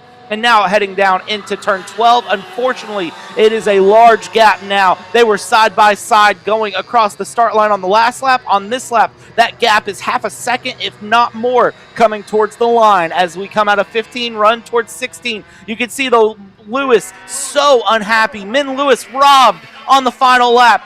Sam Hornish celebrating, ecstatic, will win the mini micro final. Lewis in second place. Wow. All I can say is wow. Griff Heeman will come across the line in fourth, and Brogan Wren, the 216, almost lapped, will have about 1 lap to run through. Oh, you gotta feel for Min Lewis. You gotta feel for Min Lewis, man. That was, I mean, 2 teammates racing hard, kind of like what we saw with Andy and Chris Kutcher earlier on when they had their come together in their pre-final. And here is your results as they sit at the moment. I'm sure that one might actually be under investigation from the race director. Sam Hornish ahead of Min Lewis, Brogan Wren, and Griff Heeman rounding it out. And now it is time for the penultimate race here of the weekend. KA 100 Juniors coming at you shortly.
All right, ladies and gentlemen, time for the penultimate final here of the day. Carts are rolling for KA100 Junior. And let me tell you right now, this one is going to be a barn burner. Let's talk about KA100 Junior. Multiple penalties were given out after the final run. 2 carts were disqualified, Andrew Avalos and Eli Furnish, for the loss of bodywork and the loss of components going through. And Andrew Avalos also picked up a 5-second penalty. So here's your starting grid as it runs. Ben Gleiberman up in the front with Alex Kutcher, Kai Park in third, Homer Heeman in fourth, William Richard fifth, Robert Lash, Lila Beck, Caleb Tracy, Carson Benjamin, Eli Furnish, Andrew Avalos will be your 11 KA juniors here taking on the run. And I'll tell you right now, turn 1, lap 1 is about to be wild. So just be ready for this one as they go through, heading through 13-14 at the moment, as these carts will settle themselves in for the penultimate final of the day in the go of the run. We'll see how this plays out. It was a great pass on the final lap into turn 13 that caused the difference here. And you see on track, getting the very clear indication of slow it way down, get in the tram lines and slow it down, as we have seen multiple tram line penalties given out. You got to wait for the green for the tram, and green flag is out. We are racing now here for KA Junior along, and already up off the track is Alex Kutcher, falling down 4, 5, 6 positions. Alex Kutcher from the front all the way down mid-pack through, falling down. Another cart way off into the dirt there. What is this lap 1? We've had a surprising lack of carnage on lap 1, and it all is manifested here in the KA Junior final. Oh man, but luckily everybody's still facing in the right direction here. Last week we had a restart actually due to some contact, also on the penultimate race. But no, it doesn't look like that's going to be the case. We're going to see some drivers really trying to fight for these positions side by side. And that is going to be Homer Heeman trying to get ahead and get a move. He's back up into the top 3 now. As Kai Park is going to look for something here to try to make a move. Oh, here we go. We kind of knew it was happening. Penalty, Eli Furnish, tramline violation. So that's a rough one here. And Carson Benjamin just dropped way down the order. He's down into 11th place now. As Alex Kutcher lost 5 positions on the opening scuffle. Chaos, drama, shenanigans, whatever word you want to throw out there, all unfolding here in the penultimate final. If I had a nickel for every time there was a tramline violation at MCC, I'd have a lot of nickels, which I'd be happy with because it's more nickels than I currently have. Great battles all the way through for everyone here up in the front pack of the field here as we have Ben Gleberman currently leading Richard. Richard, though, getting through here in the Lando Norris cart, getting passed by Homer Heeman there down the inside. And let's see, is it 2 for 1? Kai Park makes the move as well and gets the run down the inside of 13. Holding through great battles all the way along in the move around. And right now, all that is really the focus for Ben Gleberman in the lead is how far can that gap go through. William Richard drops down to 4th. The gap to 1st opens up by a 2nd. You see the hand signals there from the Trinity Karting Group coaches and staff there trying to coach their drivers for what is going to be their decisions here on the run as they're telling their drivers kind of what needs to be done. I can't interpret the hand signals. I know the drivers can, but I certainly cannot from up here in the booth as they go into turn 2. Gleberman here, gap over a 2nd last time through. It's continuing to open, but Heeman and Park holding nose to tail here. Alex Kutcher still in P5 and has lost a bit of time there to 4th place. We'll see if that gap can close down. It's closed down quite a bit as we come down into turn 12. Yeah, the gap is just going to continue to close in just periodically as they continue to battle out here. They're going to try to work together a little bit to try to close in that gap. And we'll see if the gap is going to go ahead and stick. And they're going to continue to fight it out. We may see some positions being made. And oh, look at that move there from Alex Kutcher. He's going to get the move done. And that is a position gain. He's trying to make a little bit of a comeback here. And that bright blue racing suit there, very nicely done there from the 887 of William Richard getting a move there. And he will jump ahead of, actually no, sorry, that is Alex Kutcher getting ahead of William Richard there, I believe, or it might be the other way around. Regardless, still some really good battling here through the field. So actually, that was Kutcher getting ahead of Richard. So the 878 getting ahead of 887. Of course, saying those two numbers 5 times fast repeatedly. As the Lando Norris car is going to try to make another position here. Trying to fight for the podium. And oh, here we go. Here's a move being made here. Kai Park just ahead. And he is going to go ahead. A little bit of a grass touch there. Oh, this is getting dicey stuff here. Oh, looks like there's almost contact between Park and He-Man. And now look at Kutcher. Kutcher and Richard now also have just invited themselves right to the party here. And this party isn't going to stop anytime soon. But Gleberman, that gap is still expanding. And that expansion isn't going to stop either. No, it's not. Great battles here for all of these drivers as they continue their way along, going through, just really trying to see who can run what where. And it's very clearly just the challenge of who is stronger where. Big look down the inside there coming through from Richard, looking on Kutcher going along there. And oh, big contact there. Multiple carts coming together in through turn number 14. Multiple carts wheel hopping along. This shuffles everything up. Gleberman will now get a big lead through as we add mid-pack calamity through. That is Homer Heeman, William Richard, Lila Beck, Andrew Avalos, and big Caleb Tracy there. Big contact coming through for them. Wheel-to-wheel hit. Multiple carts bouncing up in the air and coming down. They all landed on all fours and went up on all fours, but that was not ideal. What does that give? Alex Kutcher up into second place. Kai Park holds P3. Wow. Was not expecting to see that sort of contact going through. The karts bunny hopping their way along. And that proves to have a big moment there. Big implications in this KA junior category. 4 minutes left to go, and that shakes everything up with multiple karts together. Heeman, Avalos, Richard, Tracy. Again, the karts coming together and through this sector of the track. That lets Kutcher get up into second, but Gleberman now 2.4 seconds to the good way from Kutcher, Park, Lash. Second, third, and fourth battling it out now. Yeah, I mean, when you have so many cars just racing so aggressively together, that was just bound to happen. I'm surprised actually we haven't seen it earlier on.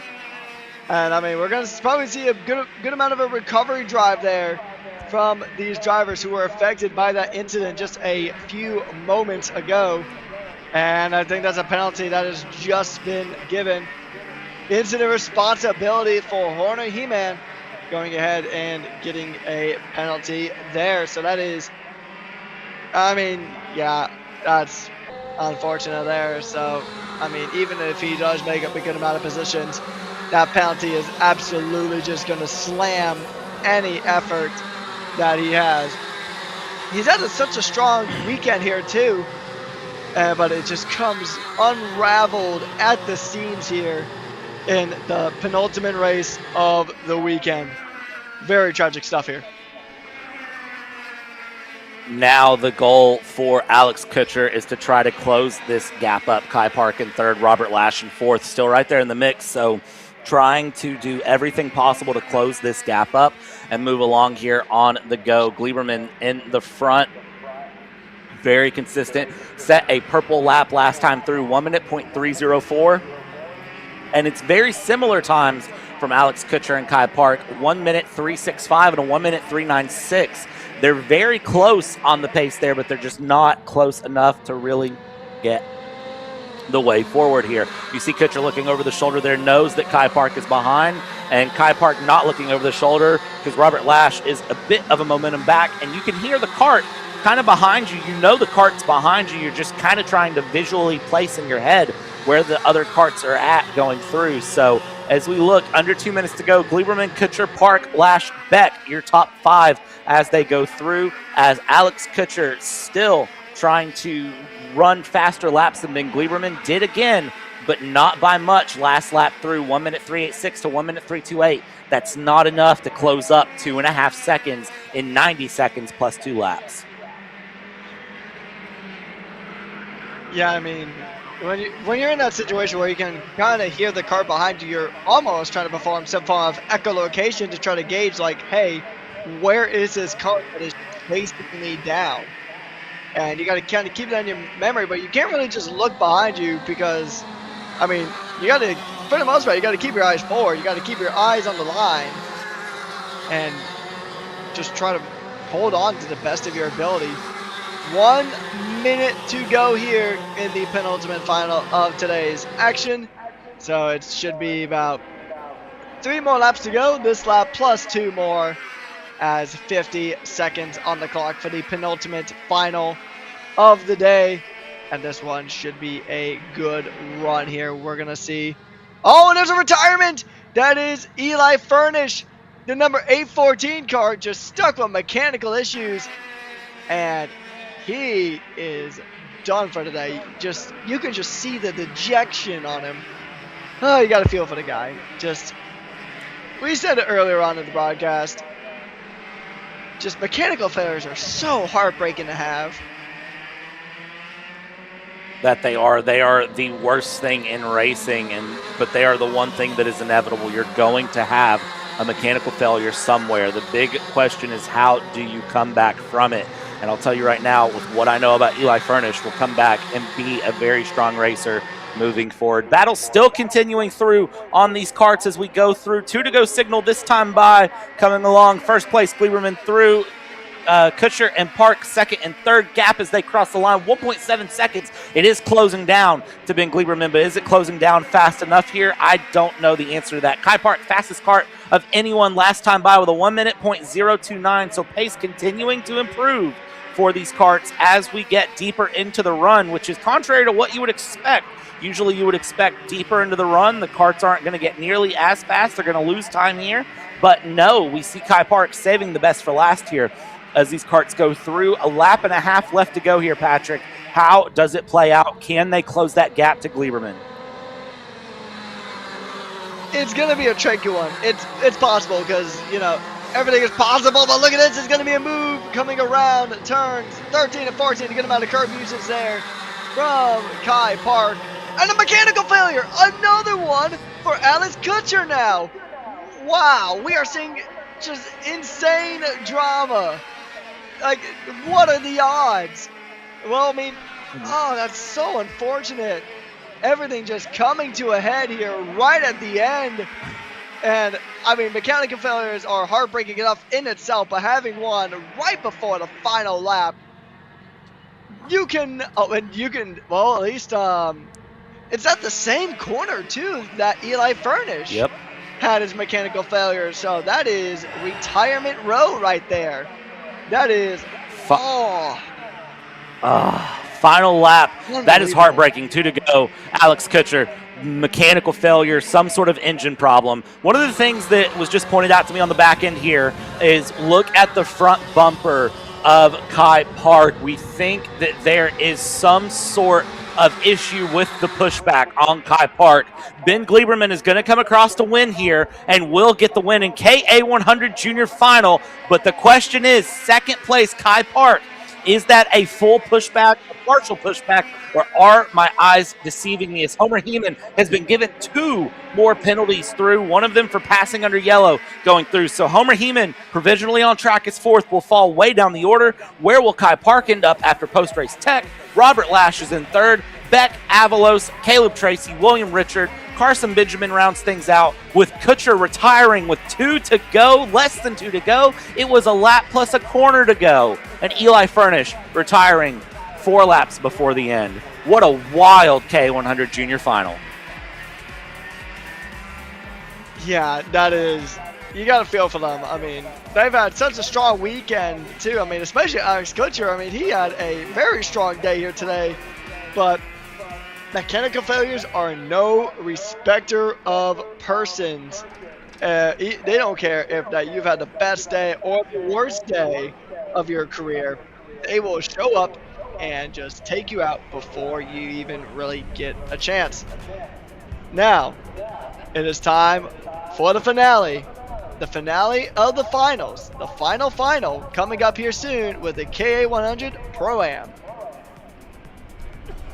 Now let's talk about the track that they're going to take on here again as we go through. It's again, we're at MCC, Cincinnati KartPlex here in Batavia, Ohio, just to the east of Cincinnati. 16 turns here on this track, a twisty run. It brings great challenges through it, brings some great racing. There's bumps on the run down through 9 to 10 as you see it on your track map. We call it 11 to 12 going through. As you see it going through, it's great challenges into turn 2 time and time again. It's great battles all the way down the main straight. You get a long run with slipstream, some bounce in the seat. If you're feeling so generous of it, you might be able to get away through and get away going. It's the final of the Battaglia de Karts that has been a great celebration here of the weekend. Again, been amazing food, brand new bathrooms at the facility. I mentioned that a lot yesterday. I don't know that I've mentioned it again here today, but brand new bathrooms at the facility that opened on Friday. Absolutely amazing to see those, and it's going to be great to see how these Pro-Am KAs can get their way along. Again, as a reminder,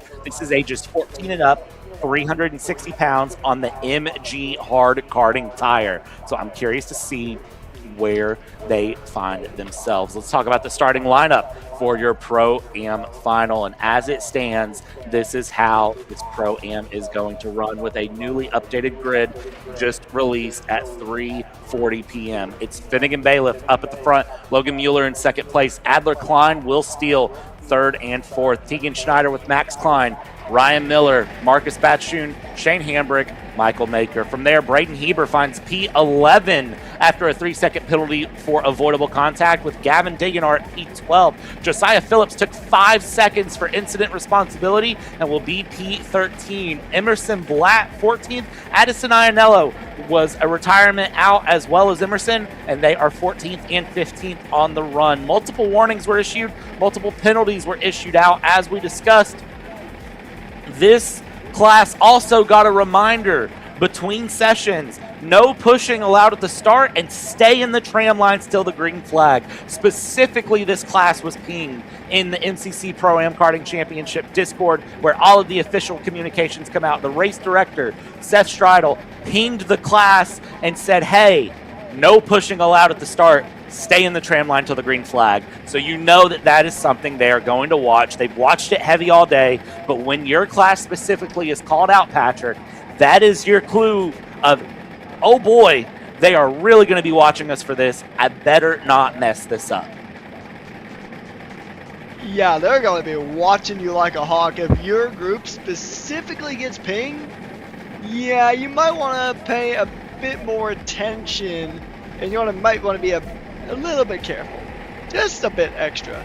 As now, here we go for one last time. Karts are heading to the track here. It has been a beautiful weekend across Saturday and Sunday, rounds 2 and 3 of the MCC Pro-Am Championship. And this is going to be a good final one. 14 karts on the field. And here's a look of that weather radar. And it looks like it's going to hold off here for this, but we're probably not going to have too much time after the fact before the rain really starts to hit.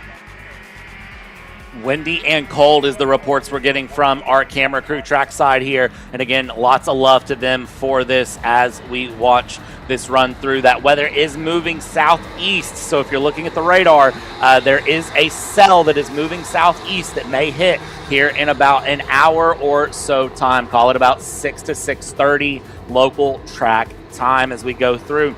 Karts pacing their way around 12, 13, and 14 to head out towards that start-finish straight where things will start out. You see all of the drivers. Look at the multiple TKG karts here, all in the mix, having their run, trying to set themselves up.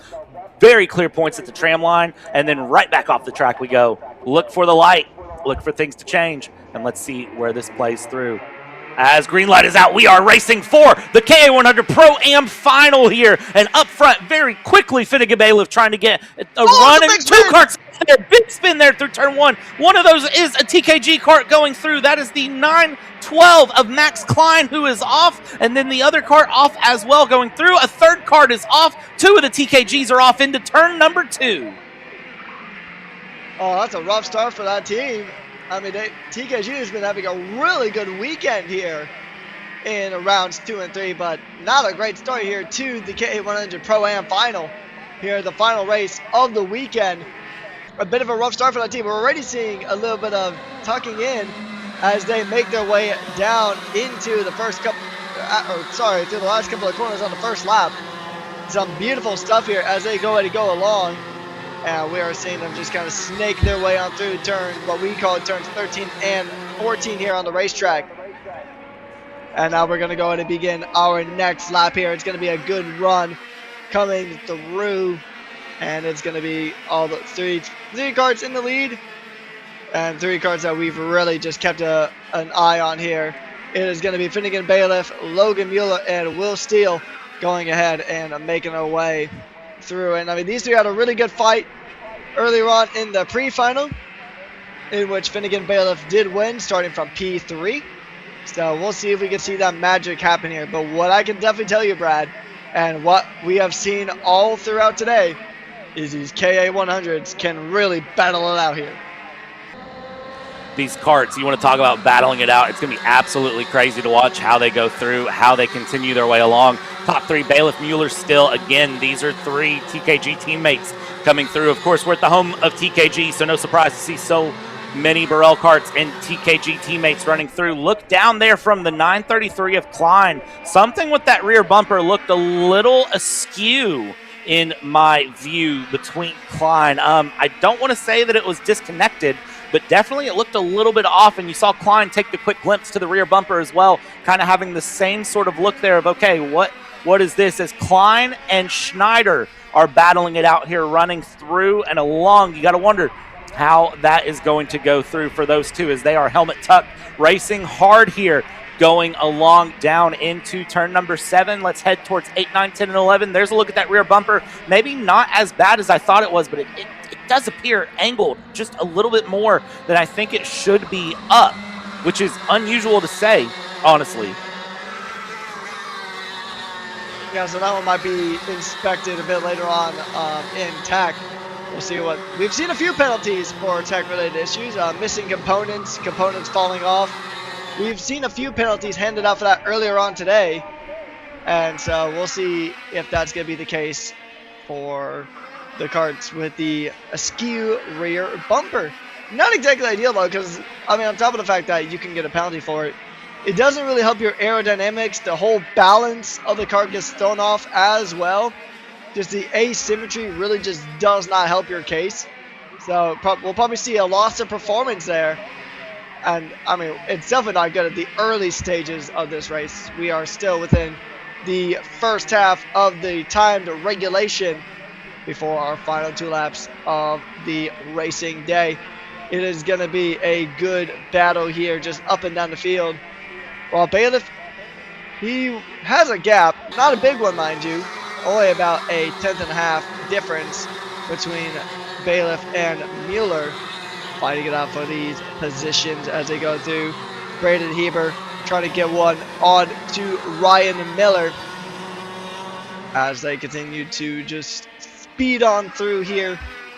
And Mueller has actually, Bailiff has actually dropped down 2 positions here. Finnegan Bailiff down in the P3, and now Mueller and Steele steal the positions away.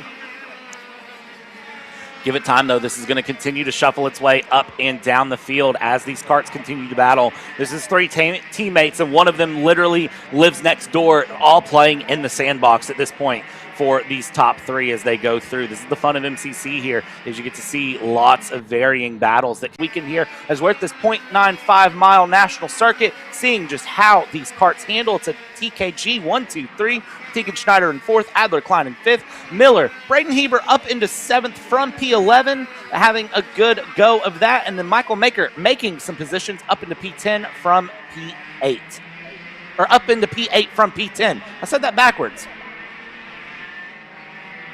I mean, he would have probably been a bit confused if he made his way up to P10 from P8. I mean, maybe reverse grid like Formula 2 sprints. Anyways, now, oh, look at this! Bailiff going for the move! Bailiff back into the lead. And these teammates are just giving it their all here.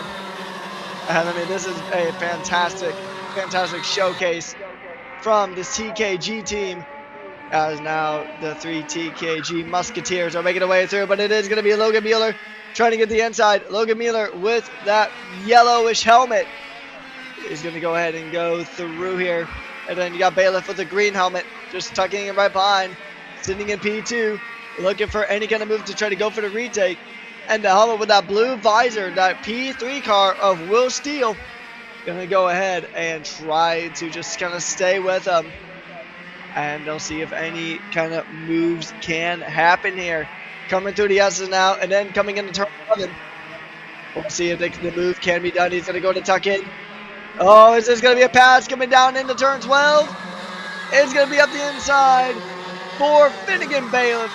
And he is back into the lead. But Brad, these positions, they're going to continue trading like stockbrokers. All prices. These drivers are going to trade for these positions all day long. Yeah, none of these positions are secure at this point, and these top 3 know it, and they're going to continue to race this way with a little bit of reservation in their pass attempts and a little bit of carefulness, because again, remember, these are teammates, and what's the number one cardinal rule in racing? That, well, unless you race for a Mercedes team, you don't break. It's don't wreck into your teammates. That is like the number one rule, that you don't break in any motorsport. It's never wreck into your teammates. You do such a thing, well, it is a big, big problem here. So we'll see how these karts treat it here. Again, teammates P1, 2, 3 right now. Bailiff, Mueller, and Steele holding into the run. Bailiff in the green helmet, Logan Mueller in the middle, and Steele in the back there of the shot. The third kart, blue visor, going through. 2 minutes left to go here in K100 Pro-Am for the final of this MCC Pro-Am Karting Challenge here at the KartPlex as we go down through, again, turn 1, a little bit wide there from Bailiff. Mueller thought about a peek to the inside, thought better of it, gets right back in position. Top 3 hold order as they sit right now. We're approaching the point, though, where the gloves come off. Yeah, you only get about three or so laps to go here. Maybe 4 laps, depending on when they cross the line and depending on just the timing of it all. But yeah, it's soon. I mean, they got a huge gap to Tegan Schneider and the P4, about 4 seconds roughly to the 909. So really, it's just a 3-horse race here, and all the horses have the same owner. TKG making their way through, almost in synchronization. It's actually pretty satisfying to watch as the two teammates are going to go. We're seeing Logan Mueller trying to activate the human DRS and making his way, trying to close in this gap, trying to fight for these positions. And they're going to go ahead and continue on, making their way through. It should be 3 to go now. The timer should run out before they do their next lap. Fastest kart on track right now is Logan Mueller, setting a time of a 59.271 is the time to beat for now. But man, oh man, it has been a good race here in the KA100s. That it has, and it's not done. Less than 30 seconds to go as we go through. Let's see how the time handles out. And one of the things to be careful of course, I see a lot of marks there on the front of Finnegan Bailiff's car. Is that a pushback bumper deployment? Taking a look at it, it's hard for me to tell right now. It may be, it may not be, but I see a big black mark there right across the front of that bumper. Not ideal at all as we come across the line. It is 3 laps to go. We got a bonus lap by 2 seconds here as Bailiff defends the inside on Mueller here. Mueller trying to switch back. 3 to go is the call. 3 to go for these karts as they continue their way through and along here. Great battles here from the top 3 as they head through out of turn 4, heading towards turn 7. Clear indication from Mueller and Still. Bailiff may be a teammate, but right now we're going to go get him. Go get him, Tiger, is going to be probably the thought running through his head right now. As Mueller is going to try to close in the gap now. He's going to try to line up a move here.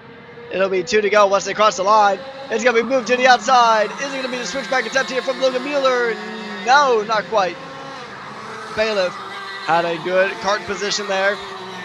Good enough to really defend from really even an attempt or a move being made there from Logan Mueller. And now they will see the signal. 2 to go. The final 2 laps here of the weekend. It has been a fantastic 2 days here at the MCC KartPlex, and it has been a good run here. And we are not done yet. 2 more laps to go. And I mean, what a beautiful run we have seen here. Pretty much all day, really, here at the MCC KartPlex here. Good runs, good battles, good fights. And Brad, they got 1 more lap to go once they cross the line. Lap and a half to finish things up the hill right now. It is Mueller leading Bailiff with Steele in 3rd place. Can Steele steal it away? Can Mueller hold off Bailiff here? The kid whose kart and run, this is his backyard. He lives next to this track.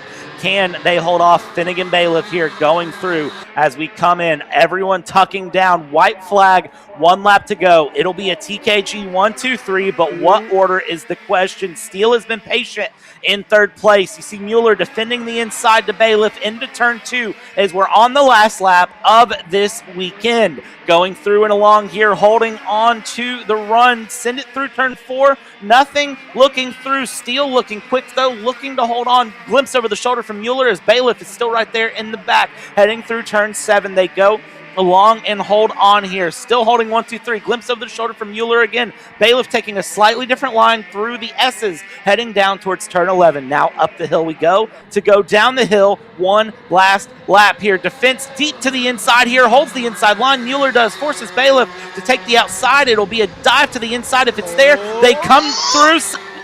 Little bit of curb. Those two come together, and here comes Mark Steele trying to work through. Mueller holds on. Bailiff holds on. Mark Steele has to woe it up big time, and by the skin of his teeth, Mueller defends it. Mueller comes across the line and is going to win the KO100 Pro-Am Final in round 3 here at MCC. Finnegan Bailiff, 2nd place on the run after the battle through 12 and 13, and Will Steele holds 3rd place, having to get way out of the throttle, lose all the momentum in the kart after that moment. Tegan Schneider in 4th. Adler Klein finds P5. Brayden Heber works up into 6th place. Ryan Miller in 7th. Michael Baker will make it P8. Emerson Blatt 9th. Max Klein P10. Then it's Marcus Batchen, Josiah Phillips, Shane Hambrick, Gavin Deeganhart, your 14 Pro-Ams who took on this 10 minutes plus 2 laps. Wow. Wow. Yeah. I mean, we shared an exact brain cell there, Brad. Just wow. What a fight. What a beautiful last lap dash there. Good battling, good respect amongst the teammates as well. What a round we have seen here at MCC Pro-Am. What an amazing weekend it's been all the way through here. It's been absolutely wild going through, and again, here are your upcoming events over the next 2 weekends. We have Cour de Montreal on the 9th and 10th of May. On the 16th and 17th, we have a triple header coming up again here on Kart Chaser. It's been an absolutely amazing time going through here. Patrick, you got any final thoughts to sum up what's been an absolutely amazing Sunday? I want to thank all the friends and family who are here at Trackside for showing up, supporting your family and friends that have competed here today. A massive congratulations to all the drivers who have competed here today. You guys were a blast to watch. And a massive thank you to everybody watching on the Kart Chasers YouTube platform.